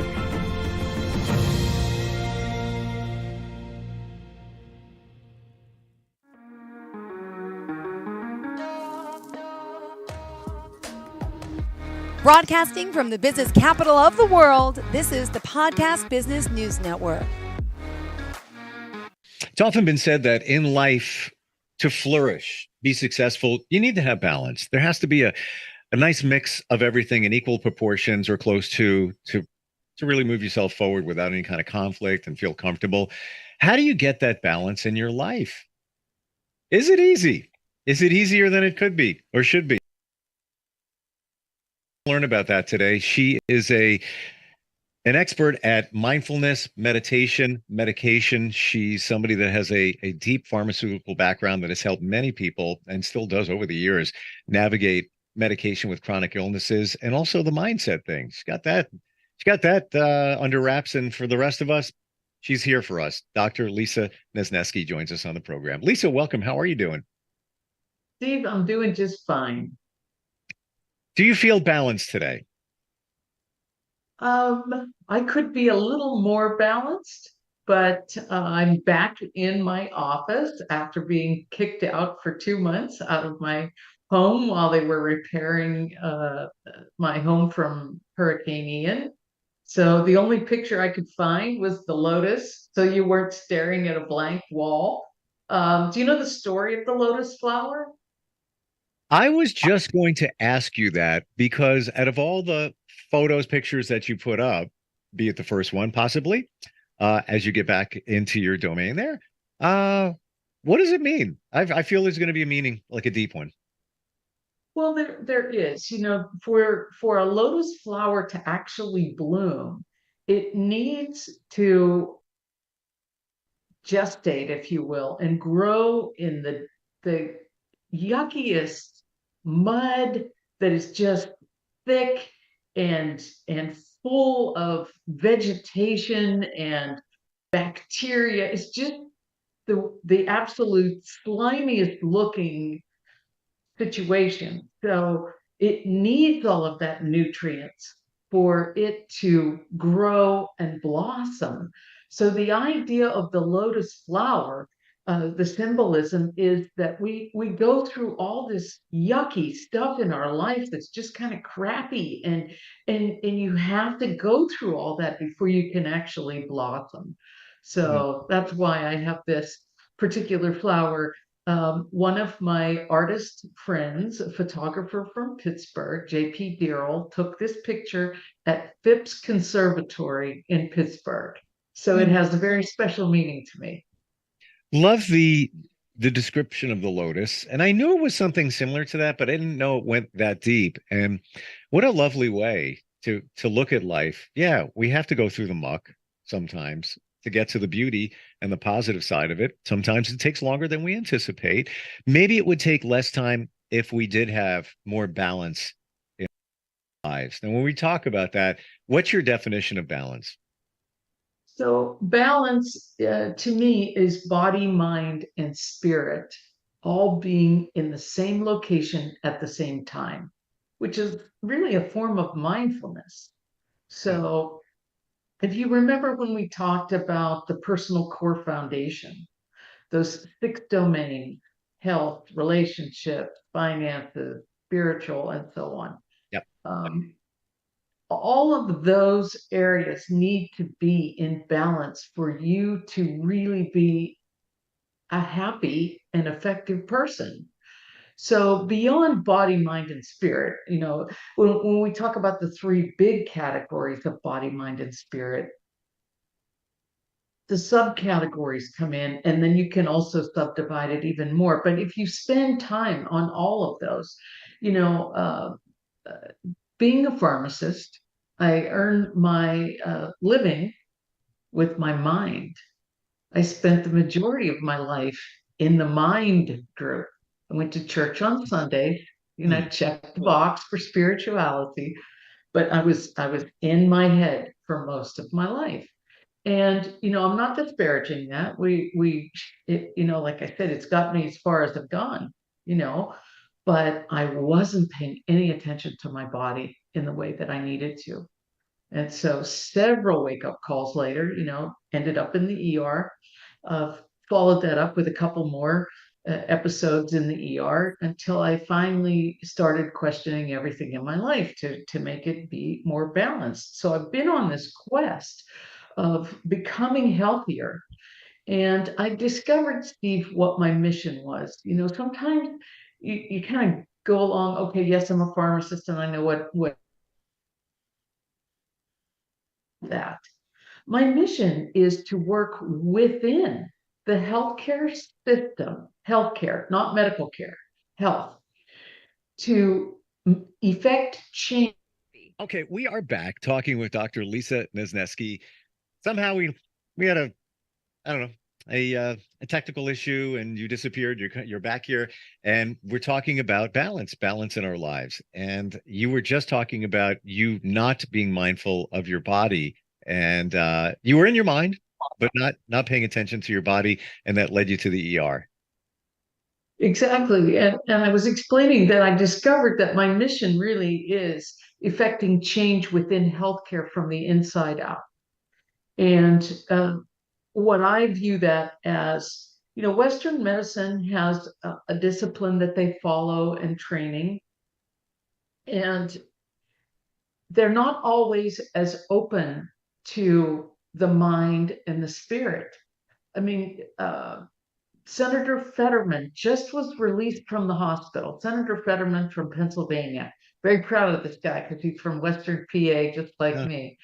So, and he speaks like he does. But what he said today when he was discharged was that I want everyone to know that depression is treatable and treatment works. And that's really profound. I want people to know that because I suffered with depression for a while there as well.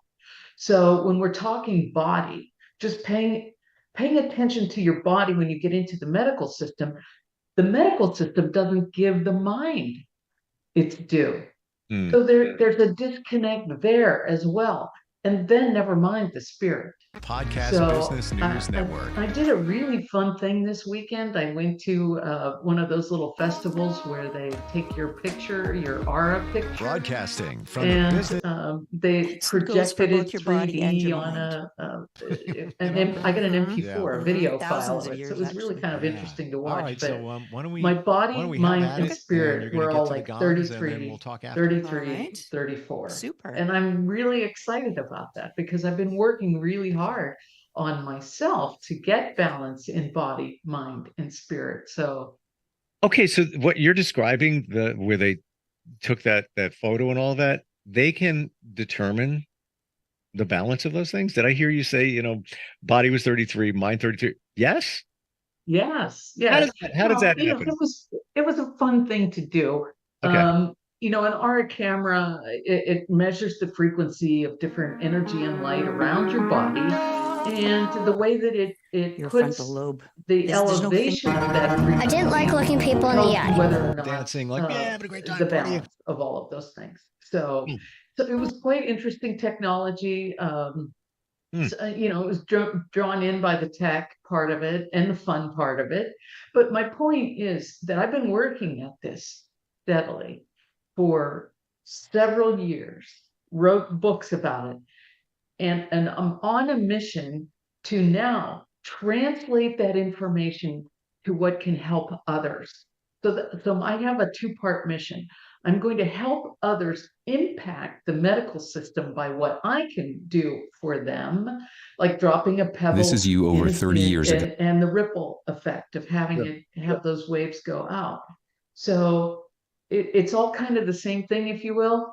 I'm going to help others, and then in turn, their physicians and their healthcare practitioners will be impacted in that way. Kicked in. And I was explaining also this weekend that I can Dr. phone Elizabeth your Moss is on the physician program. and have Dr. a Welcome, how are three-way you doing discussion today? if there's questions, if there's ways that you can't really phrase what's happening, and just sort of broker a conversation to help. So that is one of the ways that I've helped others in the past. Wow. Isn't it interesting, Lisa, that you had that whole, photo exercise, whatever, and you were pretty much balanced? Yeah. Were there pretty other people excited that about did that. it? Did others do it and then they were off, 20% here, 50 Oh, there? Yeah. Yeah. A really good friend of mine did it, and 50% body. Interesting. And especially since this is what you specialize in, this is what you hyper focus on, and it came back balanced. Wow. Yeah, That is cool. exactly. I was really excited about that. And, I had a speaking engagement on Saturday morning. And so for whatever reason, ever since I got back, I was in California for a week. My bodily time zone is really screwed up. So I woke up at 3 o'clock that morning and I did 2 hours of meditation before I actually got out of bed. So I'm finding that I have tools that I'm putting in at various points of the day to bring balance in all of those areas. But it's taken a while to hone those skills. And I'm really passionate about teaching others about them too. We've done the 3 breath technique. I want to go back to that, what you just said, the meditation that you did. Yeah. And that you spent 2 hours. It sounded like you were still in bed. Mm-hmm. And honestly, those have been my best meditations. I agree. Were you truly in a meditative state for the 2 hours? Yes. Yes. I was listening to a guided meditation that I had recorded myself. So I have it ready to go. And it's on my voice memos on my phone. And so I just start through, and just as I guide a meditation on my Tuesday night group, I was guiding this meditation that's just for me. And so I was going through there. And, sometimes sleepitation does happen. You might doze off for a little bit, but then, and when that happens, your body still needs the rest. So I feel like I'm getting double duty. I'm meditating, but I'm also getting some bodily rest that I need at that point. So I'm trying to learn. I'm taking this all in. And I think of 2 impactful times that I did just what you said, and I needed to, like, really bad. And I might have shared with you one particular time. I got up in the morning, very stressed, a lot going on at that time, and I was just like, all right, I can't do it. I have a couple of hours, so I can go lay in bed, do whatever I have to do till I'm fully ready to get going here. And I believe I went into a meditative state, fell asleep, maybe 10 minutes, woke up again, was still thinking. I got out of that bed and it's like I slept for 20 hours. I was like super energized, like going from one extreme to the other. It was amazing. And I know that was my aha moment that, oh, you really did meditate and healed some things in short form, just so you could move forward. So when you nail it, when you get it, it works. Yeah. I think especially in those times when you do wake up early in the morning, it's too early to get out of bed and you're not really feeling 100%. That is a great time to put on a meditation and have that kind of response. Now, we talk about coming to meditation with no expectations of what's going to happen. I mean, the next time you do that, it may not be as successful, but if you go expecting an experience, then you won't be disappointed. You'll just have a meditative experience. So that's great. I'd love to hear that worked for you. And I have no expectations. It's basically, I can't do anything else. So what? I guess I was listening to my body at that point, and it was just saying, yeah, we're not ready to start the day. You got, too much on your mind. Maybe you didn't sleep well from the night before for the same exact reason. But I always forget about pulling up a guided meditation, like on a website or YouTube or what. You did it for yourself. You recorded something to guide yourself through the meditation. I didn't know it was even possible. Wow. Yeah, well, several years of training, you figure out what works for you. But let me tell you something that you're going to love this, and your listeners are going to love this. And I wish I had a penny for every time I told somebody this one. There's an app called Insight Timer. Insight Timer, one of my favorites. It's inexpensive to free. I mean, there's a free version, but I have the paid version. You go in and you search for sleep meditations. It's one of the main menus. And and under sleep, they can read you a story and they can just have music, but I look for the sleep meditation. And my favorite ones are 90 minutes long. And the gentleman's name is Kenneth, Kenneth, Dores, Soares, Kenneth, but he's Irish, so he says his name Kenneth. So Kenneth, like when I turn Kenneth on, I'm out. My friend Pam, my friend Leon, everyone that I've turned on to Kenneth, he's wonderful. And he's got versions of this. He's got a healing one. He's got so many, but they're 90 minutes long. And by the end of whenever he's done guiding you, then he just plays some very soothing music. So once or twice, I've heard it the whole way through. Most of the time, I'm way out early. Well, I have it on my phone, and I believe you told me about it a while ago, and I never acted on it. And this is now my reason for digging into this. Now Exactly. It's for sleep. And especially when I've had a really physically active day, he's very soothing, very comforting. And one of my friends that I mentioned has chronic pain. And going to bed is just misery because the joints are aching and so on. So it's been life-changing for her because she was really sleep deprived. So wow, that's got to be so tough, Lisa, because you're anticipating the pain when you lay down. And many of us like, oh, I can't wait to go to sleep. This is just the complete opposite. Like, all right, well, here, I know I have to, and now I'm going to be uncomfortable. That's a challenge. Wow. Yes, exactly.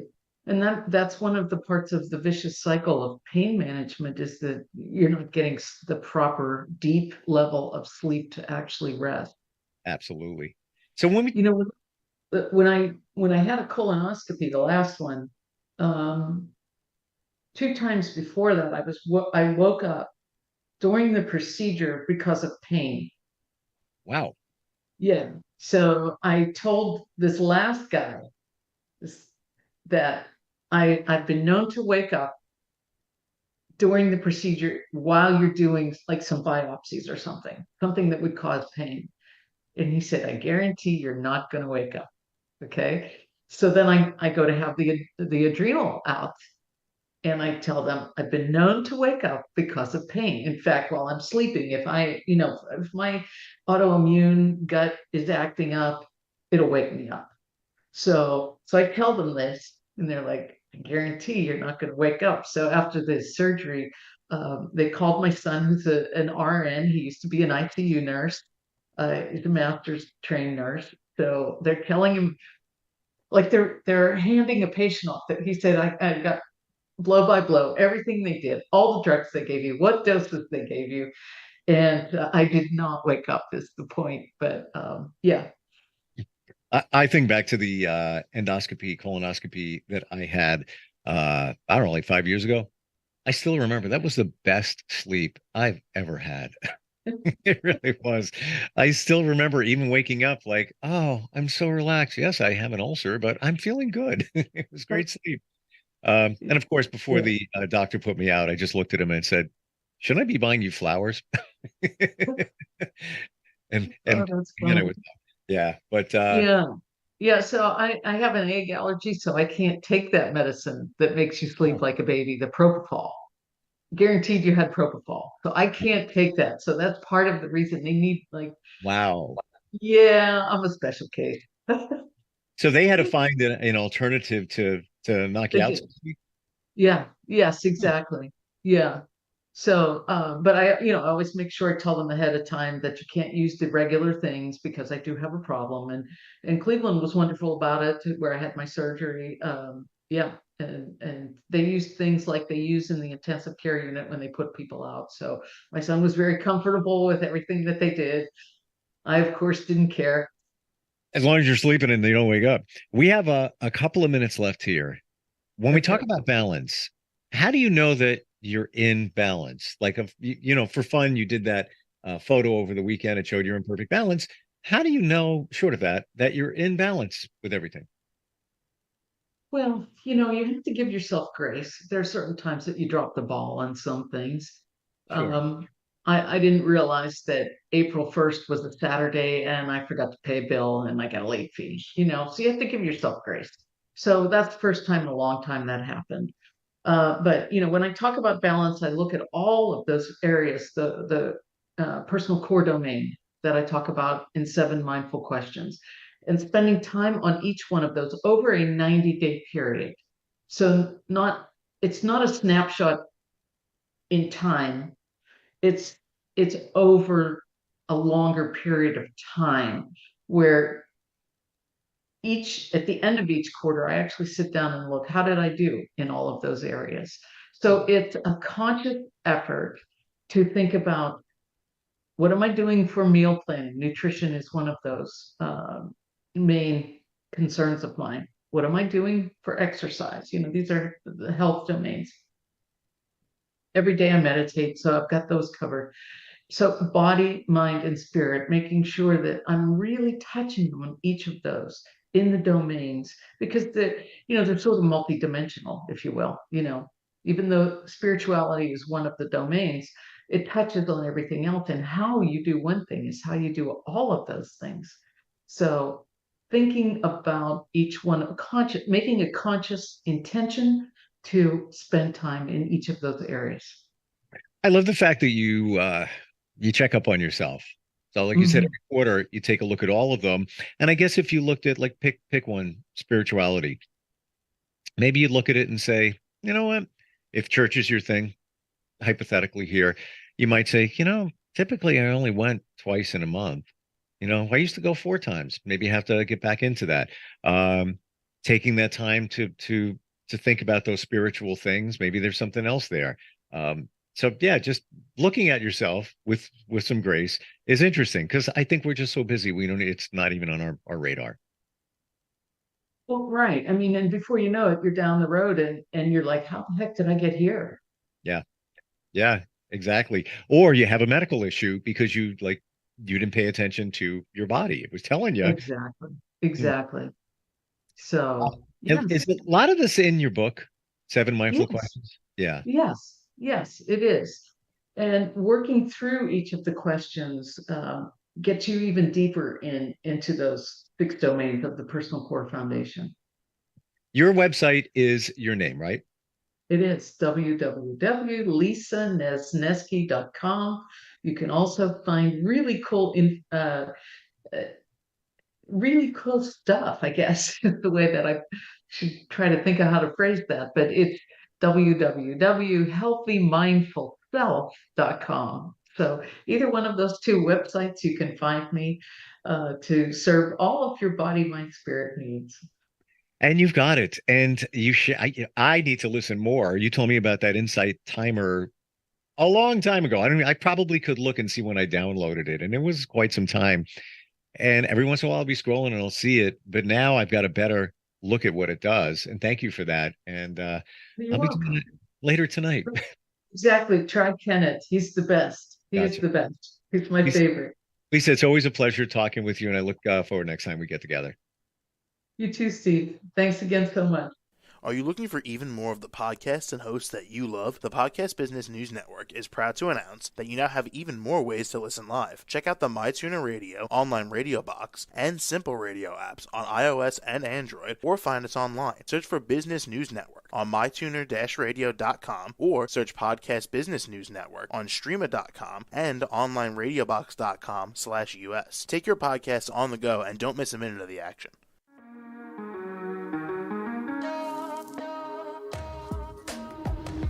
Broadcasting from the business capital of the world, this is the Podcast Business News Network.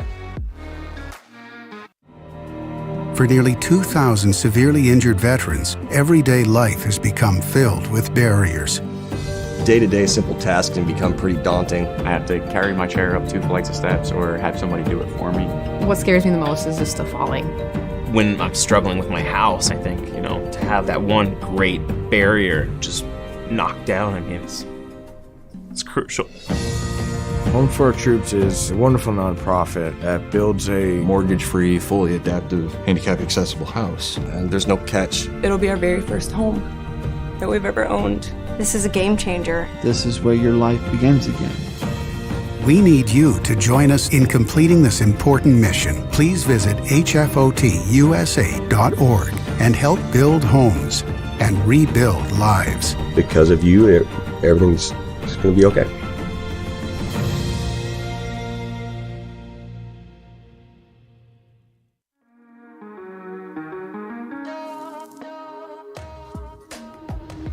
Broadcasting from the business capital of the world, this is the Podcast Business News Network.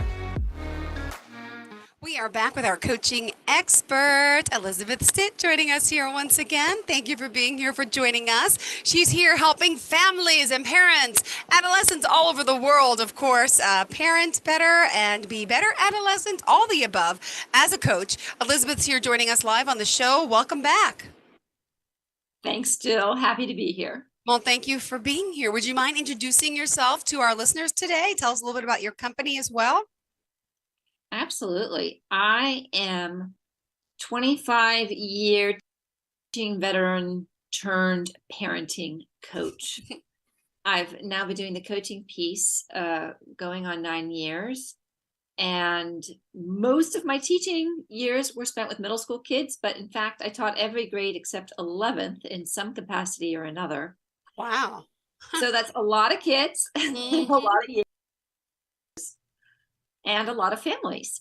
And my business, Joyful Parenting Coaching, I started because I saw with my parents at school that there was a real shift, that they were feeling a lot more anxiety, a lot more overwhelm, a lot more guilt. And I just kept thinking, yes, parenting today harder than it used to be, but no, parenting does not have to be that hard. Okay.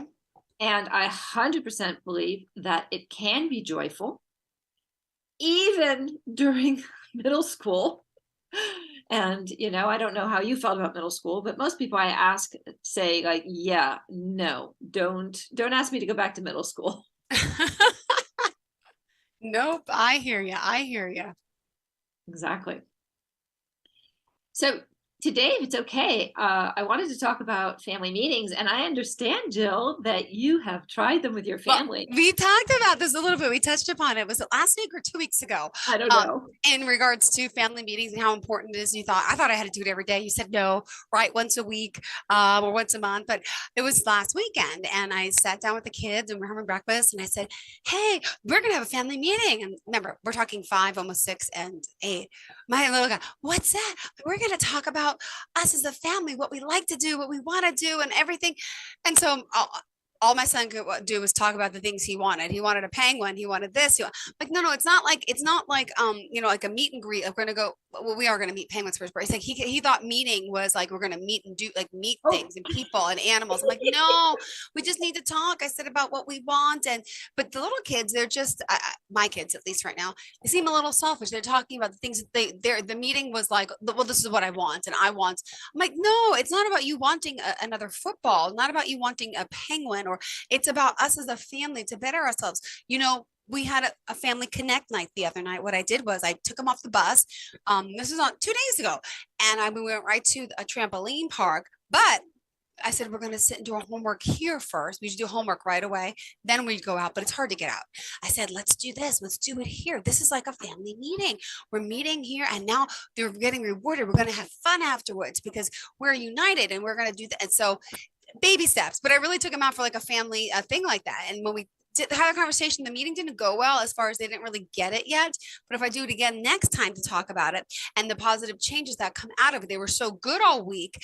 And part of the meeting is about them listening to the mother, respecting their mother. We'll do something good. So we went to the park. Oh, I love it. That is Thank you. Well, please share with everyone what exactly do you mean by having a family meeting, how often we should have them, and what it entails. Right. Well, and first of all, I just want to say, yes, thank you for bringing up that with our younger children, we have to, especially with our younger children, we have to explain what a meeting is. And I recommend explaining it before right? Yeah. Like, Uh-huh. Wednesday, you have the conversation about what it is, and you're not going to have the meeting until Saturday or Sunday.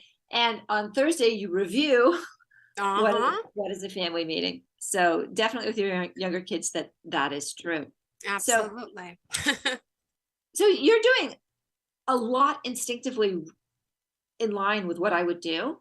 And I do recommend having a structure and sort of sticking to it, because you want something that's going to serve you for years and years and years.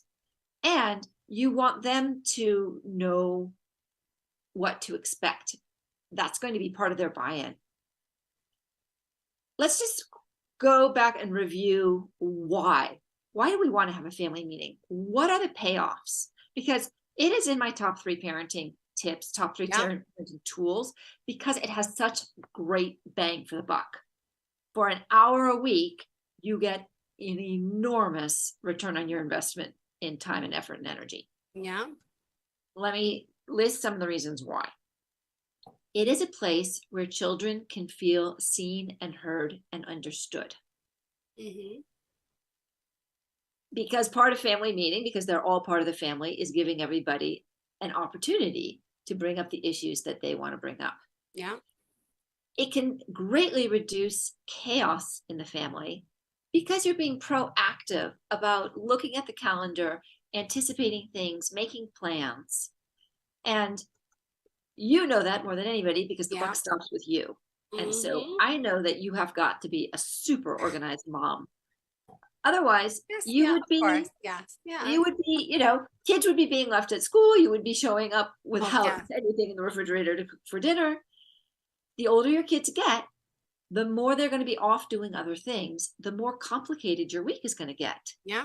The more you're going to want to think things through. So it helps to make our lives smoother. Yeah. And we have so many things we have to do during a week with a family. We want to get through those have-tos as quickly as possible, as efficiently as possible, so that we can get to our get-tos, like trampolines. I love it. Going into a trampoline, like that's so fabulous on so many different levels. So family meetings help us to help individual kids to feel seen, heard, and respected. They help us smooth out the logistics of the week. I do family meetings in a way that really have us slow down, quiet down, connect. And that's part of the anchoring, part of the bonding. So one of the things that makes parenting so hard today is that there are so many forces working against us to pull kids away from us and to not respect family. And a lot of it, as individual things, are good, but as a whole, don't serve to help kids feel connected and bonded to the family. And that is part of their security. And connection is the reason that children cooperate with us. It is because they feel connected and bonded, and as part of this unit, this adventure, that they want to exhibit pro-social behavior, be cooperative, help out, say yes to things. All right, let's go over my 4 steps, and these are really time-tested steps. Of course, you can tweak them, you can do something, you can throw them out. Bear with me though, because so many families have used them and have given me really positive feedback on them. All right, step 1, I used to call 3 good things. Because it's 3 good things is one of my favorite ways of getting kids to just focus on the positive and to come and to share something about their week. So if we sit down and each of us shares, and I say share one thing, go to the next person, share one thing, and then go around the circle multiple times rather than saying, Jill, it's your turn, you share 3 good things. Partly because it's a little bit like Scrabble. You can spend a lot of time waiting for somebody to think of 3 good things. Whereas if I share and then you share and then Johnny shares, you have a little more think time, and plus somebody will say something that might go like, oh, right, I remember that How happened that this week. it resonates. Yep. Mm-hmm. So in sharing 3 good things, we are heard. Mm-hmm. We're focusing on the positive. Correct. We're having our family celebrate what was good, what we liked, what we enjoyed. Mm-hmm. I like that parents do it too. And as parents, I think we need to be careful to not have our 3 good things be connected to the children. 1 or 2 could, and occasionally they can, but I think it's super important that we also show up as individual people who are affected by other things, who like other things, who, you know, maybe you had a super great interview with a fabulous parenting coach. Yay! That could be with an S. Yes. With an S, that could be one of your good things. And that helps them to have a sense of who you are when you disappear. Mm-hmm. And what are you doing when you disappear? And I feel that that gives them more perspective and more empathy, and is a good understanding of like, oh, it's not random, right? And that mom isn't just here to serve us, which is something that ails a lot of families today. Okay, so 3 good things. Or you could do acknowledgements. Okay. Right? And an acknowledgement is sort of a high quality compliment. Okay. An acknowledgement is, what did you do? Who were you being when you did it? And what's the impact on the person who's giving the acknowledgement? Okay. And, you know, at 5 and 8, your kids would need a lot of support with this. Yeah. But it's incredibly powerful. When one sibling says to another, when you lent your pens to me, you were being so kind. And I really appreciated that because my red pen is broken and I really needed the red pen. Mm-hmm. That is going to go a long way towards oil and troubled waters when it comes to sibling relations, right? When we can really see and appreciate each other.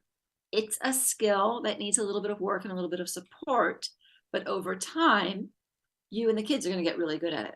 True. Yeah. So anything to start the meeting that says, we're here together, we see each other, we appreciate each other. Mm-hmm. Step 2, I call the calendar check. That's the logistics. As I said, the older the kids get, the more complicated it's going to get, right? The more it's not just you go to school, you go to aftercare, I pick you up, the more they're going to need to kind of keep track of things, because it's going to include things like you have a soccer game on Thursday afternoon. Is your uniform washed and is it back in the bag? Yeah. And that's the kind of thing where very often the first laundry that kids learn to do is their own uniform so that they can take some responsibility for their own uniform. Mm-hmm. If that works, if you've got in-house laundry. But if not, let's say you're having to go to the laundromat. If you're talking about it on family meeting, you're going, oh, you've got a game, you need a clean uniform. When are we going to work in that run to the laundry? Mm-hmm. Or is it worth it to wash it by hand? Because we're not going to make it to the laundromat. True. But much better to have that conversation on Sunday than to have it on Wednesday night or Thursday morning. Yeah. That Thursday afternoon game. Calendar check can also include things that the kids bring home from school. Like, let's say that your 8-year-old comes home and says, we're having an Alice in Wonderland party because we just finished reading Alice in Wonderland and I need to bring jam tarts. Okay. Okay. Right? Like, again, you want to find out that jam tarts are needed on Sunday, not on Wednesday night.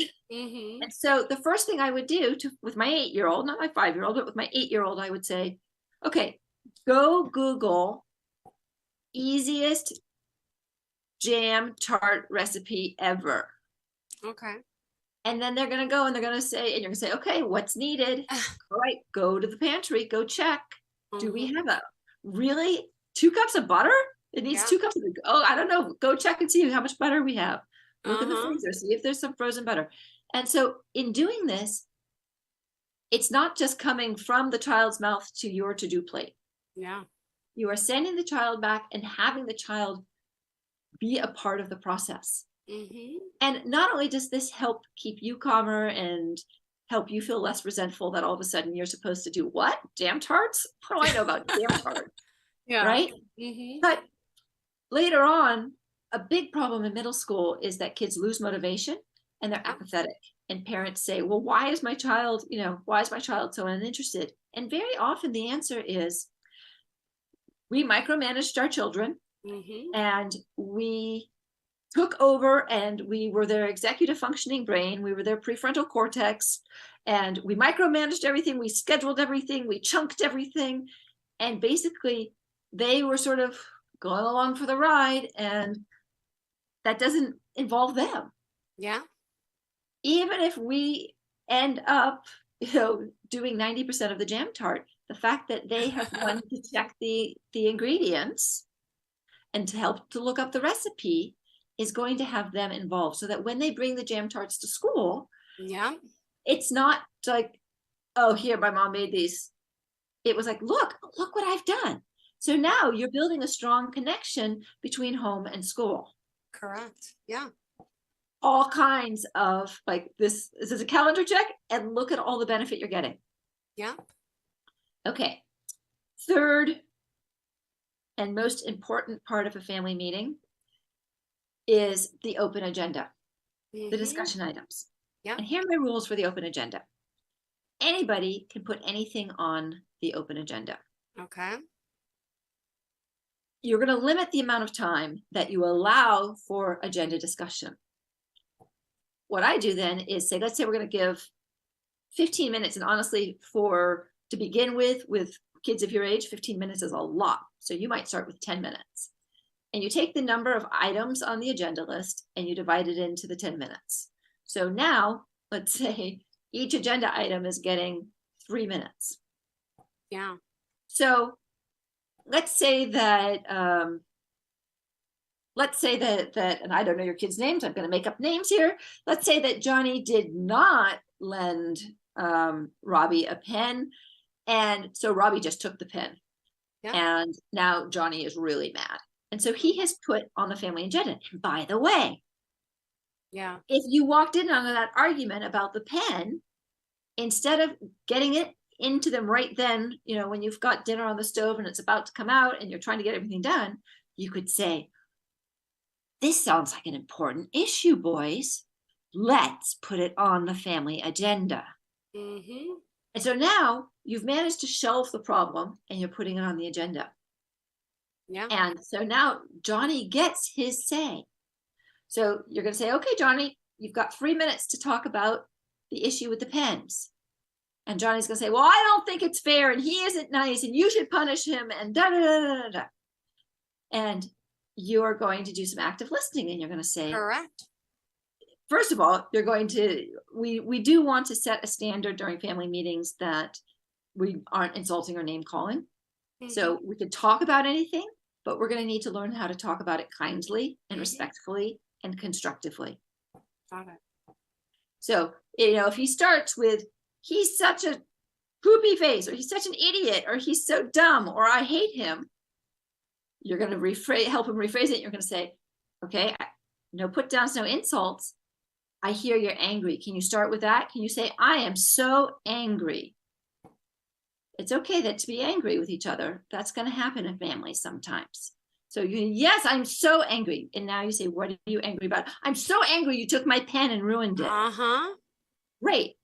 You're so angry you took a pen and ruined it. And what, and why was that important to you? Yeah. Because now I don't have a pen to use. Okay, great. Can you say it? I am so angry. When you took my pen, I felt so angry because then I didn't have a pen to use. Okay, now we've modeled constructive conversation, but it's still honest, heartfelt, getting to share my emotions. I get to be seen and heard and acknowledged. And you can acknowledge right then. You can say, yeah, that sounds really frustrating to have your pen ruined and taken without your permission. Yeah. I can totally get that you're feeling the way that you're feeling. Now I'm validating. Validating empathy. Yeah. Okay. We did this last week. Some of it. This is the way you value. I really feel you care, but I think you really do care. So it's just nice. Yeah. We did a little mock thing last week. Yeah. I'm sorry. That's good. So now the timer goes off because that's taken 3 minutes. So now you say, are you complete with this? Or would you like me to keep it on the agenda for next week? Yeah. And if he still has anger and agitation and emotion about it, he'll say, put it on the agenda for next week. Yeah. You say, okay. And maybe by next week, the emotions have cooled down enough and enough other stuff has come up that when you ask next week, do you still want it on the agenda? He'll go like, oh no, that's okay. And you'll take it off. In the meanwhile, Robbie's gotten the message. And Robbie probably is being more thoughtful and maybe asking permission more, or he's not, in which case it's going to be on the agenda again, and we're going to have a vehicle for moving forward because we've now established why it made Johnny mad. Now we can go to the step of what do you want to have happen next time? What's your request of your brother? So family meeting agenda can also, of course, be used for parents. Yeah, right? True. So instead of nagging your kids about something, you see something's a problem, you go write it on the agenda. We post the agenda somewhere front and center. I don't know if, what your little one's reading skills are, but probably good enough to recognize the words like you've been saying over and over, hang up your wet towels. And now you put wet towels on the agenda item. They're going to know. And chances are they're not going to want to talk about it at family meeting agenda. And you're going to see a shift. You're going to see a little bit more attention being paid. And if not, you know that you have that time to say, like, boys, we've talked about why wet towels are a problem. We need a solution here. What ideas do we have? And they'll have been thinking about it because they've seen that it's on the agenda and they're going to know that you're going to ask. But you're going to ask not when you're exhausted at the end of a long day and this is the straw that breaks the camel's back. You're going to ask when you're calm and feeling constructive and you've all done your compliments and your 3 good things and everybody's feeling very supportive and happy of each other. Okay, so that is family meeting agenda. Anybody can bring up any topic as often as they want. And it may be that the answer is still no, you're still mom. You still get to make decisions here. They can still bring it up as an issue. So for me and my daughter, it was, we should have a family dog. Weeks and weeks and weeks and weeks of 3 minutes of why we should have a family dog. What would be a good kind of dog to have? Why she was responsible enough to have a family dog. What we would be able to do with a dog. We never did get a dog, but we did borrow dogs. We did dog walking. We found ways to get dogs into her life because it was important to her. Even though the answer was still no, a family dog does not work for us. Yep. So seen, heard, acknowledged, understood. And still I'm the parent and I get to make the decision because I'm the holder of all the details of the picture. So our last family meeting agenda or piece is family fun. And this is critical because, again, as I said before, so much of our week is logistics. Yeah. So much of our week is, getting ready, going here, getting this done, having to eat, having to bathe, having to do homework, just travel time alone. If we don't put fun on the calendar, it's too easy for it to not to happen. Yeah. And fun is bonding, right? Fun when we are laughing, when we're feeling relaxed and good, that's when all our endorphins are coming and it is reminding us, why do we want to be a family? What's good about being a family? Yep. So as part of family meeting, you're necessarily going to have a pretty short time for family fun at that time. Yeah. So one of the first agenda items I put on is brainstorming family fun. And that's an agenda item that can be there for quite some time because you can keep thinking, did anybody have any new ideas? What are we thinking? And you really need a couple different kinds of family fun in order to make it work. And very often you need to be creative about how you end things. So if a kid, for instance, wants to play Monopoly, you might say, okay, but we only have 15 minutes. So when the timer goes off, how are we going to decide who wins? Is it going to be who's gone the furthest around the board? Is it going to be who has the most cash or who has the most property? But we need a way to decide. Mm-hmm. And you want to set the timer as part of that discussion. Yeah. And they're going to learn over the weeks to get more and more efficient. Now, the other thing that I want to say before we finish this is take turns deciding who gets to choose what the family fun's going to be. Yeah. And don't necessarily try to make it be something that everybody all loves, because that can be super hard. True. And there is something really wonderful about showing up for each other, right? So, if Robbie loves to play with good old fashioned wooden blocks, and Johnny is thinking, oh, that's kind of stupid or dumb, I don't want to do that anymore. There is value in Johnny saying, for 15 minutes, you can come and be wholeheartedly present so that your brother is having a good time. Mm-hmm. And the next week, Robbie's going to have to do it for Johnny. And the week after that, they're all going to have to do it for you. Yeah. And again, that has value in our kids just showing up. And so I don't want to, this is boring, I don't want to. Mm-hmm. For 15 minutes, we're going to show up with, okay, yes. Oh, this is interesting. And we teach our kids to do that. And because they've gotten their family fun, they learn to show up for other people's family funs. So that's it. 4 steps to increasing harmony and calm and connection in your family. Beautifully done. My goodness. And remind us who we're talking to, Elizabeth, how we can reach you. Absolutely. I am Elizabeth Stitt. My business is Joyful Parenting Coaching. You can find me most easily on my website, which is my name, www.elisabethstitt. And that is Elizabeth with an S. Do it with a Z, it will not work. You will not find me. Perfect. Well, thank you. And thank you for the insight. And I'll keep you posted on my family meetings as well. Elizabeth, thank you again for being here, for joining us. And I hope you have a fantastic weekend with you and your family as well. Yes, thank you so much. Thank you. Anything else you want to leave before we go? Any other word of inspiration? Word of inspiration. I do have a family meeting ebook that goes through all the steps individually. And that is on the website under the resource page. It's free. Perfect. It will re-say everything I've said. Perfect. Thank you. Good to have a reminder. You have a fantastic day. To all of our listeners, stay tuned. More of the show is on the way. Have a fantastic weekend. Bye-bye. Are you looking for even more of the podcasts and hosts that you love? The Podcast Business News Network is proud to announce that you now have even more ways to listen live. Check out the MyTuner Radio, online radio box, and Simple Radio apps on iOS and Android, or find us online. Search for Business News Network on mytuner-radio.com, or search Podcast Business News Network on streama.com and onlineradiobox.com/US. Take your podcast on the go and don't miss a minute of the action.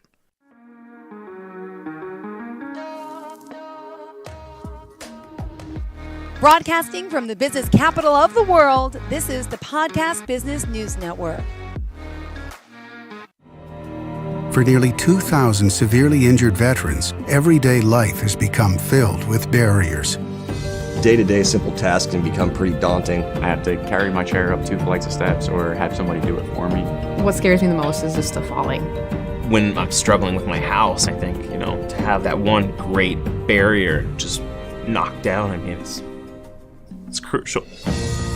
Home for Our Troops is a wonderful nonprofit that builds a mortgage-free, fully adaptive, handicap-accessible house. And there's no catch. It'll be our very first home.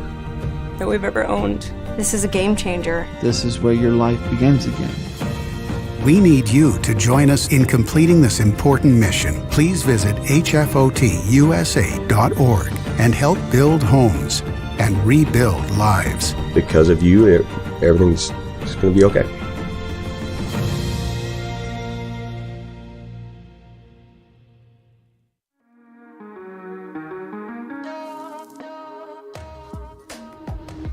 Broadcasting from the business capital of the world, this is the Podcast Business News Network. And welcome back to the show. We're excited to have Elizabeth Stitt joining us here, our parent, coach, child adolescent coach extraordinaire. Welcome back to the show today. And sad to learn, I know it's our last show, but thanks for telling me. I don't know these things. Sad to hear that. Well, I'm sad too, because it's been a lot of fun. And I've got so much to share. Of course, I could go on and on and on. Absolutely. And we've had some great conversations the past few weeks, and I've learned a lot, had a lot of questions myself being a parent. I know a lot of you as well. And the name of our company, again, is Joyful Parenting Coaching. Again, Joyful Parenting Coaching. You can reach her at elizabethstitt.com. It's spelled ELISABETH. STITT.com. And of course, she's here as a coach, and let's see what she has in store for us on the last day. Hi. Well, so it's interesting because in my work, sometimes themes kind of come up within a week, and I'll talk to parents and I'll go like, yes, I was talking to someone about that yesterday and the day before. And so this week's theme that came up was this idea that a lot of parents are concerned when their kids are having a meltdown or are behaving badly, that if we take the time to listen to their feelings and to acknowledge their feelings, that their kids aren't going to learn their lesson. They're not going to learn the behavior that they need to learn. Okay. So I want you to think about this for a moment. Imagine that something happens and you're upset. Okay. And you call a girlfriend and you start saying, like, oh, this happened and that happened and that happened. And and you're feeling, and you're not being super nice about it. You're being pretty snarky and pretty whiny and complaining about it. Right? Like you've gotten yourself, you're really worked up, and she interrupts you and goes like, come on, Jill. You know better than that. You know that guy's a jerk. You know he's going to behave that way. Why do you get your panties in a twist? You need to just calm down and, do the right thing. Is that going to make you feel better? No, it makes me feel worse. Actually. It is going to make you feel worse, right? Yeah. Oh, yeah. Is it going to call forth your most reasonable and calm and best self? Probably not. We are going to go the other direction, right? Yeah, totally. You'll even snarkier, even meaner. Your language is going to go out the window. And our kids are just the same way. Imagine, on the other hand, that you call your friend and you're in this really pissy mood and you're complaining and you're getting mad and you're going this, that, and the other. And your friend goes, oh, Jill, that is so hard. I know that guy is so unreasonable. You've had to put up with so much. Oh gosh, I wish that hadn't happened today. You're going to eventually, you're going to bring yourself down. And you're going to run out of steam. And when you finally run out of steam, then you're probably going to be, well, okay, I kind of provoked him, or yeah, I said some stuff I shouldn't have said. And you're going to start owning the parts of the conflict that are on you. Because you felt acknowledged. You felt seen, heard, and understood. Yeah. So now imagine doing that with your kid. Yeah. Right. So do your kids still have tantrums and meltdowns? Yes. Yeah. They're 5 turning 6 this week and 8. Yes. The 5-year-old. Yeah. Okay. Yes. So what's a typical meltdown there? Oh my God. It's almost every day. It's screaming, crying, whining because he's not getting what he wants within like screaming like this. And I'm like, what is my God? Why can't you just talk to me? It's stressed out. If he can't find his blanket, if he can't find his water bottle, it's and he gets really high pitched and whiny. We call him the whiner, which is sad. He has a nickname, but he can never just say, "Hey, mommy, I can't find my blanket. Have you seen it? Could you help me look for it?" It's, "Oh my God." And it becomes a high pitched whiny thing, which is really funny, but I shouldn't laugh, but I do. Yeah, it's very impulsive. All right. So I invite you to give up the nickname. The whiner. Okay. Right. And I invite you to really hold space for his level of frustration. Yeah. And his need to be able to find things more quickly and to feel in control. Yeah. And know, and I want, everybody out there listening to know that we are all a little post-COVID traumatized, which means our ability to roll with the punches is not, especially little kids, has not developed along the same lines. Okay. Right? Because they've had so much more stress in their young lives. They've had to be so flexible, right? They've had to live with so much uncertainty, as have we. Wow. That it's okay. Yeah. So I'm going to say this again, okay. Yep. right? Parents are afraid that if we are empathetic, that kids won't change their behavior. Okay. Yeah. Okay. But what we just went through with you, maybe, yeah. If your friend was empathetic, that was going to get you to calm down further. And you are so right. Wow. Wow. Small conversation within 2 minutes, and you had me realizing I'm handling this totally wrong. I could be handling it so much better for the good of my child. You are right. Yeah. Okay. Yeah. So, and it's not right. So, where's my bottle? I can't find my bottle. Yeah. Oh, you can't find your bottle. Okay. And you are frustrated that you can't find your bottle. I know, honey. I know. Come on, come here. Let me give you a hug. Let's squeeze it out. Let's hug it out. And then let's take a deep breath. All right. Now let's see if we can find that bottle. Shall we do that? Okay. So now instead of having a screaming Mimi in front of you where, you are feeling energy against and frustrated and your own blood pressure is going up because screaming is so unpleasant. You've used all that mother love to go and notice how I have a skill I call match the mojo. Okay. Right. So we don't want to scream at the level a child is screaming, but so we don't want to match them head on, but we want to come underneath their level because we want them to get that we really see how upset they are. We get it.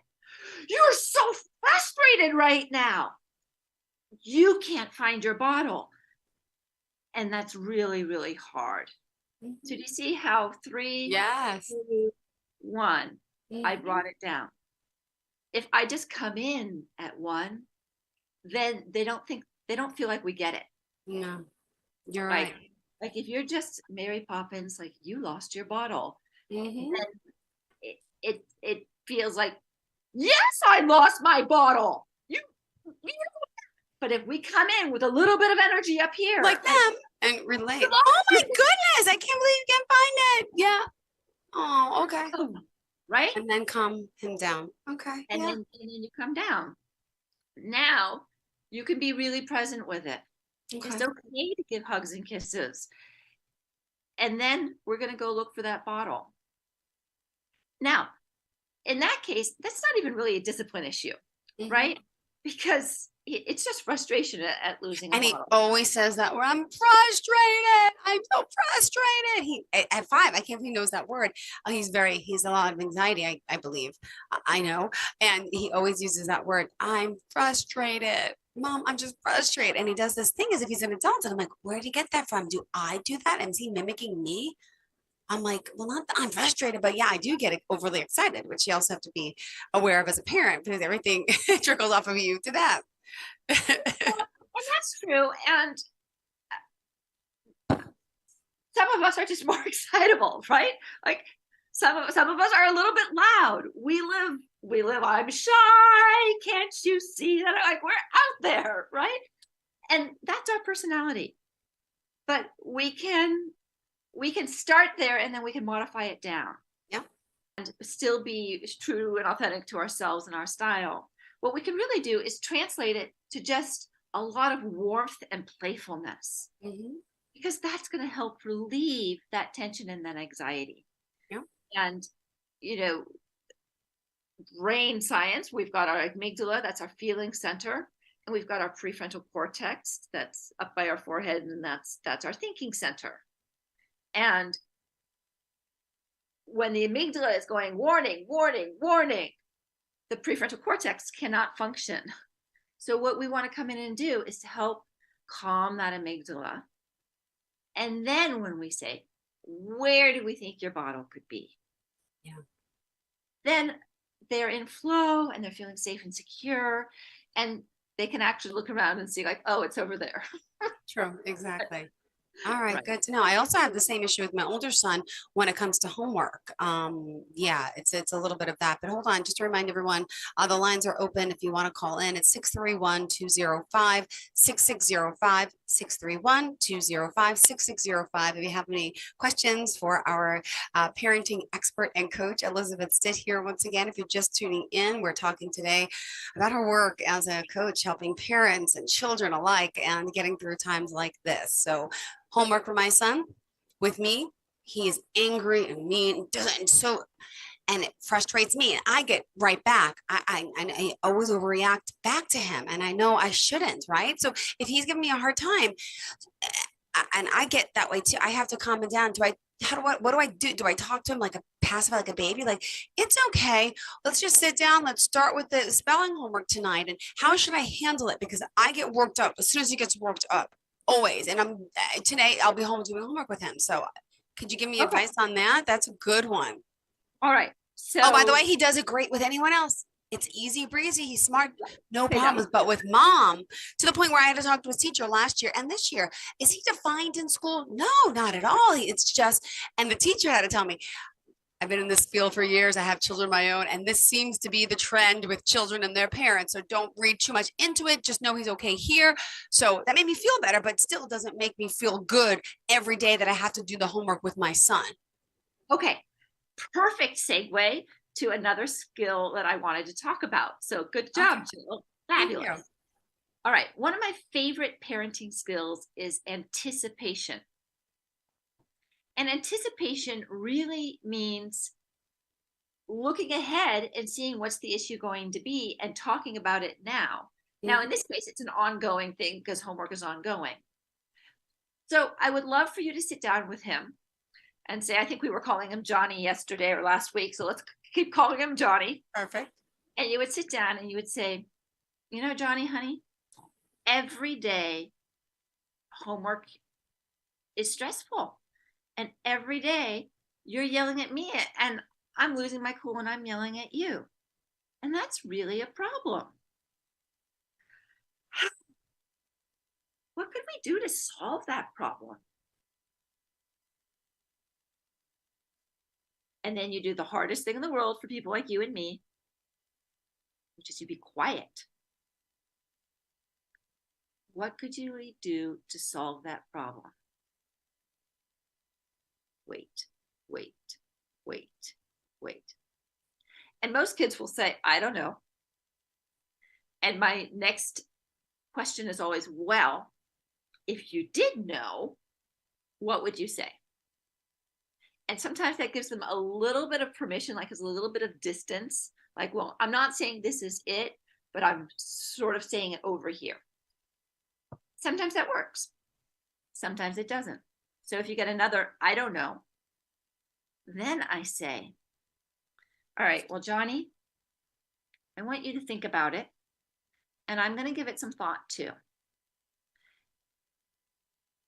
And tomorrow we're going to talk about it again, and we're going to share our ideas and see what we can do to approach homework in a calmer way where we're not getting so upset with each other. You never know what's going to come up with that. And anything that he comes up with, again, you want to, just like with listening to your little ones screaming and tantruming, you want to really be open to hearing it and to be acknowledging his ideas. So, I think I get mad because you scream at me. That's what my son says all the time. I get mad because you yell at me so much. Okay, so part of the problem, Johnny, is that I yell so much. So, I do, and that's a problem. And what do you think we could do so that I yell less? Now, not that it's all on him, because he might turn it around and say, like, well, what do you think we could do so you yell less? And that's a great opportunity for you to do some brainstorming and to maybe make some commitment, right? You might say, you know what? I commit to, and sometimes, and I'm going to suggest this for you because I know that you have a lively personality. Sometimes doing something really silly works. So you might say, like, I commit to standing on one foot, patting my head, rubbing my tummy, and taking 3 deep breaths. Mm-hmm. And we could call it, what should we call it? We could call it Flamingo Mom. Mm-hmm. And so how would that be? So Johnny, the next time I'm getting upset and I start screaming, you can say, Flamingo Mom, you have to do Flamingo Mom. Yeah. And I commit, this is my commitment to you, Johnny. I will stand on my foot, pat my head, rub my tummy, and take 3 deep breaths. Mm-hmm. Now, hopefully you won't be able to, and you're going to fall over, and that's going to get you guys laughing, and it's going to be so completely ludicrous that you are doing this. Now, there's some people who I probably couldn't pull this off, but they could do something else that's more in line with their personality. You, I'm pretty sure, on our quick 5 weeks, Jill could engage in something silly like that. And you know what? You know why I think it would serve you so much? What? Because I know that your time with the kids is short and that you don't want to be doing homework fundamentally. No. Right?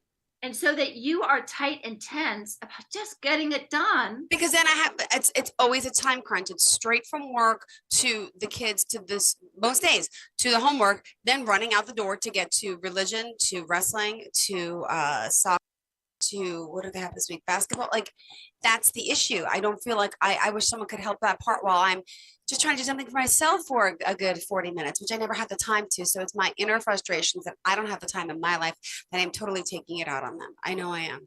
Okay. So what do you think? Would Flamingo Mom provide you some comic relief and help you see things in a new perspective? Mm-hmm. Yeah. Okay. So that's your homework. Will you try it? Yes.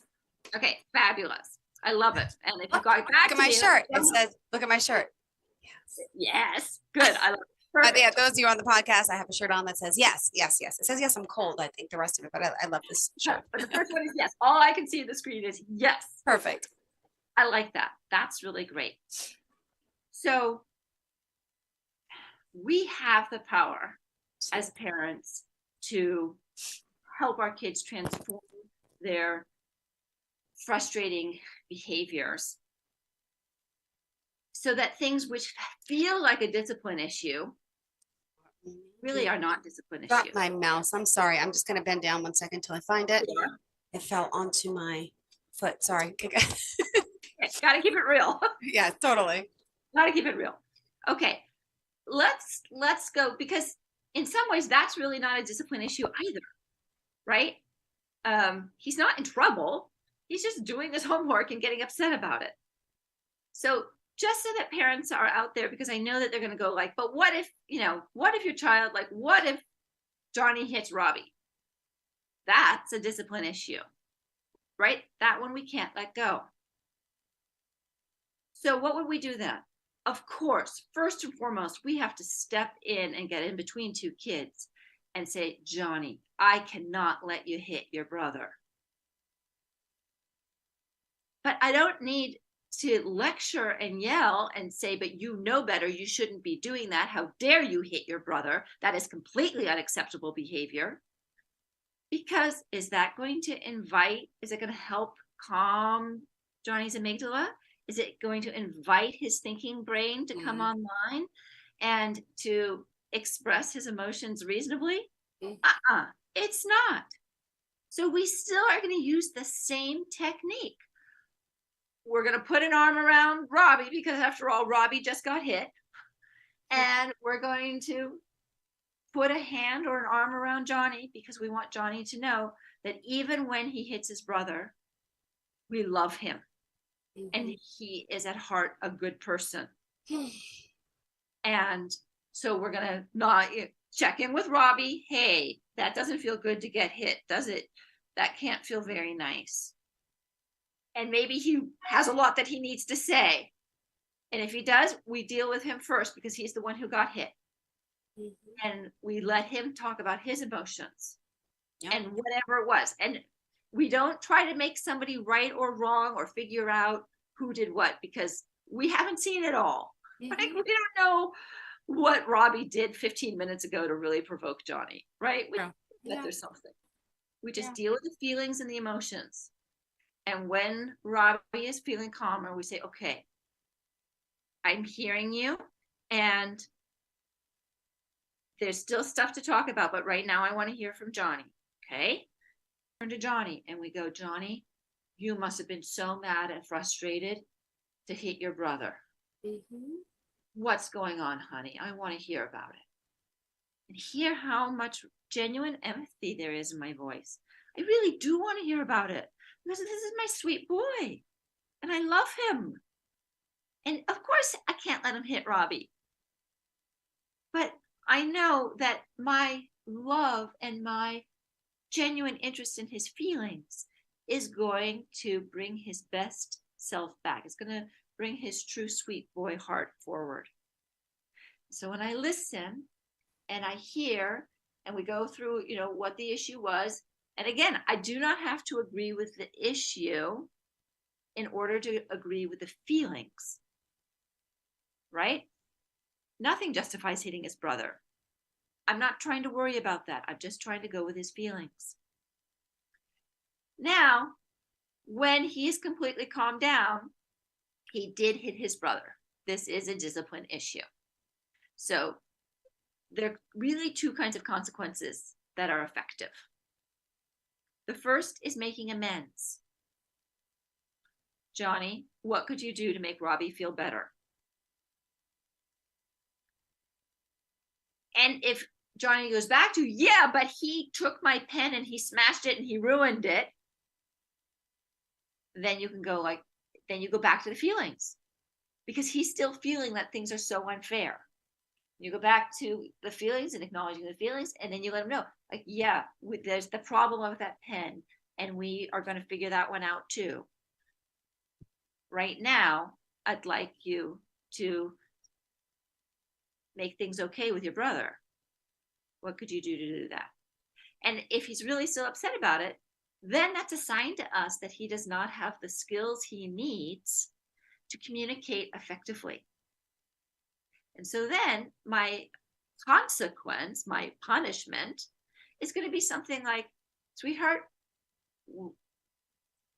we need you to get to the point where you can use your words with your brother, even when you're super, super mad. And so after supper, we're going to sit for 10 minutes and we're going to write out things that you might be able to say. So in that way, I'm anticipating and I'm giving skills, I'm still staying present with emotion. Okay, we're going to say it one more time. If it's okay to express your empathy and to acknowledge your children's big feelings. Yeah. You don't have to worry that they're not going to learn their lesson. There is space for that. Yeah. But if we go right to that, they put their shield up. They get defensive. And they're thinking, you're wrong, you're wrong, you're wrong. They're not thinking, oh, next time I'm going to use my words. Yeah, right? Interesting. Well, we still got 2 more minutes left here today. Knowing it's our last show, sad and unfortunate, but learned a lot from you. And I hope our listeners did as well. If they want to work with you, how does it work? Explain the process if you don't mind. So I do have a do-it-yourself online course. I have a do-it-with-me online course that will start the second part of February and go into March. I have one-off webinars on topics like temper tantrums and setting up your kids for success, which is what you're doing when you sit down to talk about homework today and come up with a plan so that you're not just always going in the same reactions. That's setting your kids up for success. And of course, I work privately one-on-one with parents.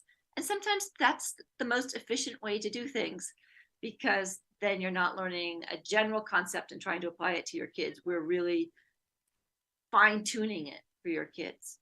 And all of that information is available on the website. Perfect. Which is what? www.elisabethitt.com. ElizabethStitt.com. Perfect. Well, thank you so much for being here, for joining us. Best of luck with you and your family. And thank you for all the advice. And I'm going to take that to heart today once I start my homework in a few hours with my son. Yes, exactly. And the other son. Yes, be just as excited. And okay. I got it. Thank you again, Elizabeth Stitt. Pleasure having you here again. It's Elizabeth with an S, STITT.com. And hopefully we'll connect in the future, right? I'm sure we will. Thank you again. Have a great day. And to all of our listeners, stay tuned. Have a fantastic week. Bye, hon. Are you looking for even more of the podcasts and hosts that you love? The Podcast Business News Network is proud to announce that you now have even more ways to listen live. Check out the MyTuner Radio, online radio box, and Simple Radio apps on iOS and Android, or find us online. Search for Business News Network on mytuner-radio.com, or search Podcast Business News Network on streama.com and onlineradiobox.com/US. Take your podcasts on the go and don't miss a minute of the action.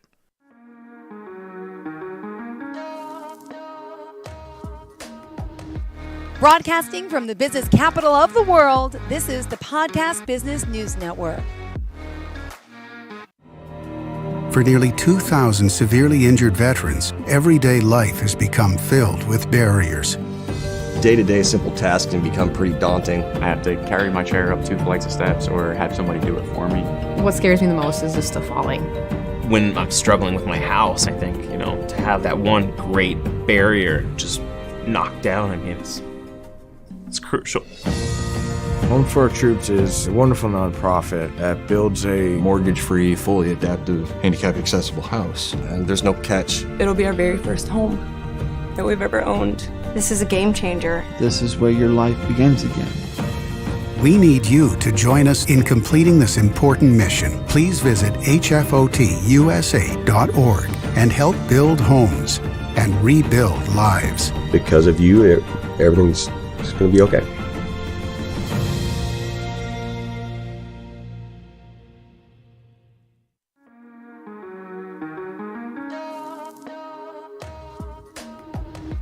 Broadcasting from the business capital of the world, this is the Podcast Business News Network. Welcome back to the show. We are joined by Emerstine Hull. Excited to have her here as a divorce coach and her own company. She has Divorce Coach for You. And by the way, that's the website as well, divorcecoachforyou.com. Really caters to seasoned let's say age 50 or older, and she helps them emotionally heal with what's going on, especially through divorce or even a breakup, offering lots of business, job, and of course, educational budget coaching to assist clients in financial independence as well. So there's many services that she offers. Emerstine, welcome to the show today. How are you? I'm great. And you? I'm doing fantastic. Please, pleasure to have you here. Introduce yourself to everyone. Well, my name is Emerstine Hull. The name of my business is Divorce Coach for You, and I cater to seasoned women age 50 and above, and I term these women seasoned women. And I help them to emotionally heal by going through a breakup or a divorce. And also I help them to be financially independent after a breakup or divorce by offering job and career, educational, business, and budget coaching. Amazing. Well, I think it's important for us to get to know you as a person before we know you. So tell us a little bit about you. Where did you grow up in your life? I know I mentioned, I read in your notes, your mother kind of was an inspiration to you. So tell us a little bit about yourself. Well, I was born in Savannah, Georgia, but currently reside in Augusta, Georgia, the home of the Masters. And most of my life, I've been in the accounting and business arena, to include accounting and business instruction, and also academic advising. And prior to now, I was married 32 years. Wow. And we divorced a few years ago. And when I was doing my research on divorce, I found out that since 1990, the divorce rate for persons 50 and older has doubled. Really? And the divorce rate for ages 65 and older has tripled. Wow. And I had no clue. And I found that a lot of these women end up financially worse off than a man after a divorce the same age. And oftentimes they end up in poverty. And I did not know that. So, and even if they're okay financially, a lot of them are used to their spouses handling the household finances and budget. And my spouse did that too. But my saving grace was I was an accountant by profession, so I do have to do budget and financing. So even though the women are not struggling financially, a lot of them need assistance with budgeting because a lot of them have not done it before. So I help them, whatever it takes for them to be financially secure and to be and to emotionally heal. And that's what I strive to do. And that's what prompted me to do that, because I didn't know what was affecting women my age until I actually went through it myself. And prior to that, I was in my own little world, didn't have a clue. And I wanted to make sure women my age were okay and let them know they would be okay, and to empower them. As Bevy Smith says, it gets greater later. Kind of sounds like a fine wine. Ages gets better That's with right. time. That's true. That's true. Yeah, really. Oh, wonderful. Well, thank you for sharing this. And just remind us how we can reach you. What's the website? Is there a contact number for us? Okay, the website is divorcecoachforyou.com. And you can contact me at the same site. It's Emerstine, EMMERSTINE at Divorce Coach for You. You can also contact me via telephone, and that number is 706-513-6442. Again, that's 706-513-6442. Got it. Thank you so much. All right. So let's continue. Let's talk more, about your services and how you help people. Main objective, you say, is to help in seasoned women, as we talked about, right? Yes. And let's talk about some of the healing process that goes on with this. And you want to empower these women, you say, to live their best life. So let's talk about the process of how you work with a divorce coach. The main thing, divorce can be like death, with the exception is your spouse is still alive. Even though you may want him dead, he's still alive. So you go through a grieving process. Some women even go through depression, and it's important, if you feel like you're in depression too long, seek counseling. Okay, and also try to join a support group a lot of churches now, they've started support groups for divorced persons, and to don't do some of the things people do to try to get through the pain, such as over drinking. And the biggest mistake that people make is they date too soon. You have to give yourself time to heal from a divorce. And it's said to take an average of 2 years to actually heal. And mostly do not indulge in alcohol or drugs, because you end up with a bigger problem if that happens. So just give yourself time to heal, and stay in contact with friends and family, and have a support group. It's very important to have a support group. Got it. But not everybody has a good support group. And sometimes it's better to go to someone who's non-judgmental, like a professional like yourself, right? Yes, that's correct. Yeah. And to work with a divorce coach, normally, you're meeting how many times a week? How many months of commitment do you need? It varies from person to person, and it also depends on what phase in the healing process they're in. I would suggest initially maybe once a week, and kind of taper down as time goes on to maybe about once a month. Mm-hmm. And also during that time, it's important to establish goals and objectives. And a lot of times people do this, but they do not write down the goals and objectives. So you need to write them down and be able to see them. And a lot of times you're in emotional turmoil, and by seeing your goals written down, it helps you to focus and be more logical about the process. Yeah. Okay. Interesting. Let me ask, furthermore, about your company and the work that you're doing. You mentioned, you had overcome your own fear, right, of starting your own business.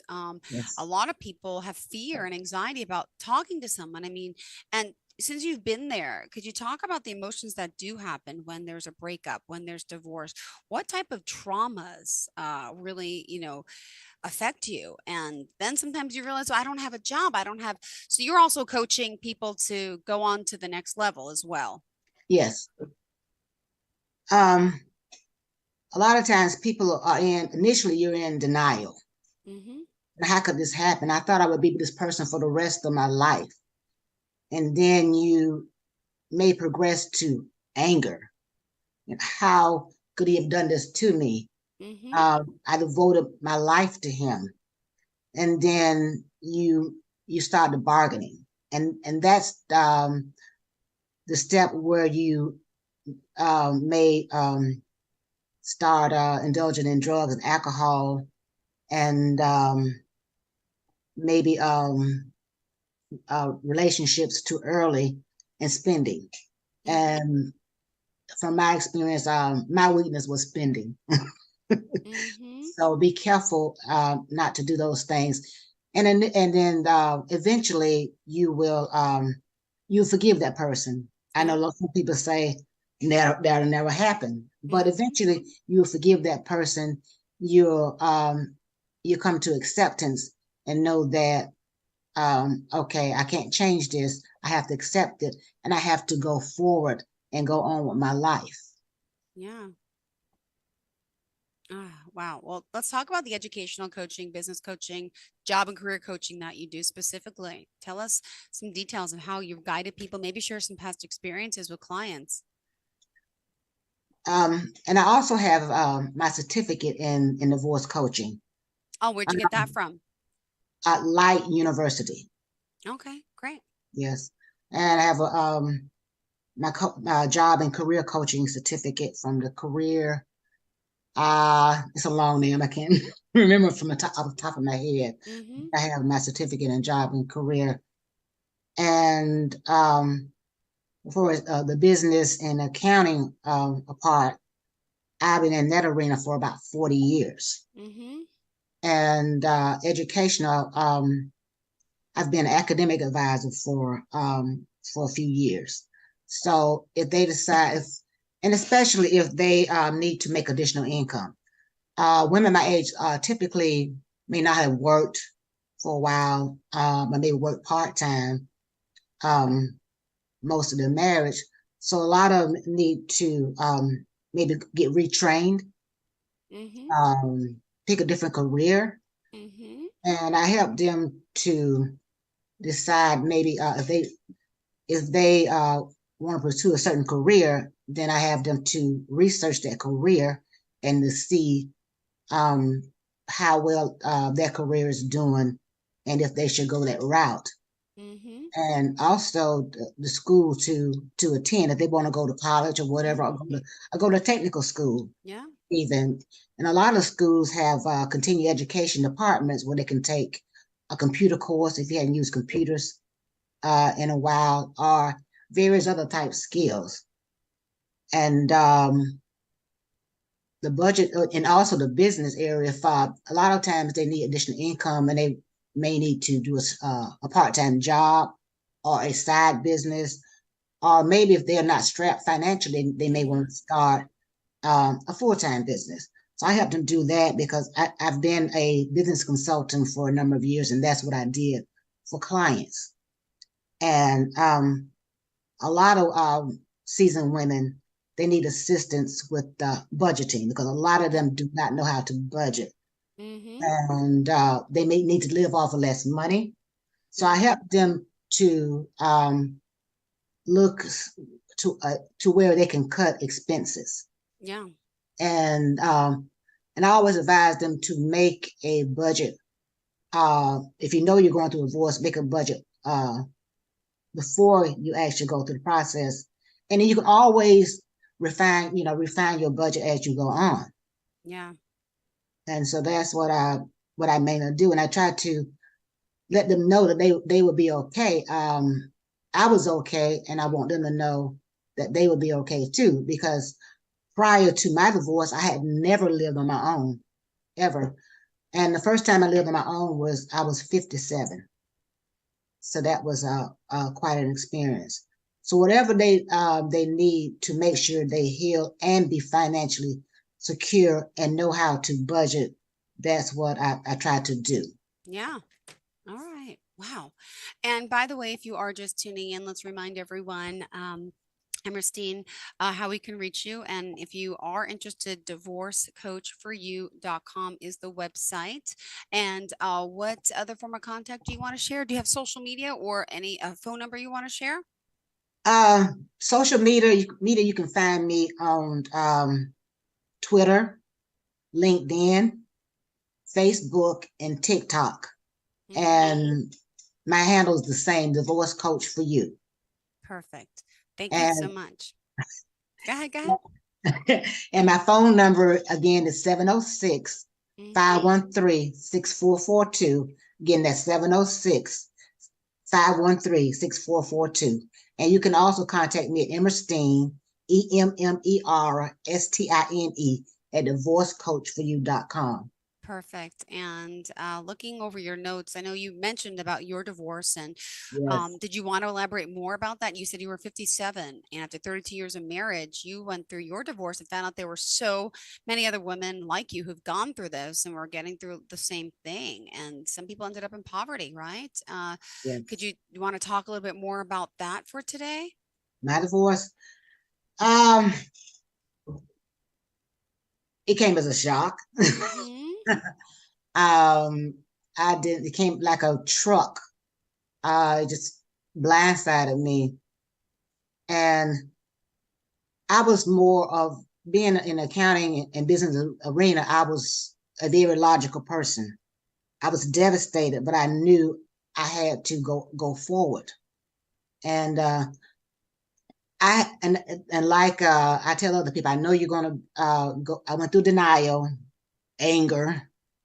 I didn't try to reconcile. I said to myself, if he lets me walk out that door, I'm never coming back. And I'm filing for divorce on my way out the door. And that's what I did. But I was upset and angry, but I would like to thank him for inspiring me to start this business by divorcing me, because if he had not done that, I would have never started Divorce Coach for You, which I feel is my purpose. And for most seasoned women, our children are grown. So my kids are grown. I have a granddaughter.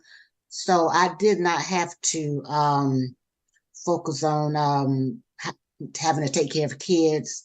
So I mainly had to take care of myself and go through the healing process myself. And because I'm human too, so I did what I told people not to do. I shopped extensively. And to get over the pain, I did a lot of traveling. I went to New York and saw the Wendy Williams show. Went to Vegas. How is she doing, by the way? Oh, I know she's dealing with some medical issues. Yeah. I mean, I think they say she's doing better. She's still having issues. And is she still doing the show? No. Sherry Shepherd gave it up. Okay, that's a time slot. Yeah. Aw. And then I flew to LA. I'd never been there before and saw a Steve Harvey workshop.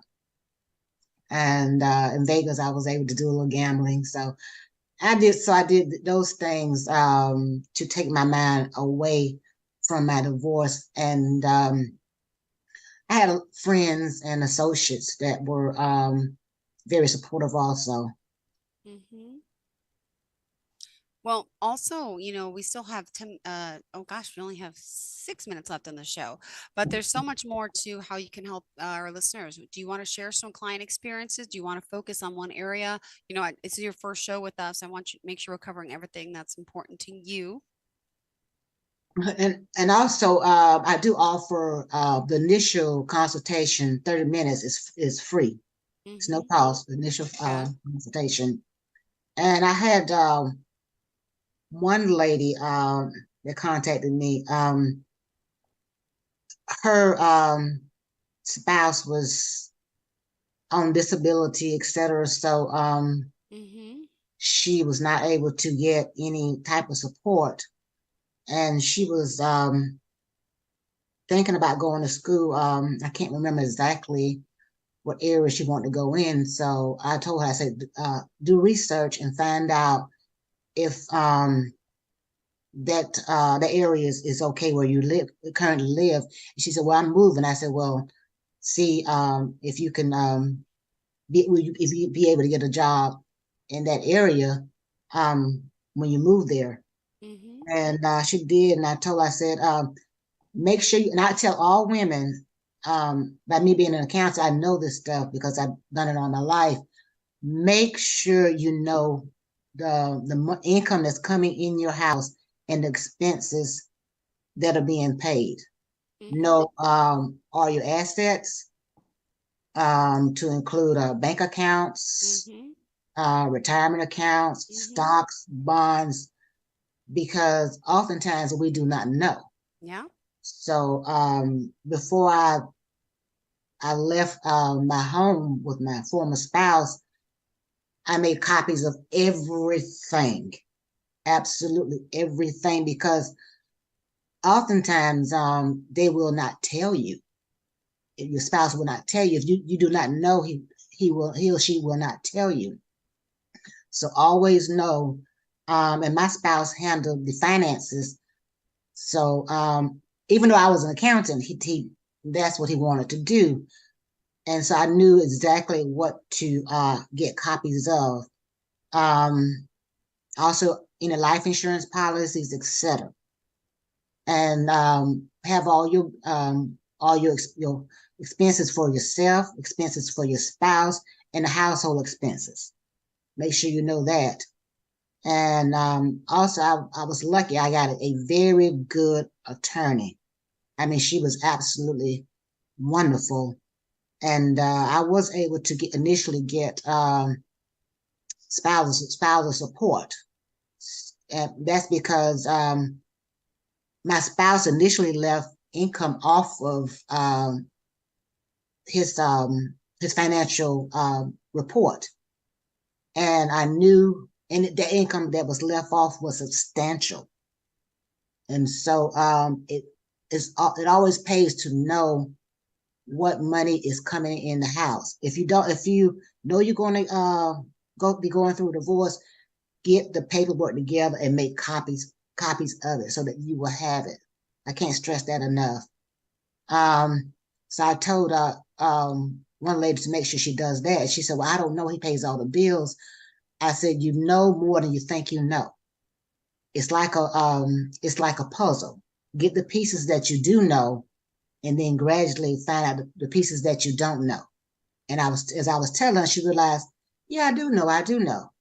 So like I said, I can't stress that enough to know all your assets, your liabilities, your bills, expenses, etc. So what advice would you give to someone who's out there, whether you're a seasoned, woman or a young woman who's about to get married, things we should prepare for in case of divorce, not to look for the grim in it, but, the statistics say, chances are it's not going to last. I mean, there's some high statistics out there. What advice would you give to someone now who's getting married? Now there seems to be a tendency toward prenups, getting a prenup. And when I was younger, I probably didn't think about that. But now I would suggest that, especially if you've gone through a divorce and this is your second marriage, and you've gotten substantial assets from, or even some assets from that former spouse. You don't want to marry someone else who maybe not have as much, and if that marriage doesn't work out, because second marriages end in divorce more than the first marriage.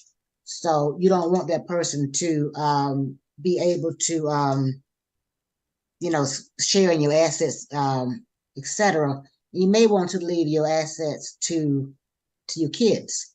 So a prenup is a good idea.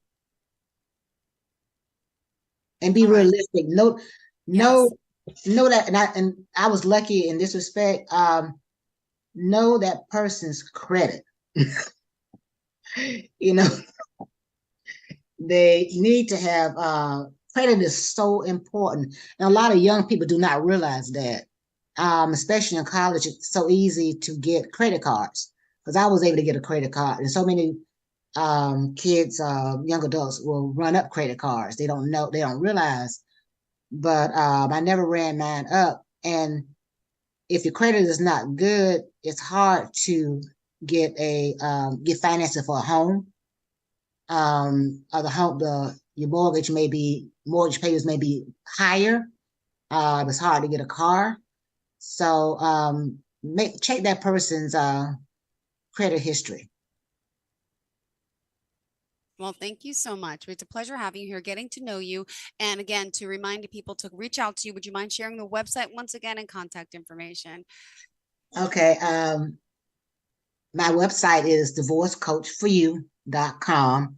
You can contact me at that website, Emmerstein, EMMERSTINE at Divorce Coach for You. You can also call me at 706-513-6442. Great. Thank you so much. Pleasure having you here, getting to know you, Emmerstein, and looking forward to the next time we connect. Thanks again for your advice. And for those out there, please reach out for that complimentary consultation. It can't hurt. Time to live your best life, no matter what age, no matter what you've been through. There is hope. There is light at the end of that tunnel. And you are living proof. And so many people are. Thank you again. Have a fantastic day. To all of our listeners, thank you. Stay tuned. More of the show is on the way. Yeah. I said it. This is the season, women, and sugar, spice, and everything nice. Sugar, spice, and everything nice. Sugar, yes, ma'am. Spice, and everything nice. That sugar, spice, season, and women, everything nice.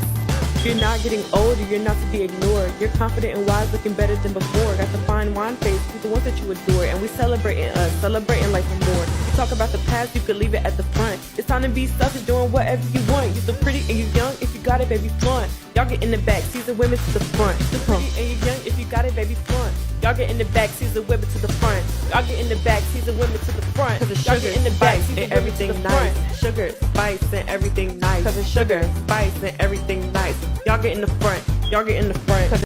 Are you looking for even more of the podcasts and hosts that you love? The Podcast Business News Network is proud to announce that you now have even more ways to listen live. Check out the MyTuner Radio, online radio box, and Simple Radio apps on iOS and Android, or find us online. Search for Business News Network on mytuner-radio.com, or search Podcast Business News Network on streama.com and onlineradiobox.com/US. Take your podcast on the go and don't miss a minute of the action.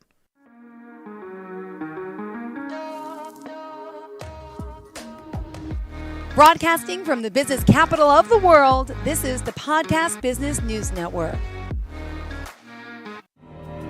For nearly 2,000 severely injured veterans, everyday life has become filled with barriers.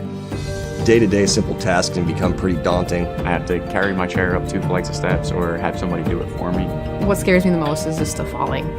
When I'm struggling with my house, I think, to have that one great barrier just knocked down, I mean, it's crucial.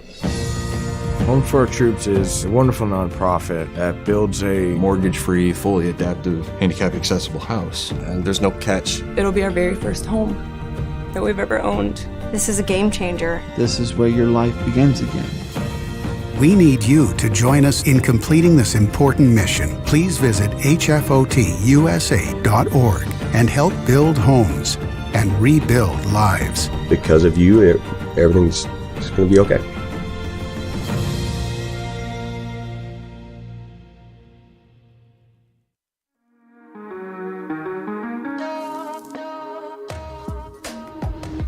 Broadcasting from the business capital of the world, this is the Podcast Business News Network. Hey, welcome back, everybody. So the chakra system, so important in harnessing and controlling the energy within your body, which kind of controls everything within your life. And we've been learning on these podcasts about the chakra system, and every week we take a different one and dig deep into it. I don't know anybody that's ever done that before, but we're doing that. And she's helping us out with that. She's all about yoga, energy healing. She's a Master Life Qigong instructor, certified Lifeline practitioner, and she's with Satya Life Yoga, and she's Frankie Hart. She's back with us. Hey, Frankie. Hi, Steve. Good to be here. Good to be here with you. And did I say that right, Qigong? Yes, perfectly. Wonderful. All right. So we're up to the heart chakra. For anybody that just found us, maybe we should just give a explanation of what a chakra is. Beautiful. I love that. So the chakras are considered energy wheels or vortexes that lie predominantly, the first 7, along the spine, beginning at the root of the spine near the tailbone in the pelvic floor, and going all the way up to the crown chakra at the top of the head. And we have 7 major chakras. There's many other ones, but we're not focusing on those. The 7 are like the key, the baseline. Yes. And the heart chakra is, of course, located where your heart is. And it's the center one of the 7. So we're at number 4. And traditionally, we talk about the lower chakras being more to do with the physical world and the higher chakras more to do with the spiritual world. So right here at the heart chakra, we're at the meeting point. We're at the crossroads. We're at the crossroads. Yes. Okay. Yes. So why is the heart chakra? And of course, we all have this view of the heart chakra being the one that harnesses love, relationships. Not so much though, right? Well, in some ways, yes. In some ways, yes. And in other ways, like when we were talking about the second chakra, we were talking about how our sensuality, our sexuality is very much related to second chakra. But here at the heart chakra, we could say that all relationships have something to do with our heart chakra. Let's say, and maybe I'm digressing for just a moment, but let's say you were in a relationship and it went bad. And let's say you got your heart broken. Yes. Would that affect your heart chakra? Absolutely. And I would say you're one of everyone else on the planet. Of Right? course. I mean, most of us, after we've come to a certain point in our life, we've experienced heartache of some kind, maybe romantic. Maybe we lost our parents at a young age. Maybe we ourselves had some kind of tragedy in our life. And so every time we have that sensation that our heart has been broken, this is the heart chakra talking to us. And I think, Steve, we're talking on something that's really important, which is why of all the chakras, people who know nothing about yoga sort of go, oh, heart chakra, I've got that, right? When we think of our heart, we think of it as an organ, but we also, all of us have so much language about my heart feels this or my heart tells me that. Very few people are saying, oh, my liver told me I should do this, or my kidneys are advising me, or, even though we know we feel emotion in our gut, right? But we don't talk about that so much, so specifically. But when it comes to our heart, we culturally are very comfortable with listening and understanding that there's more going on than just an organ health, right? That there is this energy center that's both giving us information and receiving information. And when I say information, I really mean energy, right? Well, it's been said, you have a gut feeling, and that's somewhere in a lower chakra. Your heart is, we're all programmed with. So Yes. the heart chakra is an important one because it Yes. centers around emotion. So question for you. We talk about that energy. We talk about getting your chakras cleared of maybe negative energy or troublesome energy. You gave an example, Frankie, before. Let's say you had a relative close to you pass many years ago. Yes. Is it possible that you still have stored up energy from that passing in your heart chakra decades later? Absolutely. Absolutely. And so that's one of the things I want to talk with us today about, Steve, is how do we heal our heart chakra? How do we create resonance, which is that feeling of being one within ourselves, but also with other people in relationship, and even with those who've passed, right? These important relationships in our life, rather than to feel that, especially as children, rather than to feel that this loved one was stolen from us, right? Taken from us. I met a young girl once whose mom died very young of cancer, and she was having an issue with stealing, like, little things around the house, stealing her mom's this or her dad's that. And I was talking with her and I said, why do you think you do this? And she said, well, my mom was stolen from me, right? And so she felt like it didn't matter that she did these things. These were very small things to take something from her stepmom or her dad. And it was a beautiful conversation to start to have with her about, what does that mean to her? And is there another way of looking at it rather than her mom was stolen, right? And as a very young girl, she, was just developing a way to relate to this, right? So for each of us, we experience something. And when something is traumatic, it's a little bit more or a lot more than we can integrate in the moment, right? And so the time that we have after that, we can consciously work towards a healing. And that doesn't always happen with talking about the trauma itself, but with helping ourselves move towards a new place of balance, a new place of self-efficacy, or like I'm saying, resonance. So in the heart chakra, when our heart chakra is balanced, we have the ability to let go of past hurt, whether it's, a bad emotional breakup, a painful divorce, the loss of someone near to us. Yeah. I'm trying to better understand this, and maybe for all of us. Yes. So that trauma took place, let's say 20 years ago. Yes. You still have that energy in your heart chakra. You may. Yes, you may. You may. You have that energy cleared out, let's say through Reiki or chakra balancing, right? And your participation in it.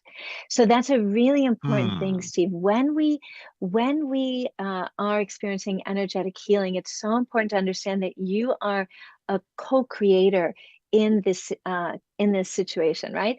That The person who's with you is helping guide you, like a tour guide, in Tibet, taking you up the mountain, but you are the one making that journey. And so one of my main concepts I want to share with everybody today is you are the only one responsible for how you feel. And as much as that's really empowering, it can also be a little intimidating. Well, for getting your chakras balanced, everything's about intention, so I totally have that. Yes. But is it reasonable to just let the Reiki practitioner do their thing, or do you physically need to be thinking certain things while it's going on? Lovely question. I love that question. So if you're working with someone that you trust who's doing energy work with you, or a yoga teacher or a Tai Chi teacher, the main thing, Steve, is to be receptive. So if you know something about the energetic work or the practice that they're doing, then you can be kind of a co-creator, as I'm saying, quite actively in the moment. Or in all the practices in meditation, say, or Shavasana, we're asking ourselves to go into a place of surrender. And surrender means that I'm letting go of effort. But as long as I'm letting go of effort, let's talk about a really more important thing. I'm letting go of resistances. So it is really beautiful to be able to just let go, come to a relaxed state, and be, and give yourself that moment, which is an enormous part of the healing itself. To be comfortable, not doing anything, but just being, which allows you to come in a state of meditation where you are healing yourself. So I have another question. Sometimes I get a little Yes. technical, but this is how my mind works. I want to learn as Yes. much as I can for all of us. Good. You had that passing event that affected your heart chakra years ago. You have the energy cleared out by a Reiki practitioner. I don't think you can have that done just by them. And that's kind of where I'm kind of getting in a dance with you here, Steve, is I don't think because I'm not you going to can- stop. Right. No. I don't think you can just have someone else do something to you, right? What it is more is that you've come, you're looking for this, you're opening your heart to have another way of being with yourself. And so you have a Reiki practitioner or a Qigong master or a yoga teacher or a Tai Chi teacher or a counselor being there with you as you transition, giving you perhaps the encouragement, the support to start to let go of this in a way that is safe and comfortable for you. Okay. If you've cleared it successfully, okay, does it come back? Let's say you have thoughts that, a memory from 20 years ago where, there was, let's say, a passing of a loved one. And, maybe they're sad thoughts. Does that energy come back in the heart chakra? And at some point, you probably need to clear it out again? Grieving, grieving is such a beautiful topic here at the heart because in traditional Chinese medicine, the heart chakra, well, first, okay, let me go back. The heart chakra is the heart, but it's also the lungs. And in traditional Chinese medicine, the lungs are where we experience joy and grief. That's what the lungs govern. When we experience loss, it's very healthy and actually essential for us to move through grief. There is Dr. Ellen Wolfelt defines PTSD actually as unprocessed grief. It's a really powerful statement, isn't it? So this feeling of feeling sad or grieving is actually in and of itself very healthy. When we can't get to the other side of it, right? That is where we want some support. That's where maybe it's hanging on too long. So in terms of grieving, we all grieve in our own way and in our own cycles. And it would be very normal to say, work through a grief in this moment. And then 5 years later, all of a sudden you have another wave of grief moving through, right? Maybe something has happened. Maybe it's an anniversary of that time. That is very, very healthy, I believe. When the heart chakra is, let me talk about a few things, a few ideas of when the heart chakra is blocked, right? So we can kind of look at this a little bit different than just the natural emotion of feeling sad. So I put a little things together in a list, but yeah, I think it'll start to give us a picture of this. if my heart chakra is blocked, I become untrusting, right? Untrusting of myself, untrusting of other people. I might have codependent relationships rather than healthy relationships. I might feel deep within myself unworthy or unlovable, right? I think that many people harbor that on some small level, that there's a part of them, if someone really knew them, they would not love them, like, and that's sort of that representative that shows up sometimes, right? Especially on the first couple dates, right? So we want to, with our heart chakra, come to accept all of ourselves, to love all of ourselves. And we'll talk a little more about that. Also, when the heart chakra has blockages, we fear intimacy. Like maybe at a superficial level, we're like, hey, the life of the party, but things get too close, people get too close, and all of a sudden we're backing away. We tend to be very judgmental or self-critical, right? We might be jealous, right? So in the first time, everything is wonderful, but then your loved one, is having a conversation with someone else, and all of a sudden, everything is terrible. What are they doing? Or we might hold grudges. We might be overly defensive. And then this is one that I really like to think about, is we might find ourselves often in the role of rescuer or victim in relationships, right? Because you know how we were just talking a little moment ago about just being. In a healthy relationship, in the best relationship, we can just be with each other, right? And the moment where you're just hanging out and relaxing, no words even need to be said, right? And when we don't feel comfortable within ourselves, in our heart chakra, we tend to feel like we have to be always doing something. We have to be helping that person. Like, overcompensating. Yeah. Overcompensating, or we feel very needy. And so this person makes us feel okay about ourselves because they're telling us that we're okay. But if they're not doing these things for us, if they're not showing up, if they're not showering us with gifts and compliments all the time, then all of a sudden we think, oh, they don't love me anymore. And I need that. I need to feel that, or I feel victimized, right? So the whole idea of a codependent relationship is really here very much can be explored at the heart chakra.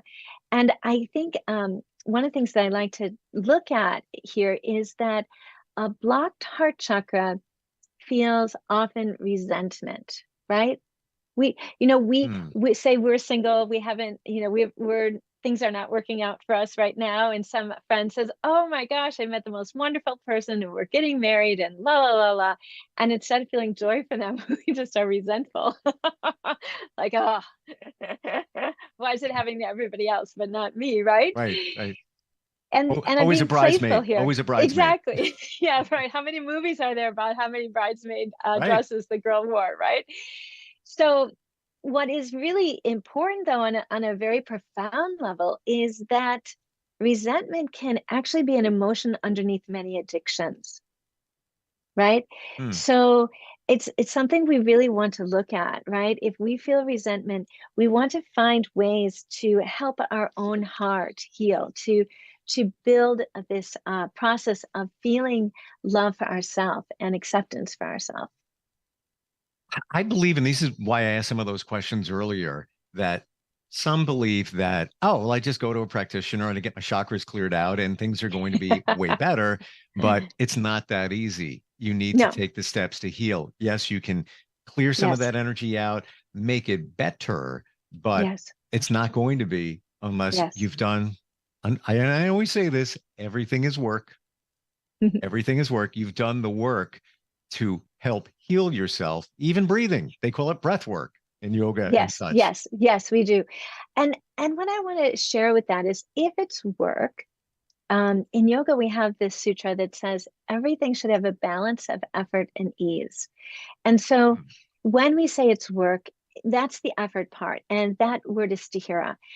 So if we don't do the work, here I like to say in the heart chakra, it's about showing up, isn't it? Right? It takes some work sometimes to show up, to be courageous, right? Courageousness is from the heart. The root of the word courage is about the heart. But then if it's all work, don't have the ease or the playfulness. And we all know that relationships, one of the first things that happens if a relationship dries up is we don't have that playfulness, right? But same with ourselves, right? So if we feel very, very self-critical, if we feel unlovable, and somebody says you have to do the work, you might feel like I'm already doing a lot of work just getting out of bed in the morning. I need a little playtime, right? And that's why little children or animals can really help a person open up their heart again. Because I remember one time I drove into my sister's driveway. She lives in Long Island, and at the time she had 5 little children. And I hadn't even gotten out of the car, and these 5 kids were just running out in the driveway to hug me. And I was just in heaven, right? Because I was single and I didn't have children in my life. And it was just so magical, right?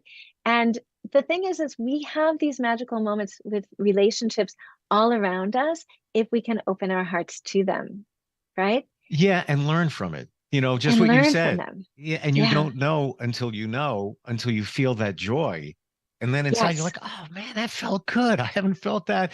I just adopted a kitten, another one, over the Yes. weekend. And I feel like a kid. I'm walking around talking to it, like a baby voice, and I'm picking it up. And like, it's Exactly. so adorable.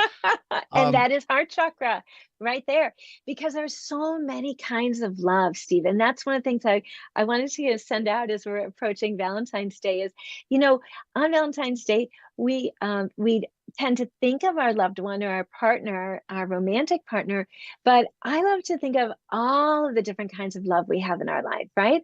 Because sometimes we have a romantic partner, sometimes we don't. We talked before about taking yourself out on a date. But what about all of the other kinds of love that you have in your life? And these relationships actually teach us a lot about how to love, right? And the more we know how to love ourselves, which sounds really selfish at first, but it is not, the more we can love ourselves, the more we can love another person. And we give the other person who we're in relationship with freedom to be who they are, because we are not depending on them for our own happiness, right? Yeah. And a lot of people go down that road and don't Yes. realize they're doing it. And now Right. they've already traveled down that road. And years later, things are misaligned. And then Yes. as we always say, you have a reevaluation of your life. Could be 5 years in. Some say 9 is a pinnacle Yeah. point for reevaluating. And then you turn around and say, wait a minute, whatever happened to me? I'm Yes. I'm Yes. part of the other half. And you probably should never say that. It's a Right. bad Right. description. Right. I personally was never interested in that kind of imagery for my Right. my romantic partner. Exactly. I wanted someone to play with. I wanted someone to stand beside, walk with, talk with, play with, dance with, cry with, all of those things, but not someone to be the better me or, let's inspire each other, but not complete each other. I like that Yes. movie that everyone loved, You Jerry complete me. Maguire. Oh my gosh. Yeah. There's a Yeah. lot of trouble with that. If it's literal, that can be very troublesome. Yeah. But it's so true when you take a look at relationships, many of them, where that person thinks they need the other person to be a full unit and whole, but because they haven't figured out how to love themselves. And I truly believe it's very unfortunate that there isn't a stigma attached to saying, I love myself. Oh, I agree. It's like I agree. egotistical, but it's not. Right.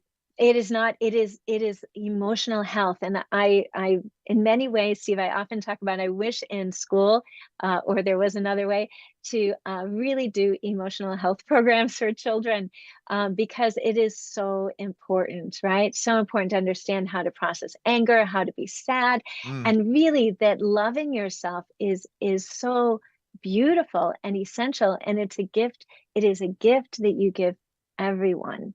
If you don't love yourself, it is difficult, like what you were saying at work, right? So let's talk a little bit about some details about the heart chakra. So maybe we can inspire people to dive in a little bit on what it means to create balance. And I'm just going to say, we have like 3 minutes left. Oh, no Ish. way. Yeah. How did that happen? Oh my goodness. Okay. So in the heart chakra, the words that I like to think of are connection and compassion, right? Connection and compassion, this sense of loving kindness. And the idea of to hold, to heal, to help.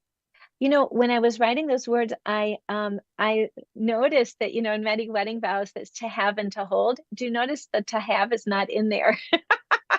And that's a little of what we were talking about. You remain your own person, right? So we can hold each other, we can help each other, we can help heal each other, but we have ourself, right? We have our own self-efficacy, which we share with each other. The name Anahata is a Sanskrit name for the heart chakra, and it means unstruck. And this is so beautiful because we were talking about being hurt. And when we feel hurt, we can feel damaged. We can feel our heart is broken, our heart has been hurt. I love Carly Simon's song, I don't mind if I fall apart. There's more room in a broken heart, and I believe in love. That, I think that is absolutely the heart chakra. We grow through those. And Leonard Cohen in There's a Crack in Everything, that's where the light gets in, right? So we don't want to think that if we have suffered loss with our heart, that we are less than. We want to think we're brave, right? We're brave. The element of the heart chakra is the air, and that's because it's expansive and free. And that's how we want our love to feel. And the seed syllable is yum, and it means to let go, to breathe, and to give. And doesn't that sound like wonderful qualities for a relationship, right? To let go, to breathe, and to live.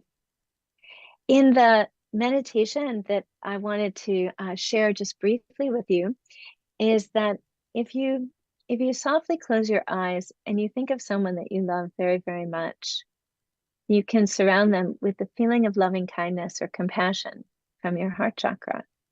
And that feels really good. Say that again, because that was that was powerful, and I like half got it. Okay, good. How you're saying that. So you want to imagine someone you love very much. This could even be your new kitten. And surround the image of this person or this being with the loving kindness of your heart chakra. And then softly let that go and think of someone that you see, but you don't know very much, like a barista at your favorite coffee shop or a clerk at a store you go to that you see. And just see this person and surround this person with the loving kindness of your heart. And then let that go and pull in the image of someone with whom right now you have a little struggle, some struggle. And see the image of this person and surround the image of this person with the loving kindness of your heart. And now, finally, Steve, see yourself. See yourself. And surround this image of yourself with the loving kindness of your heart chakra. The visuals are pretty powerful. Yeah. Yeah. Yeah. Wow. We know what it is to love. We really do. It's just, do we give ourselves the opportunity, right, to do it? What Carly Simon song did you mention before? Because there's another one. It's yes. The verse I mentioned is I know it starts with like baby sneezes, mommy pleases, daddy.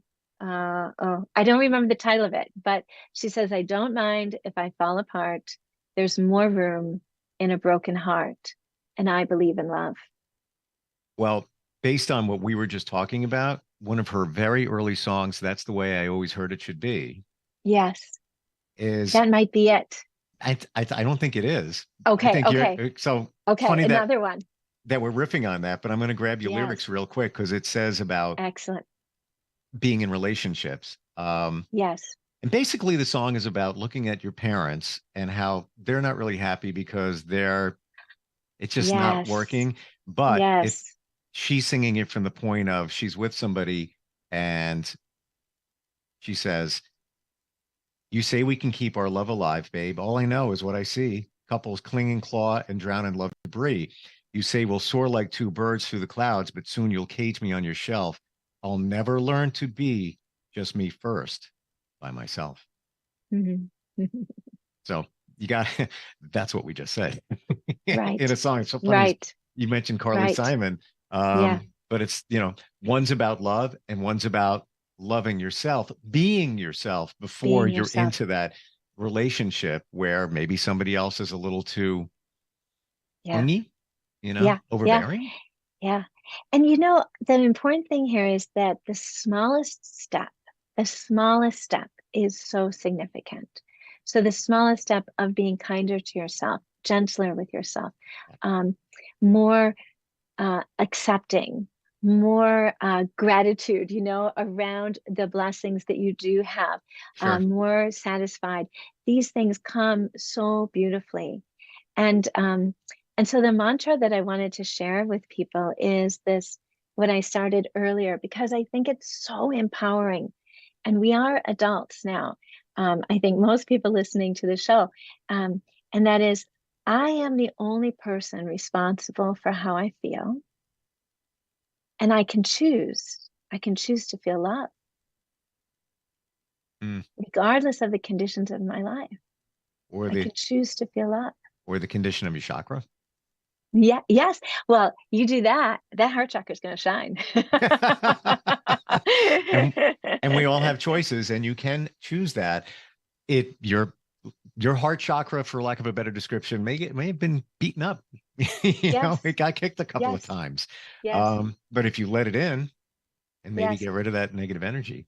And that's so interesting you said that, Steve, because I was thinking this morning as I was thinking about the podcast, you're probably familiar with that concept of the wounded warrior, right? Sure. The wounded warrior or Sure. the wounded healer, right? So the idea of a wounded healer is it is absolutely through the experience of the wounds or the journey that the healing capability was awakened within that person, right? So it is the same with us, who can love more? Someone who has really understood, right? That's powerful. That's powerful. To love despite knowing, that we will at some point, there can be a change, there can be a loss. We can guard our heart and protect our, but when you do that, you try not to let the bad stuff in, but you don't let the good stuff in either. And your life is not going to feel as rich as you want it to. So I'm going to listen on the way home today. The Eagles, "Try to Love Again." Another song. Beautiful. Yes. Hey, I wanted to ask you, I started my yoga class this morning, having everyone share their favorite love song. Do you have a favorite love song? You are pushing me today. Something in the way she moves. James Taylor. Yeah, absolutely. That's a Just great popped in my one. head. I don't know why. That's a good one. And I Yeah. can't sing, but that actually I'm gonna say that's the second. Okay, what's the first? And I wasn't singing.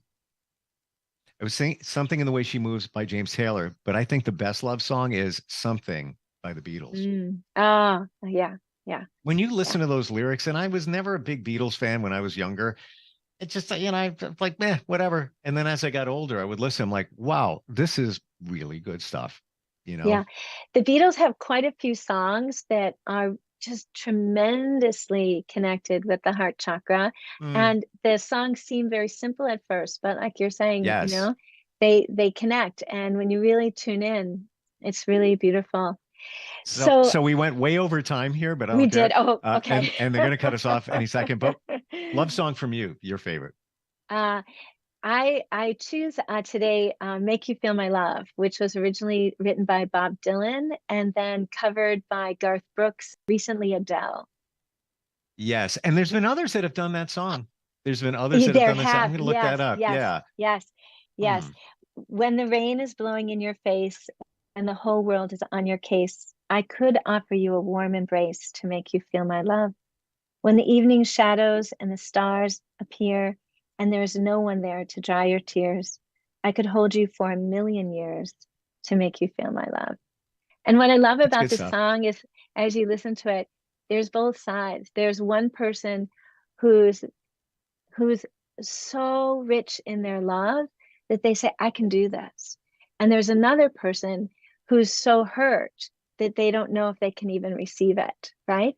And I think we have both of those within us, Steve. I really do. I think every one of us has so much love to give and also a little afraid of being rejected, and a little afraid because we've been hurt in the past.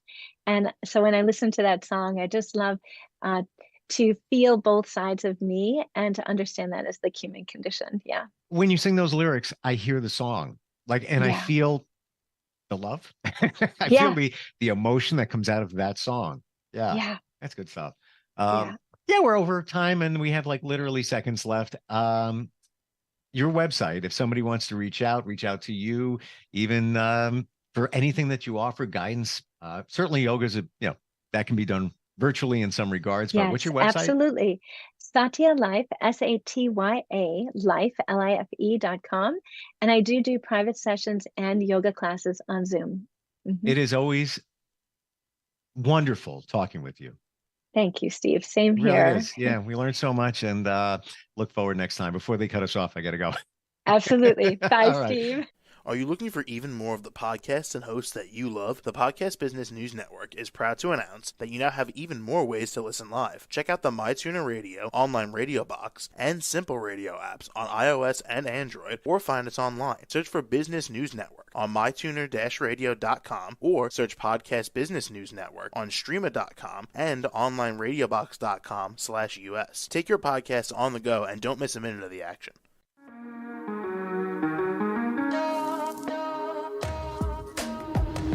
Broadcasting from the business capital of the world, this is the Podcast Business News Network. For nearly 2,000 severely injured veterans, everyday life has become filled with barriers. Day-to-day simple tasks can become pretty daunting. I have to carry my chair up 2 flights of steps or have somebody do it for me. What scares me the most is just the falling. When I'm struggling with my house, I think, to have that one great barrier just knocked down, it's crucial. Home for Our Troops is a wonderful nonprofit that builds a mortgage-free, fully adaptive, handicap-accessible house. And there's no catch. It'll be our very first home that we've ever owned. This is a game changer. This is where your life begins again. We need you to join us in completing this important mission. Please visit hfotusa.org and help build homes and rebuild lives. Because of you, everything's just going to be okay.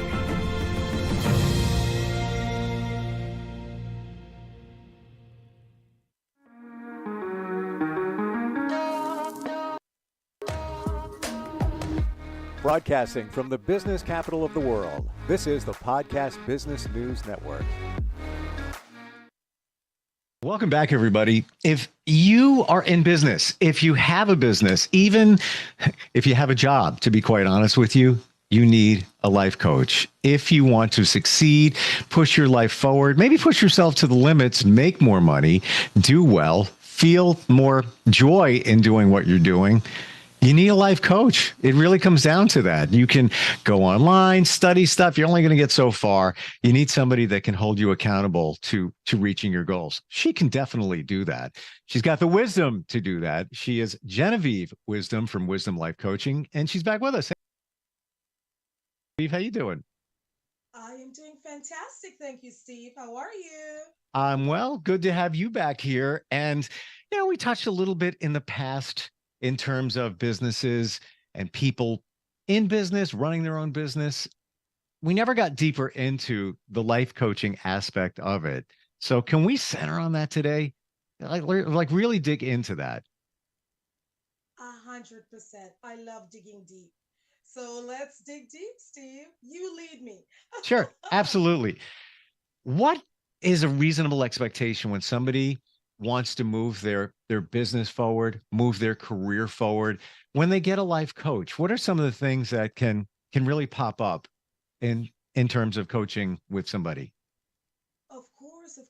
Well, Steve, a lot of business people reach out to me because when we first started our dance, you and I, this journey or podcast, I mentioned all the diverse areas in which I have experience. Well, we didn't really dig deep into my being a consummate entrepreneur. I have the heart of building businesses. And so, what happens when someone is building their business? Often we start with a seed, don't we, Steve? It's something very small. And sometimes it gets very uh, people get dissuaded if you're starting with something small. And so I always encourage, if it's a small business coming to me, do not despise your days of small beginnings, because look at the sequoia tree, for instance. Starts with a little acorn, one of the largest oak trees in the forest. So let's just nurture it, and then it's planning, it's writing down the steps that you have to follow. And Steve, it's having foundational steps that you do as a business owner. Every day, you do the same thing the same way foundationally on one aspect. On the other aspect, you have to have this flexibility. We all know that. I mean, look at us doing our Zoom meeting. Now it's commonplace in many businesses. We had to pivot, change, move Yep. because the world or dynamics change. And so, have structure, same thing, same way every day, whatever makes you creative, and really have that gusto to go for it that day. And on the other end, you have to have that flexibility. So I help anyone with a business wrestle that out. And it can be a small business owner or a large company. I have had large companies, international, multi conglomerates come to me and say, Genevieve, we have so much money. How do we manage that? So it's starting as well as managing. When all that money comes in, I can do it all. Let's talk about the small to medium sized businesses. And you said it before, where your foundation has to be kind of the same. You don't want to change the foundation, but the stuff that sits on top of the foundation, call it the house, you know, you want to change that up. You want to keep feeling like you're moving forward or challenging yourself. How do you start with somebody? How do you work with somebody who is kind of stuck in their ways? You know, the foundation is there. They execute it the same way, which is fine. But when you get to the other part of it, they haven't changed it up. And what happens if you don't change it up? You get bored. You know, life isn't fun anymore. How do you take care of that? 100%. Well, Steve, it's pretty simple for me, in the sense that if someone is stuck in their ways, they're always doing the same thing over and over. We have to look at the results, because that's why we're in business. That's why we're in life. If you do A and B and you get C, and you've been doing A and B and getting C forever, but C is not what you want, we have to change. So I will put it back to my valued clients and say, okay, you are really comfortable here. This is really where what you know, what you've done. You tell me the results you've gotten. And it's really interesting when I allow business owners to have that introspective look at themselves in the mirror. They tell me their results. You tell me your bottom line. And then they'll go, oh, wow, Genevieve, I see what you mean. You're not trying to get me to do something that's completely out of my comfort zone just because. It's because I've done A and B and gotten C, and I don't want this C. This is not the outcome. So I always turn it back to you. Steve, when we look at ourselves in the mirror, have you ever done that in business or in just life? Oh, yeah, absolutely. But I left a job after many, many years, and it was a planned departure, but it just didn't feel right anymore. And I went in, I woke up on a Monday after thinking about it, taking another position in a nearby state, turning it all down, didn't seem right. It was a broadcast job. And I woke up on a Monday and I said, Wednesday's your last day. So I left. And then I, at that moment, like, oh gosh, I just left this job. It was my dream job, but it was kind of time to go. And I talked to a friend of mine who's very intuitive, and I'm like, can you believe what happened? I actually left. And he says, quiet. He goes, habit doesn't always equal happiness. Habit doesn't always equal happiness. And it took me a while to figure that out, but I was what we said, the foundation of doing the same thing every day. And it's okay, but it's, really not fulfilling. I'm just doing what I got to do to make money, blah, blah, blah, blah, blah. And that was my wake up that you need to change it up. You need to challenge yourself. You need somebody to help you out with that. It can't be, you can't do it alone. You can't. You do, and that's so true, Steve. And back to your friend, habit doesn't always equal happiness. Can you ask your friend if you're still in touch, if I can borrow that? And I always will say, Steve's friend said, because that's amazing. And Steve, that just shows you a little bit about me as a life coach. You have to be willing to constantly be learning. And in sales we have things that we're constantly doing, but in life we should constantly be Yep. learning. And I love quotes. That's my intuition. I'm driven by them, and I love that. So Steve, do you think your friend would let me borrow his habit doesn't always I don't equal think he happiness? trademarked that, and I've been using it. I left that job. Oh, did I left that job uh 15 years ago, more than 15 years ago. Okay. And I still remember, I could tell you where I was. I was sitting on the floor in my back room by the patio door, just like, I can't believe I actually left. And I'll never forget it. And I apply that that phrase, that mantra to everything. Like personal relationships. You know what? You wake up every day. Sometimes it's okay just going through life, let's say you're married, you got a partner, whatever it is, and it's just okay because it's a habit. So unless you break the habit and change it up, what do you got? It's okay. It should be great. It should be It fantastic. should be great. It should be fantastic. And we live with passion, and that's what I help business owners do is bring that passion, that happiness, that joy back into business. So even when you're having the worst day you can imagine on your business, there is that happiness that you can't explain it. It's inexplicable. I should be really hating life right now, but I'm in this job, I'm in this relationship, we have this thing we have to work through, but I'm still joyful, I'm still happy because I have the right habits. And so that actually is a great way to segue back to what we started with. You do foundational things, and foundational things are good habits, like making sure that you're exercise, making sure that you're doing something to clear your mind. Some people it's prayer, some people it is just the exercise aspect, some people it's repeating their mantras they're saying. So you have these things that are going to make you powerful, good habits, so that you can have the other H at the other end. Hmm. Sometimes those good habits are, wait for it, nothing. It's okay to do nothing. Sometimes it's okay to just Right. sit on the couch and just do nothing. Pet the dog, pet the cat, because you need that time. You need that quiet time to get away from everything that's going on. If that works for you, then do it. Don't feel guilty. A You know? hundred percent, Steve. 100%. And in that place of doing nothing, it's incredible what the body is doing physiologically Hmm. to give us that oomph, that je ne sais quoi in French. I throw in a little bit of French every time, which is I don't know what. But it's that something that gives us that pep that you could have made that decision when you did way back then. And it was scary. It's something that you had to do and you went for it. So, in our moments of quietness, or body, or emotions, or physical body, it's just going through things to regenerate us, revive us, if you will. I love revival. Hmm. It's almost like it's a reset button. Have to, Yes. if you don't reset your computer, restart it, whatever, after a period of time, it just gets all mucked up. It starts getting slow. And once you restart it, it's like, oh, it's working good now, working well. It sometimes you need to do that with this up here, and sometimes you get clarity on other situations. Now, I know that you work with business people in helping them move their lives forward, or anybody that's got a job or a career. You also work with life coaches. You're the life coach to the life coaches, right?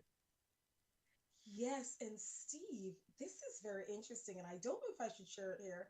Oh, what the heck? I'm going to share it here. Go for it. What has happened? What has happened with what you and I have been doing on our podcast is I have had life coaches reach out to me to find out, about how is it that I have been able to do what I've done as a life coach, and they're wanting to get information really through your forum, your platform. So thank you so much Nice. for that. Yes, yes, yes. And so I help. life coaches with their lives and in building a life coaching business, because a life coach needs a life coach. And I remember when I actually got trained, I have all the experience and the education outside of actually going under the life coaching umbrella. However, when I did, I went to a life coaching certification. And the number one thing that they teach you is you need to get life coach. So I got life coached, and I do that to help life coaches build the business. So where do you start? Those foundational things we talk about. And with all my background and different experiences, it's amazing. They really, really love working with me. So I'm a life coach to my peers. Yeah, and that's fantastic. And there's so many different aspects. And you said the B word, business. It is a business. So in you coaching another life coach, there's many different aspects down to how do you run a business? How do you take care of marketing? How do you do a podcast? It's all there. It's funny. I just talked to a life coach very recently, and he's got a life coach, and actually three. And but he said the mistake he made, and they're never mistakes. It's a learning lesson. He had three business coaches, and the biggest challenge there was that each one of them was giving him advice from all different directions, and it's like, well, what do I do? I pivot that way, but that business coach says that, and that one says that, and it was too much. But if somebody has let's say you're a life coach, nothing wrong with having a business coach and a life coach Exactly. work with you. Exactly, Steve. And it's not unlike the nutraceutical experience that I have in running Sure. a nutraceutical business. And so people will get all these vitamins and minerals, nutraceuticals, because they're studied research, etc. And then they forget, why am I taking this? And same thing with coaching. There are different coaches for different reasons. And that's why I love being a life coach. It's because all the different areas of life still happens. How you look, how you feel, that still happens. And Mm-hmm. people ask me, is it your health that's more important? Is it your relationship that's more important? Is it your business that's more important? Those are all the different foundational walls of life. And that's why I chose, out of everything else, to be a life coach, to help everybody put those different spokes to the wheel together for you, Steve, because you matter. And it's how you view your life, your happiness, what drives you to be the best you can be, that matters to me. I just got a flash in my mind, and that is if somebody is, and right now we're speaking to other life coaches, maybe you know one.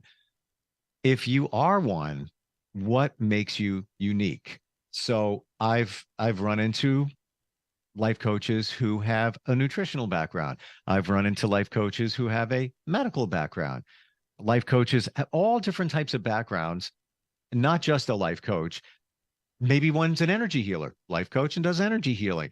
And that makes them unique. You are unique with your, what we call the youthful aging and decades of working in the beauty industry. So you work at, how do you say beauty from the inside, the outside in, right? From the outside in. Yeah. Yes, and I do that. It's a specific play on words, because what I've found in all the different businesses that I've been in is people, we care about what we look like. And what do you see first?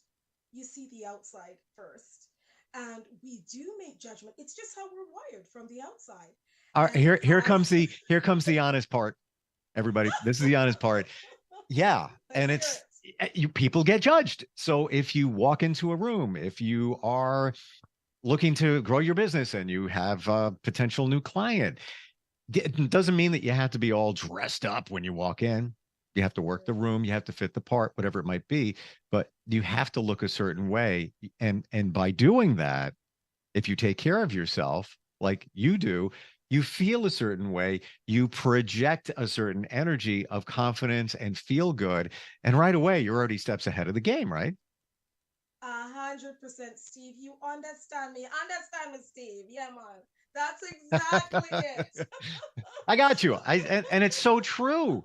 It's so true. It could be you have a certain shirt on, whatever, it makes you feel good, or you look a certain way. We're not saying here that you have to be ravishingly beautiful. You don't have to look like a model. It's a certain feeling you project if you are taking care of yourself, taking care of your skin, taking care of your body, but also taking care of your mind too. They all come into play together, but that moves you forward in everything from personal relationships to even your job or your business relationships. And I know you deal with that all the time. I do, Stephen, 100%. And my background is fashion modeling. But trust me, Steve, I started fashion modeling when I was 13. I am older, or as I like to say, I'm youthful aging with everybody else. And things have changed. And so, one of the areas where I life coach as well is about the beauty aspect. And I may have a youthful aging niche, if you want to call it that, because it is taking care of your skin, looking good and feeling amazing as you age. But I have a lot of young women and young men ask about, the definition of beauty, the psychology of beauty. So, Hmm. as you say, what defines a model? And we live in a world now where things have opened up from when I started. And so you're 100% right. It's not about fitting into a mold. It's about you, and it's about being the best you can be so that you can have the good habits, amazing habits, to have that happiness on the other side from the outside in. Yeah, you know what I call it? I say it's you, only better. And what do we want? We want to be the Exactly. best we can be. So take you. You're fantastic as it is, but if you take care of yourself from the outside in, and that's everything. It's you, only better. Now, your organic skincare line is called Revive 25. So here's our crazy synergy. Last time we got together, you said you were going to send me some products to try, and you asked me before we went on here. It's like, did you get them yet? And I'm like, no. I'm like, let me go check the door. You never know. Soon as I go to turn the handle on the door, it's the FedEx guy knocking on the door, and I open the door just a second ago before we got on here, and he had your package. It was like, what are the chances at that moment that it did arrive just as we're about to go on here? If I had left the door open, which sometimes I do, he probably would have walked in and handed it to me while we were doing the podcast. But I appreciate it. Can't wait to try all the stuff in the box. Yes, And I'm opening up now for the yes. first time, by the way. That is amazing, Steve. You understand me. And that's a Jamaican term. Jamaicans are always saying, you understand me? But it's this synergy that you have with different people. And, it's incredible. I mean, how often does that happen, Steve? That someone said, did you get it? And you go to Never. unlock the door and At that moment, it could have arrived it's like three amazing. hours ago. It could arrive 3 hours from now. Could arrive tomorrow. We didn't even know, but sure enough, there it is. Um, I'm I'm, Exactly. I'm Exactly. opening up one of the products random, Yes. and okay, this is the hyaluronic. Am I saying that right? Oil. This is Yeah. the Oh, okay. I was This going is to tell you you're gonna open the serum oil. That's my favorite one. I love them all, but it's the serum. I gotta say this. I have to say this. Tell me. These are all you can't tell what's in each package. No. That was the one I wanted. This is where it started. If you remember, I got a sample I ordered some hair molding paste, and they sent a sample of some random serum, and I mentioned that to you, and that's how this conversation started. I just reached in. The first one I grab is the serum. I had no idea. That Freaky is weird. All right, amazing. so That is amazing. You understand me, Steve. That is gonna be our line always. You understand me? Yes, Genevieve. Me understand you. there you go. So, all right, this is the one I can't wait to try. Your face, your neck, what's the best ways to use this serum? Best way to use a serum. So, beauty from the outside in, you have the entire line. It's foundational. So, you cleanse your face, take the dirt off, then you tone it, you spray this toner. This serum, this is a serum oil. I love oils. Very, very emollient. So, you just need a little drop. I have had other companies say, oh, you just need a little drop, and I'm putting it because I tend to have more dry skin. With this, you only need a little drop. It's sachet, inchi, and hyaluronic acid. Sacha Inchi helps to even the skin tone. So, Hmm. Steve, I love the garden of looks that we are, from very fair skin to the darkest chocolate. And fair skin, sometimes as you age, you get little age spots. Sacha Inchi oil is amazing at fading age spots. And then you have the Hmm. hyaluronic acid, which pulls water to the surface of the skin to give you that plump, young looking skin. So you get both in one oil. So you put that cleanse, tone, serum oil, then you have a cream. And remember, Steve, just a tiny bit because guys don't like their skin to feel oily or I greasy. don't. And it's amazing because Like men you're reading my love, mind, and it's so yes. weird. Like, I don't even know what products I use, and that's the problem. I need to get on some kind of like regimen, but I will, feel here. It's like, oh, it's a little dry over here. Then over here, it's like, oh, it's kind of oily. I don't like that oily feeling. So yeah, so it's cleanse, tone, serum, moisturize. Do I have that right? Moisturize, and then I also sent an eye cream because, of course, that's where we show our youthful age. We have earned those laugh lines under the eyes, but we don't want it to show before it's time. And if we can downplay it, reduce it, reverse it, revive 25, we do that. And so I have an eye cream in there for you as well. Again, a tiny bit. And the eye cream, if more comes out than you'd like, you just dab it around your eye, here in our frown line area, around our laugh line, put it Mm. on the neck, put it everywhere. It's amazing. But remember, Steve, for guys, number one thing, you need just a tiny bit and it goes a long way. It's organic because whatever you put on the skin, it eats, it affects your liver. Your liver does over 500 jobs. One of it is breaking down all the things that we're getting into the body externally and internally. So that's why you want to use an organic skincare line, which is what I sent you. And thank you. You know, I think we all forget the stuff we put on our skin, and it's an organ. It's the largest one in your body. It goes into your body, and I think we forget that. We'll just go to a local pharmacy. There's many Walgreens here in the States, CVS, whatever it might be, and just grab something and think it's okay. But there's all chemicals in there. You have no idea what's getting into your skin and into your body. This is all organic. I don't think I've ever asked you this question. Revive 25. How did you come up with that name? Well, Steve, as I'm talking about useful aging, it's twofold. You know how we say, as we get older, and I knew I was getting older because I was repeating what my grandparents said. I grew up with my grandparents. Mm-hmm. If I knew then what I know now, I know. And so, I thought, okay, we're here now. Why don't we take the now and do it backwards? We're going to reverse it. We're going to revive. Imagine at 25, if we started all these behaviors, how amazing it would be. And so I just flipped it. I just flipped the 50 to 25, and here we are, revive 25. Now, the great thing is, as we're blessed to get older, we have all these amazing experiences. So I'm taking the experiences over here like we're 25. It's that and simple. Flip it. Revive. You never told me what it meant, but I'm going to tell you this.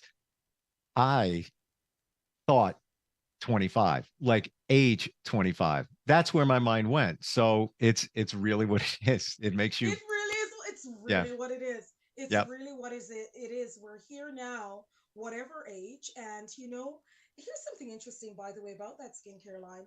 I have a friend, Ozzy, who was on the show, and Mm-hmm. she uses the toner on the little babies because she has 5-year-old twins. They do everything she does. She tones. So this skincare line can be used across the board. And what's great is if you're a little bit older, you haven't taken care of your skin, or you haven't, you're looking for something great, this helps to restore, replenish, revive 25. But if you're 25 or even younger, you can maintain the youthfulness or regain it on the other end. So, I have a lot of young people who love, especially the face wash. Helps with acne. It's an apple stem cell face wash. Cleans, doesn't dry, helps with acne, keeps it moisturized, keeps us 25. Can't wait. I'm like, what guy ever says, I can't wait to wash my face? I'm not even kidding. All right. On your website, you have the link to check out and buy the products, correct? Yes, Right. Okay. exactly. And so the website again is Wisdom Life Coach. And if anyone wanted to get a hold of me personally, info@wisdomlifecoach.com. Thank you so much. Next time we get together, I will be a week in and I'll look like I'm 25. I swear, if I didn't spend time in the sun, I'd look like I was 12. I believe it. I firmly believe it. So, Well, Steve, you look amazing from what I see, and this is only going to help to revive what you started with. So there you yeah. go. I look forward to feedback. Yes, absolutely. And if anybody's looking to change their life, no matter what it is, your personal life, relationships, your job, your business, go to the website and connect with Genevieve. Always a pleasure talking with you. And can't wait to talk with you again and also tone my face. I can't wait either, Steve. Always a pleasure. Thank Yep. you so much. Thank you. We'll be right back. Are you looking for even more of the podcasts and hosts that you love? The Podcast Business News Network is proud to announce that you now have even more ways to listen live. Check out the MyTuner Radio, online radio box, and Simple Radio apps on iOS and Android, or find us online. Search for Business News Network on mytuner-radio.com, or search Podcast Business News Network on streama.com and onlineradiobox.com/US. Take your podcast on the go and don't miss a minute of the action.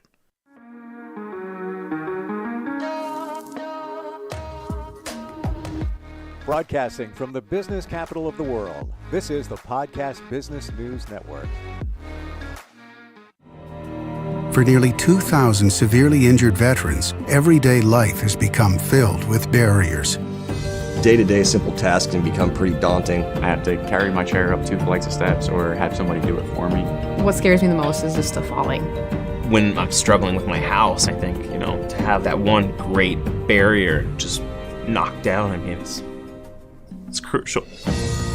Home for Our Troops is a wonderful nonprofit that builds a mortgage-free, fully adaptive, handicap-accessible house. And there's no catch. It'll be our very first home that we've ever owned. This is a game changer. This is where your life begins again.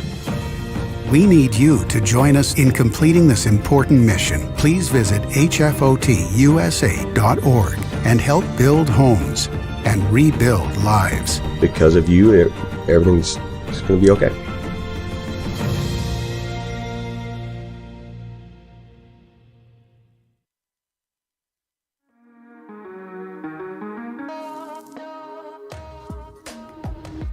Broadcasting from the business capital of the world, this is the Podcast Business News Network. How does it feel to feel, well, happy, feel good, mentally sound and stable? Our next guest here is really helping people all over the world do this. And of course, especially those in the workforce who may be in need of extra care. Georgina Grace is back with us today. The name of her company is called Integrated Wellbeing Institute. Welcome back. How are you doing today? I'm delighted to be back, Jill, and I'm great. How are you in this moment? I'm doing well. Excited to have you here again. Your positive energy always shines through for sure. Would you mind just giving us a little bit of your background? Tell us about what you do, and we'll get into today's show. I know we got some great topics and conversation ahead for all of you today. We do indeed. Well, Jill, Integrated Wellbeing Institute was created in 2020 because here we were in the middle of a pandemic and people were swimming in global grief. Well, I'm no stranger to grief. As my story states on my website, 5 people in my family died in less than 4 years, and 3 of those were sudden deaths, so there was no goodbye. So as a result of that, I have been in states of grief myself and have been working with grieving people for over 25 years now. Wow. And so the Institute was created to say, hey, we can't think our way through grief. Grief lives in the body. Let's train people in mind-body processes so they can support their clients in grief. So we work with nurses, coaches, and therapists to share this information. Oh, well, thank you for being here and for joining us and for being so open and helpful to so many people. And again, unfortunately, your grief has brought you an expertise in a field where you probably never thought you'd be here to help other people, but it's a beautiful thing that you're doing, and I commend you for that. I just want to ask you, are you actually retired? Oh, Jill, I have failed retirement twice. Wow.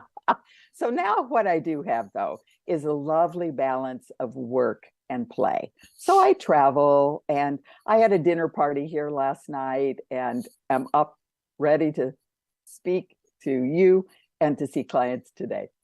Wow. Well, thank you for being here, for joining us. Let's talk about grief and specifically what it is.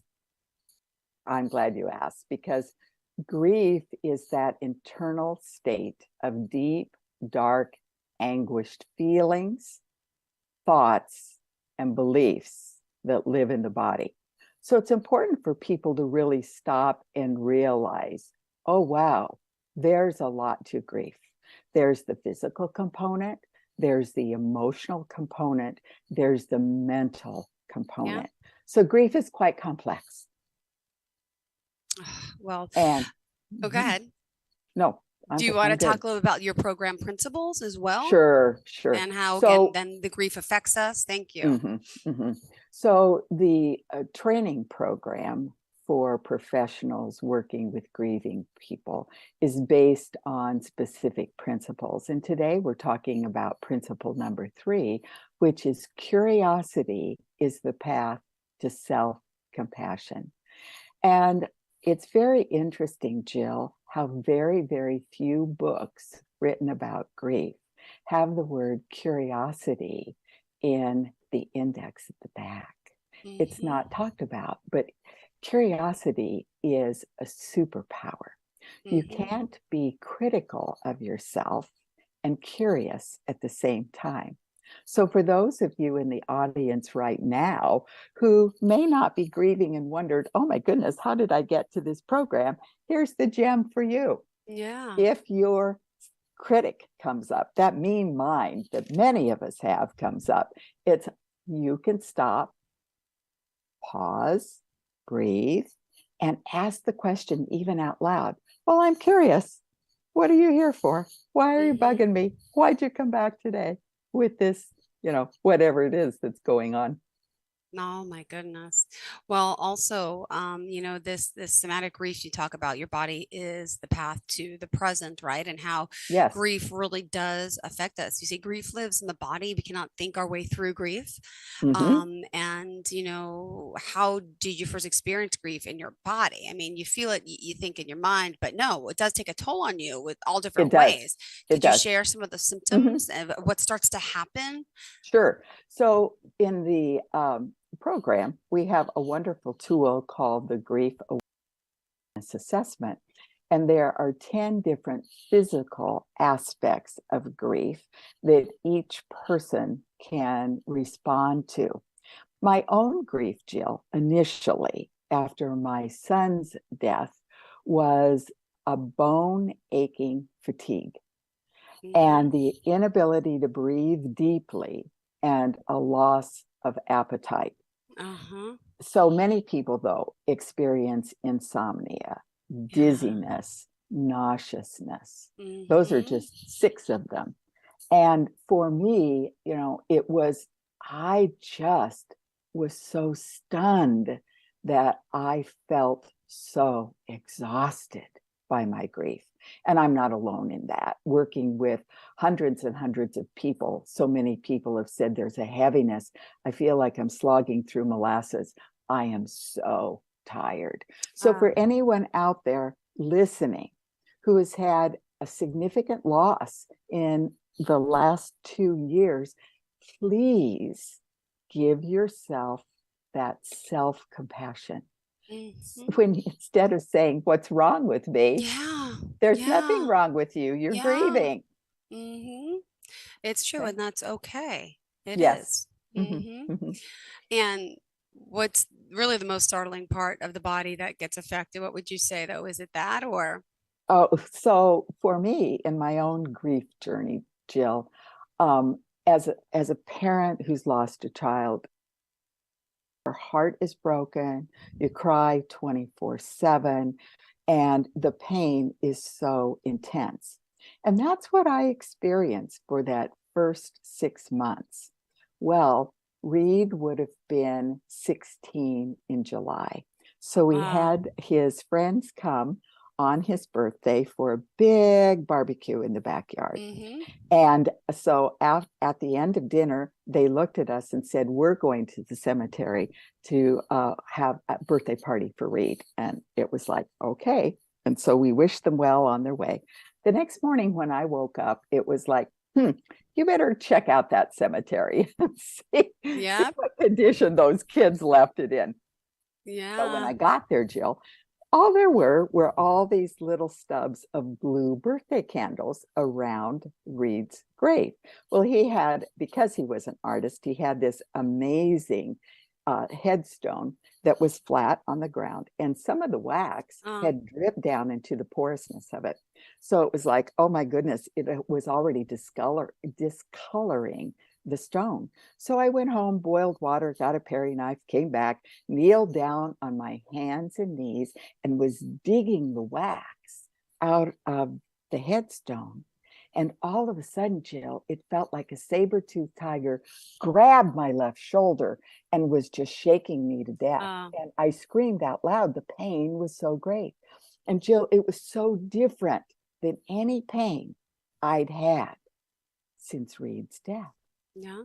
So I put my hand on my shoulder, and the minute I touched my shoulder, the pain went away.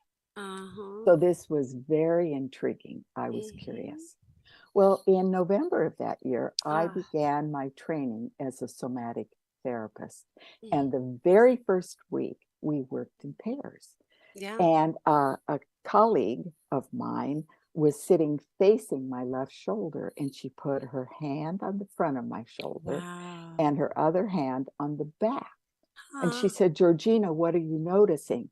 And that pain came back like that, Jill. And I said, and we were in a room with 54 people during the Rubenfeld Synergy Method training. So I gritted my teeth. I spoke as low as I could. And I said, pain, pain like a saber-toothed tiger. What she did is she allowed herself to hold the pain, listen to the pain, be present with me. And then she took her hands, Jill, and she moved down my shoulder, down my arm, out my hand and my fingertips, and the pain went away. So we were startled, we were stunned. So we went to a faculty member and we said to them, what happened? And this person said, oh, your shoulder is the back of your heart energy place in the body. What you were feeling was the pain in your heart. And this particular method then teaches people, Jill, the metaphors of the body. So in this case, I was still shouldering so much of the guilt of my son's death, that there it was in my shoulder, as well as the heartbrokenness. Wow, amazing. And that's, at the same time, that's so sad and so common. It happens to all of us. And yes, it does. You probably don't even realize it, obviously. So I'm glad Georgina Grace is joining us here, making us aware. If you're just tuning in, don't forget it's Integrated Wellbeing Institute, and the website is integratedwellbeinginstitute.com as well. If you have any questions as we continue our journey. What about the saber-toothed tiger incident? Yes, and that was the one that I just described. Okay. I'm like, that's okay. Well, let's move on to the great therapy and making, would you say makes a really great coach, a great therapist? Could you talk about that a little bit? Well, the things that I know is presence is so important. To be a great therapist, a great coach, as you, a great journalist, you have to be present to the person with you. And one of the things that happens to us as practitioners is we begin to feel what's happening with the person we're connected with. And so oftentimes, Jill, people grieving arrive dissociated. They're not present in their body. They're not focused in the present moment. It's too painful to be physically, mentally, and emotionally present. And yet we all know that our way through this grief is in the present moment. So when the therapist can be present, the coach can be present, and teach people to be present to themselves, that's when the magic happens. Yeah. It's really neat. So we're here, Integrated Wellbeing Institute. Our mission is to awaken the griever to the inner peace that everybody has through the guidance of their body. Because as we all know, significant loss just shatters us. And our purpose in the Integrated Wellbeing Institute is to provide these body-mind processes then so people in grief can find that inner peace, live from that inner peace, and finally be aware that really grief is a gateway to growth. Yeah. And how do you greet your clients, Georgina? Well, I greet them by saying, how are you in this moment? Just like I did you today. I didn't realize that. Yes. Because Jill, what I'm so aware of is when I say to you, how are you in this moment? Where did your attention go? To right now. Exactly. Right now. Like right now. You're right. How are you is such a vague question. I'm like, I really can't tell her how I'm feeling. Like, am I really stressed out because my kids were late for the school? Like all that stuff. But in this moment, it's like, oh, I'm good. I'm good. Yeah, I got that. Exactly. And so I never noticed that. Interesting. Yes. And see, and people who are grieving hate, how are you? Because it's like, do you really want to know? Yeah. You know, people don't. It's this term is like, it's hi, how are you? It's automatic. And in many regards, it's mindless and thoughtless when we're asking that of a person who is grieving. So when we can say, how are you in this moment? It takes people out of their head and into their body. It allows them to really notice, oh, what's happening. So I'll give you an example of what happened to me. A person came up to me, it was just months after Reed had died, and she was so happy to see me. And the fact that I was still walking and talking and, you know, I was out and about. And she said, oh, Georgina, how are you? Yeah. Well, I didn't want to answer. I'm heartbroken. I'm crying all the time. This is a big deal to be out. So I said to her the truth. I'm relieved to see you. It's been so long.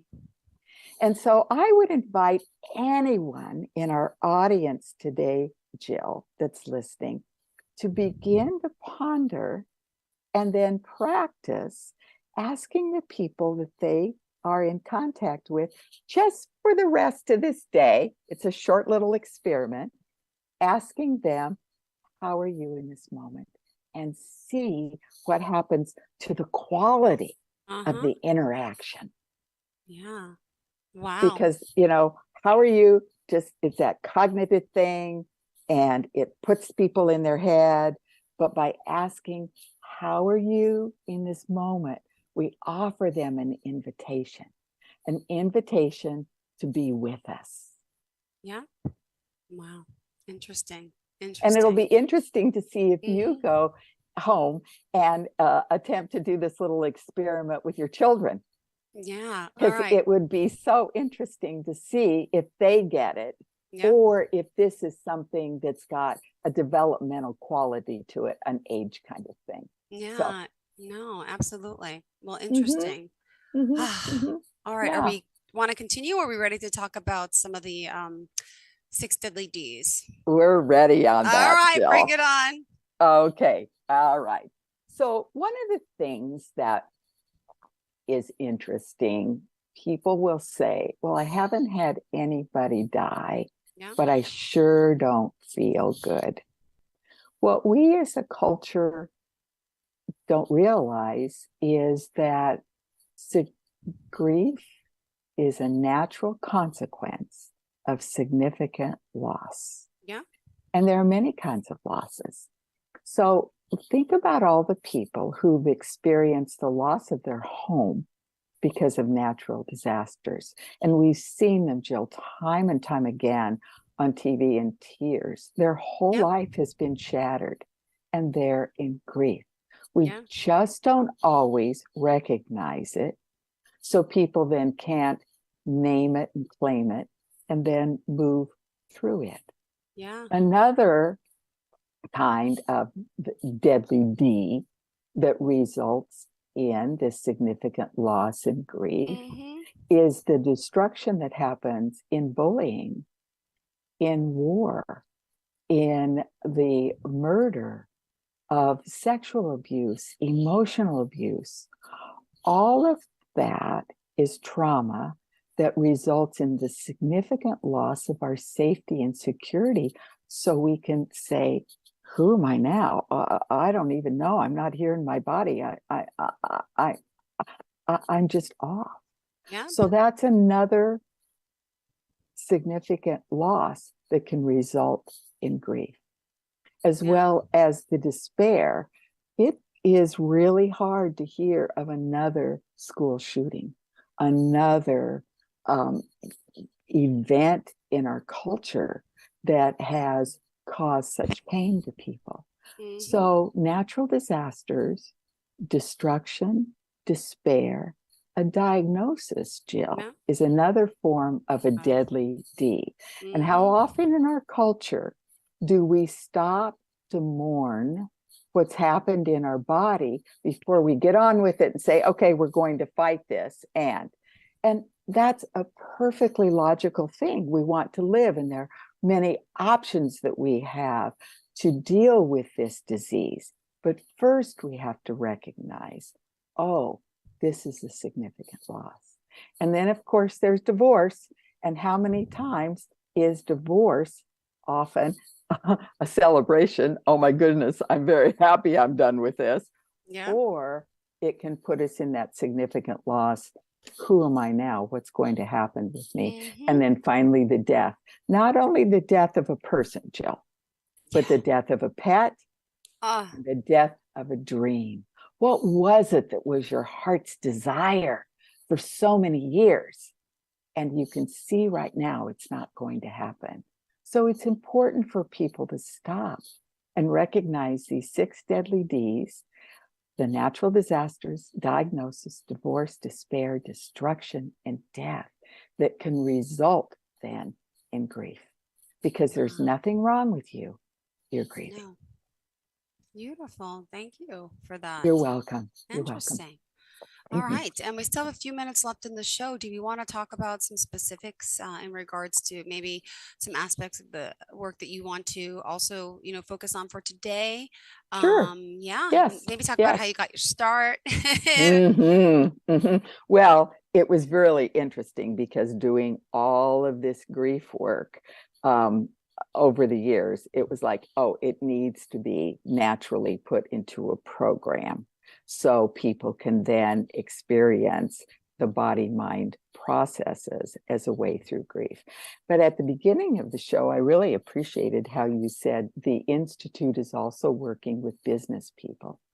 And so I work with corporations, specifically their HR professionals, training them to work with those employees that come in a heightened state, stress and anxiety.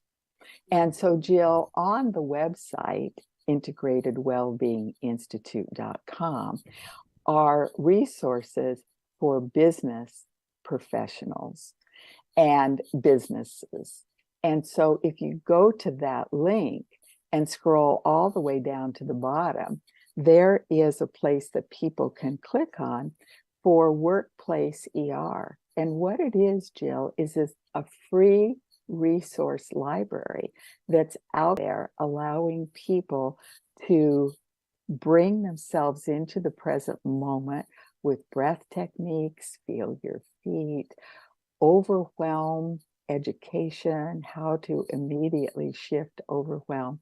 So all of those resources are there and they're free for anyone in the audience that wants to access them. I truly believe that we all are so well resourced. Sometimes, though, the frenzy of the outside world covers up our ability to access that inner peace. So that's what is there for our listeners today that I really would love to have people access. Perfect. And would you mind reminding us then how we can reach out to you?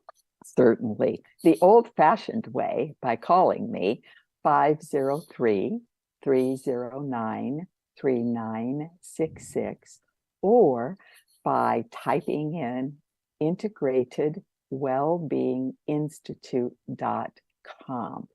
And as I said, scroll all the way down to the bottom of the business page and you'll find the workplace ER. And then, Jill, just for fun, if some of this has been helpful, please go to my YouTube channel, Georgina Grace. And we are just interviewing people there all the time. So there's lots of information. Always a pleasure to have you again, Georgina Grace. Also, want to commend you on the work you're doing for so many people at your institute and helping people get through this. It's not easy, but it will get better. IntegratedWellbeinginstitute.com. Reach out to her. She's based out of Portland, Oregon, but she's working with people all over the world. And again, Georgina, we appreciate you being here and so glad you haven't retired or else I wouldn't have you here. Thanks, Jill. You all have a wondrous day. You too, sweetheart. Thank you so much. And to all of our listeners, please stay tuned. More of the shows coming up after the break. Are you looking for even more of the podcasts and hosts that you love? The Podcast Business News Network is proud to announce that you now have even more ways to listen live. Check out the MyTuner Radio, online radio box, and Simple Radio apps on iOS and Android, or find us online. Search for Business News Network on mytuner-radio.com or search Podcast Business News Network on streama.com and onlineradiobox.com/US. Take your podcast on the go and don't miss a minute of the action.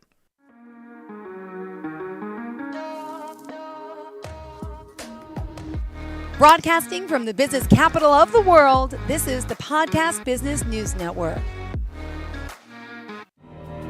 For nearly 2,000 severely injured veterans, everyday life has become filled with barriers.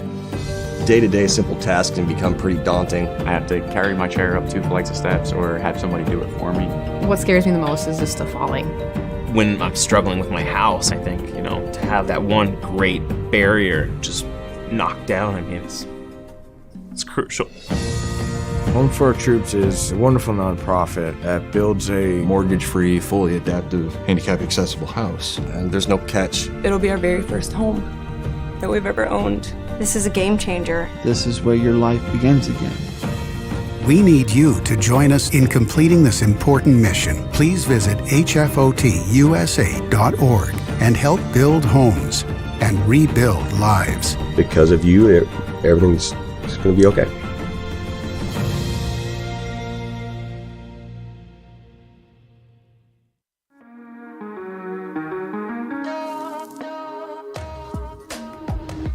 Broadcasting from the business capital of the world, this is the Podcast Business News Network.